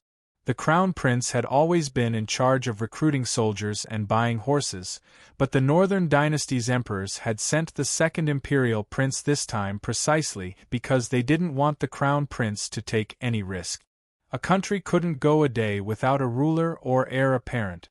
With the second Imperial Prince and Jun Yixie going, it was inevitable that the horse farms and snow mountains would fall into the Crown Prince's hands. The Northern Dynasty's emperors valued the Crown Prince, but didn't want him to have too much power. After all, Crown Prince Long Tianma had set up his own house to serve as a warning. In the midst of her hesitation, Bai Yanqing spoke up. The second Imperial Prince might not be able to handle this. If Yixie goes, old man won't have to worry. The barbarians are afraid of supernatural powers, so Yixie's poison skills should be enough to deal with them. The Winter Crow clan was extremely backward, especially when it came to medicine. Many of their incurable illnesses were attributed to supernatural beings. If Jun Yixie used his poison skills there, he might even be worshipped as a god. In the Winter Crow clan, anyone who was worshipped as a god could order them around as they pleased. Poison skills, that's a good idea. Beloved subject, why didn't you say so earlier? The Northern Dynasty's emperors suddenly realized. I just thought of it, Bai Yanqing explained. Just like that, the Northern Dynasty's emperors agreed. After Bai Yanqing and his disciple left the palace, Bai Yanqing instructed in a low voice, find someone to tell the Crown Prince the news in a few days. He won't miss out on a chance to fight for merit. Jun Yixie's lips curved up in a ruthless smile. Master is wise and brilliant. This disciple definitely won't disappoint you.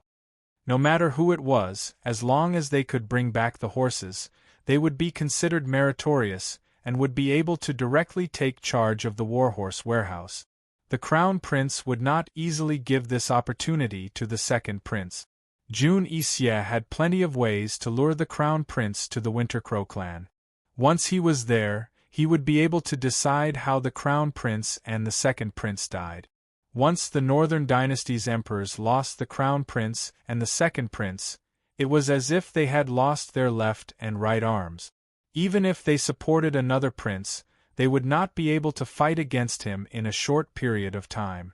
In the future, when the Northern Dynasty's emperors grow old, it would be hard to say who would take control of Northernly. Previously, Jun Yixie had never understood why his master wanted him to keep an eye on the internal affairs of Northernly and not be distracted by interfering with external affairs. Now, he was more or less obvious.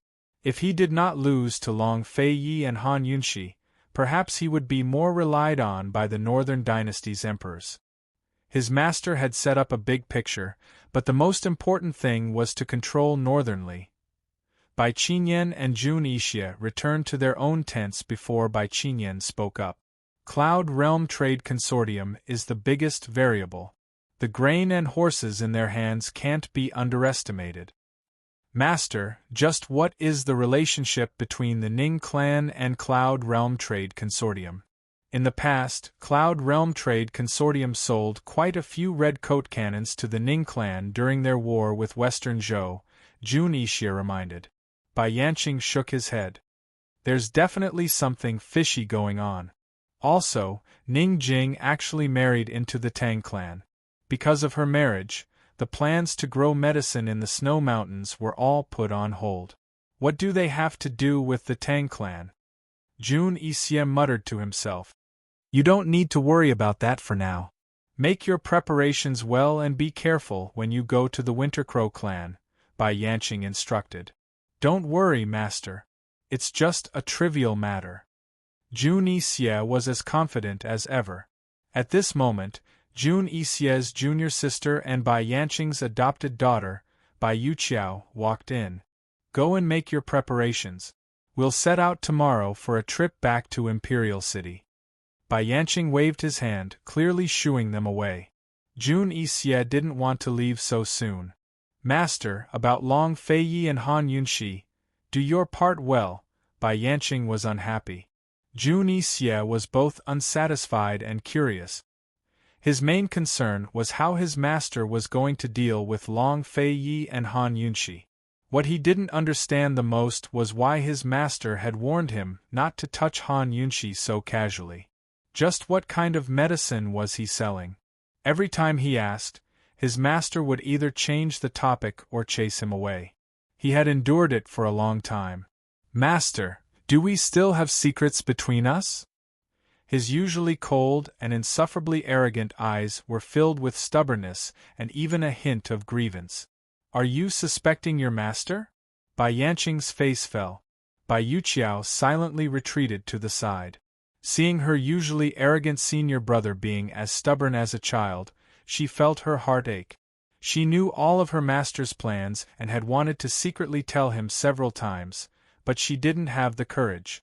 That's not it. Since master doesn't want your disciple to interfere, your disciple will obey. Jun Yixie finished speaking and turned to leave. When he reached the door, Bai Qingyan said coldly, You've already been defeated by a woman over and over again. What right do you have to interfere? Don't worry, master will avenge you for the humiliation Long Feiyi gave you. Don't be anxious. Hearing this, Jun Yixie's dim eyes immediately lit up. He turned and respectfully bowed. Thank you, master. Seeing this, Bai Yuqiao felt extremely helpless. She knew that her senior brother must have been too happy and didn't notice that master only mentioned Long Feiyi and not Han Yunxi. What her senior brother wanted the most was to get revenge on Han Yunxi. After all, he lost every time because of Han Yunxi. What are you still standing there for? Bai Qingyan's stern voice broke Bai Yuqiao's train of thought. She quickly ran over and handed over a secret missive. Master, the City of Daughters sent this over at top speed. The City of Daughters had long been under Bai Yanqing's control.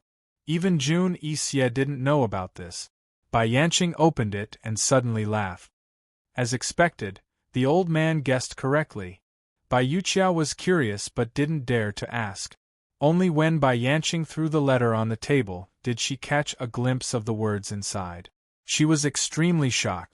The letter said that the Tian and country's Empress Dowager had offered an extremely high price for the #1 expert in the City of Daughters. The city lord, Madame Ling Yu, had personally taken action to kidnap a person. Seeing that person's name, Bai Yuqiao was shocked. Master, it seems like you guessed correctly. Bai Yanqing's eyes narrowed, revealing a terrifying killing intent. It must be him. Bai Yuqiao was most afraid of her master's bloodthirsty appearance. He didn't have his usual elegance and calmness. He was like a dark avenger. Bai Yuqiao didn't know where her master's hatred came from. She only hoped that her master would treat her senior brother well and not let him become a tool for his revenge. How's the investigation of the mermaid clan? Bai Yanqing asked again. It's still under investigation. The mermaids in the water are not difficult to deal with, but those on land are troublesome. Your disciple will make good use of the time. Bai Yuqiao said seriously. Very good if this matter is settled. Master will definitely tell you where your sister is. Bai Yanqing was in a good mood. Go personally to the City of Daughters and tell Ling Yu that no matter what, accept this deal. Bai Yuqiao received the order and left. When she reached the entrance of the tent, she exhaled a mouthful of turbid air. Her small hand covered her chest, feeling her wildly beating heart. Master hadn't mentioned her sister for many years. She was adopted by Master and always thought that she was an orphan. However, many years ago, Master accidentally mentioned that she had a sister with eyes as big as hers. Master said that he only knew that much, but she knew that Master wasn't telling the truth. She knew Master better than her senior brother. Little sister, Bai Yuqiao muffled her mouth. Although she was overjoyed, her eyes were wet. She hadn't cried in a long, long time. Little sister, where is she? Was this what it felt like to have family? She suddenly felt like she wasn't so lonely anymore. Northernly seemed peaceful, but there were huge movements. Who knew if Long Fei Yi would be able to sense them in the short span of a month? Yes, 1 month. May was the best season to climb Celestial Mountain. The mountain paths were easy to traverse and the weather was just right. Besides taking care of matters in South Ning, they could reach the foot of the mountain by the end of the month. They were in a hurry from Reclining Dragon Range to South Ning Prefecture, but just as they were about to enter South Ning Prefecture's borders, a guard came with bad news. Even though it was the middle of the night, Chu Shifeng didn't hesitate to wake Long Fei Yi. "Your Highness, something big's happened. Grand Concubine Yi's gone." Long Fei Yi's eyes flew open. Han Yunxi was startled awake as well. "What do you mean?" Long Fei Yi asked coldly. This evening, a servant girl went to deliver food, but she was already gone. All of the shadow guards in the ancestral hall were killed with sword wounds. Judging from the scene, they were probably robbed. The attackers' martial arts were extremely high, Chu Shifeng reported. "Are there any other clues?" Long Fei Yi was still calm, but this was no small matter. During the chaos in Tianning's capital, Grand Concubine Yi had been rescued by the Shadow Guards and sent to South Ning Prefecture. After the Duke of Qin's estate was built, Grand Concubine Yi had been living in the ancestral hall of the estate. She spent her days chanting scriptures and worshipping Buddha until she faded out of the public eye. Grand Concubine Yi wasn't just an old imperial concubine. Although she wasn't clear on Long Fei Yi's origins, she knew Long Fei Yi wasn't Emperor Tianhui's son. That fact alone was enough to threaten Long Fei Yi. Thus, Long Fei Yi hadn't agreed when she asked to become a nun at the nunnery. Instead, he'd placed her under house arrest in the ancestral hall and sent 3 groups of shadow guard to guard the place. Over the past year, she'd been safe and sound. Who knew that something would happen now? What were the kidnappers' motives? None at the moment. "Your Highness, should this subordinate hurry back first?" Chu Shifeng was very anxious. Before Long Fei Yi could reply, Han Yunxi said, "We'll go back together. If the kidnappers aren't trying to use Grand Concubine to threaten us, then they must be suspecting your Highness's identity." "I'm afraid it's the latter." Long Fei Yi's eyes flashed sinisterly. Long Tianma, Emperor Tianhui and Empress Dowager Chun had both suspected this in the past. They'd even hired assassins from the City of Assassins to fight over Mama Su. Without any other clues, Long Tianma was the prime suspect. Long Tianma had fled to the west, but Empress Dowager Chun and the imperial uncle's estate had all stayed behind in Tian to follow him. Besides Emperor Tianhui, the only other person who knew was Empress Dowager Chun, the current Empress Dowager of Tianan. That very night, Long Fei Yi and Han Yunxi abandoned their carriage and rode with Chu Shifeng back to South Ning Prefecture. Chapter 685. Just who had kidnapped Grand Concubine Yi? What were their motives? Han Yunxi and Long Fei Yi rushed back to the scene at South Ning Prefecture's Duke of Qin's estate and sent men to Tianan City's Marquis Pingbei's estate to check on Murong Wanru's condition. No matter what the kidnappers' motives were, they had to take precautions. They had to prevent Grand Concubine Yi from leaking the secret. Murong Wanru might be unconscious like a vegetable, but she was the key to threatening Grand Concubine Yi. By the time they reached the Duke of Qin's estate in South Ning, it was already late at night. Grand Concubine Yi's ancestral hall was hidden in the bamboo forest behind the estate, secluded and quiet. Han Yunxi and Long Fei Yi hadn't come to see her since she moved in. Today was their first visit. The The shadow guards' corpses were all motionless, scattered throughout the bamboo forest. The fire in the ancestral hall flickered on and off.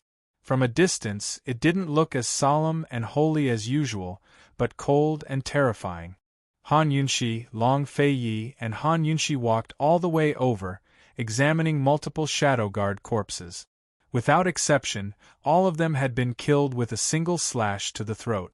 When they reached the ancestral hall, they found it neat and tidy. There were no signs of fighting, as if nothing had happened at all. Grand Concubine Yi could walk out from behind the curtains at any moment.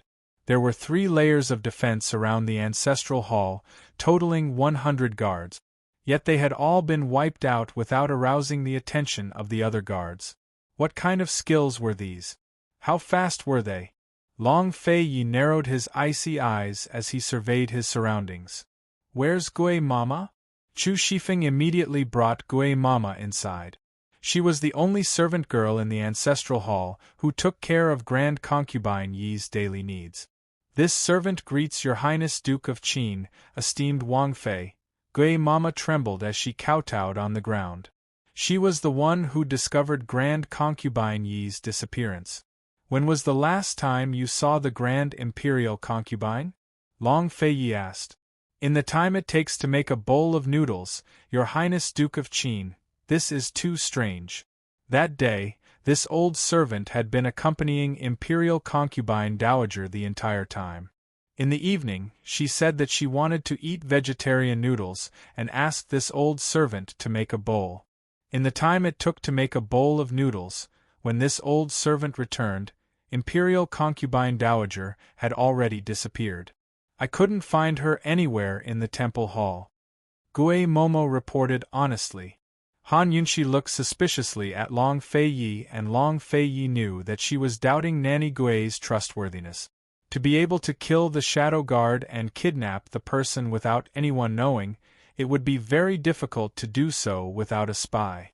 Long Fei Yi gave Han Yunxi a reassuring look. Gui Mama had served Grand Concubine Yi for years and was loyal and devoted. Even if she wanted to betray her, she wouldn't have waited until now. Have the decorations here been touched? Long Fei Yi asked again. Gui Momo looked around and was certain. Your Highness Duke of Qin, nothing has been touched in the temple hall. Chu Shifeng added. Your Highness, this subordinate has checked everything inside and out. The kidnappers should have only gone to the temple hall. In other words, even Imperial Concubine Dowager didn't sense the movements outside? Long Fei Yi wanted to confirm this point. If Grand Concubine Yi had sensed the movements outside and knew there were assassins, she would have at least called for help. Even if she didn't, there would have been signs of a struggle. To kill 100 shadow guards in the time it took to cook a bowl of noodles without attracting the attention of Grand Concubine Yi in the temple hall meant that there were few people in Cloud Realm continent with such skills. Your Highness, could it have been Song Chiozi?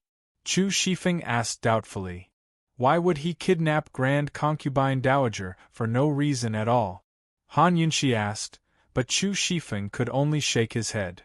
I can only say that he's a suspect. There are probably only 6 people in the world with such skills. Which 6? Han Yunxi was curious. She knew very little about the martial arts world's expert. Tianshan Kenzo, Song Chiozi, City of Daughters City Lord Lady Lingyu, Carefree City's City Lord Qi Zonglin, and the Tang Clan's Tang Zijin, Chu Shifeng replied. And the last one? Han Yunxi asked next. It's His Highness Duke of Qin himself. Chu Shifeng felt helpless. Actually, if Gu Beiyue's martial arts hadn't been crippled and Chu Yuni hadn't gone blind, the 2 of them would be on the list as well. Both His Highness Duke of Qin and Tang Zijin could be eliminated, leaving only Song Chiozi, Lady Lingyu, and Qi Zonglin as the biggest suspects. Unfortunately, all 3 of them used swords. The shadow guards had all been killed with a single slash to the throat. It was impossible to tell what kind of sword skills the culprit had used, and the wounds were very ordinary. There was nothing special about the sword either. Thus, it was impossible to eliminate the 3 suspects. Of course, it wasn't certain that the culprit was one of the three, but they were the biggest suspects. If it was Tsang Qiuzi, then it'd be fine. But if it was Lady Lingyu or Qi Zonglin, then things would get even more complicated. The City of Daughters and Carefree City were both paid to do business. If the culprit really was one of the two city lords' flowers, then they'd have to find out who hired them. Your Highness, we should have silenced them ages ago, Chu Shifeng muttered. He'd never had a good impression of Grand Concubine Yi, an old woman who coveted glory and was afraid of death. Long Feiyi was cruel and heartless. He'd placed Grand Concubine Yi under house arrest and forbade her from leaving the ancestral hall. He refused to let her see Murong Wanru, but he wasn't so heartless as to kill his own foster mother. In the end, he'd called Grand Concubine Yi Mufe for over a decade. In the midst of his silence, news from Tian and City arrived. Murong Wanru was still at Marquis Pingbei's estate, lying there perfectly fine without any abnormalities. Long Feiyi thought it over before he said coldly, Chu Shifeng, go personally and set up an ambush.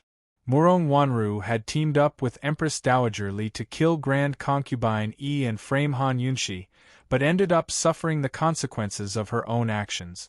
She'd been poisoned and left in a vegetative state. She'd always assumed that Han Yunshi's monthly supply of medicine was enough to keep her alive.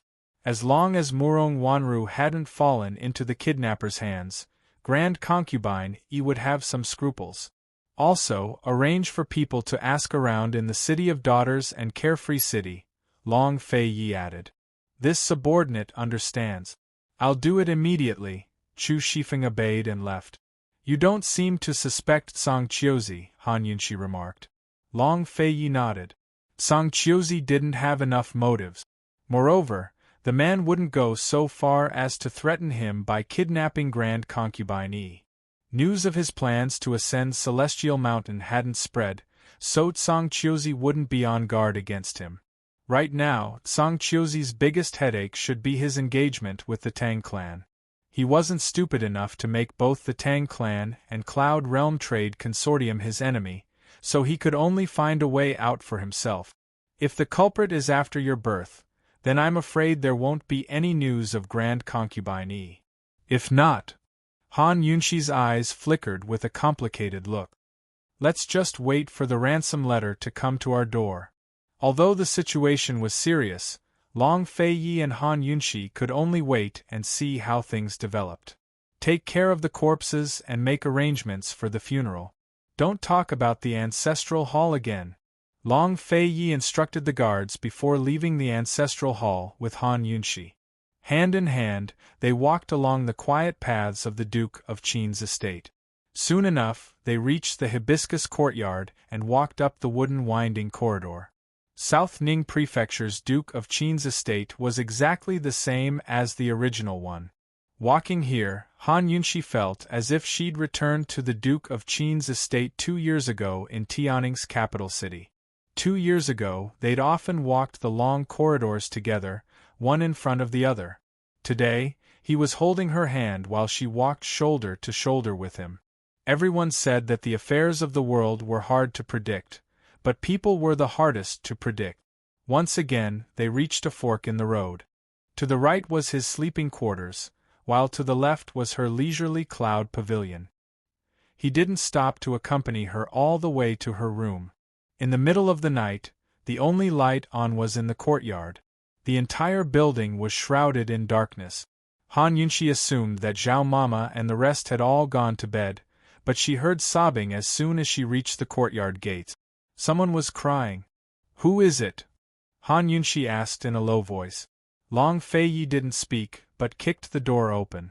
Grand Concubine Yi's kidnapping proved that the Duke of Qin's estate wasn't completely safe. Who is it? Han Yunshi recognized the voice as Bailey Mingxiang's. Very soon, Bailey Mingxiang walked out from the corner of the room. As soon as she saw Long Feiyi and Han Yunshi, she gave a start. By the time she recovered her senses, Han Yunshi had already walked in front of her. Mingxiang, what's wrong? Who bullied you? Han Yunshi asked seriously. Although there wasn't enough light, she could still see that Bailey Mingxiang's eyes were swollen from crying. Heaven knows how long she'd been crying. Before Bailey Mingxiang could reply, Long Feiyi said to Han Yunxi in a cold voice, "Rest early. Tomorrow we'll make a trip to the South Central Region's Commander-in-Chief's estate." So speaking, he turned to leave. At the door, he called for a guard and ordered in a low voice, "Increase the defenses, especially around the hibiscus courtyard." Bailey Mingxiang hung her head, her hands clenched into fists. She told herself not to look anymore. She was lucky enough to hear his voice, so she couldn't look anymore. But in the end, she couldn't help but lift her head. Unfortunately, his cold figure had long disappeared from sight. Seeing esteemed Wang Fei staring at her, she quickly averted her eyes. "Esteemed Wang Fei, when did you come back? Who bullied you?" Han Yunxi asked unhappily. "How long have you been crying? Don't you want your eyes anymore?" Bailey Mingxiang finally realized her loss of self-control and hastily wiped away her tears. "No. I just missed my mother. Today's the anniversary of her death." "Really?" Han Yunxi asked doubtfully. "Did you suffer grievances at Pill Fiend Pharmacy? Or did Xiao Yuer do something to you?" Han Yunxi asked again. That stinky girl, Su Xiaoyu, had a vicious mouth. It wasn't as if she hadn't made things difficult for Bailey Mingxiang before. No. Bailey Mingxiang immediately denied it. "Esteemed Wang Fei, Xiao Yuer is still a child. She wouldn't make me cry. I really do miss my mother." In reality, Su Xiaoyu had humiliated her again tonight and chased her away. Ever since Gu Beiwei left South Ning, Su Xiaoyu had caused her no small amount of trouble. Su Xiaoyu was indeed a child, but she wasn't an ordinary child. In just a few short months, Su Xiaoyu had doused her with cold water, caught a snake to scare her, put dead rats on her bed, and even tripped her several times. She could endure and forget about it, but that little girl's mouth was truly too vicious. She could humiliate someone to death with just her mouth. Although she had been raised in a boudoir since she was young, she still wouldn't be bullied to this extent by a child.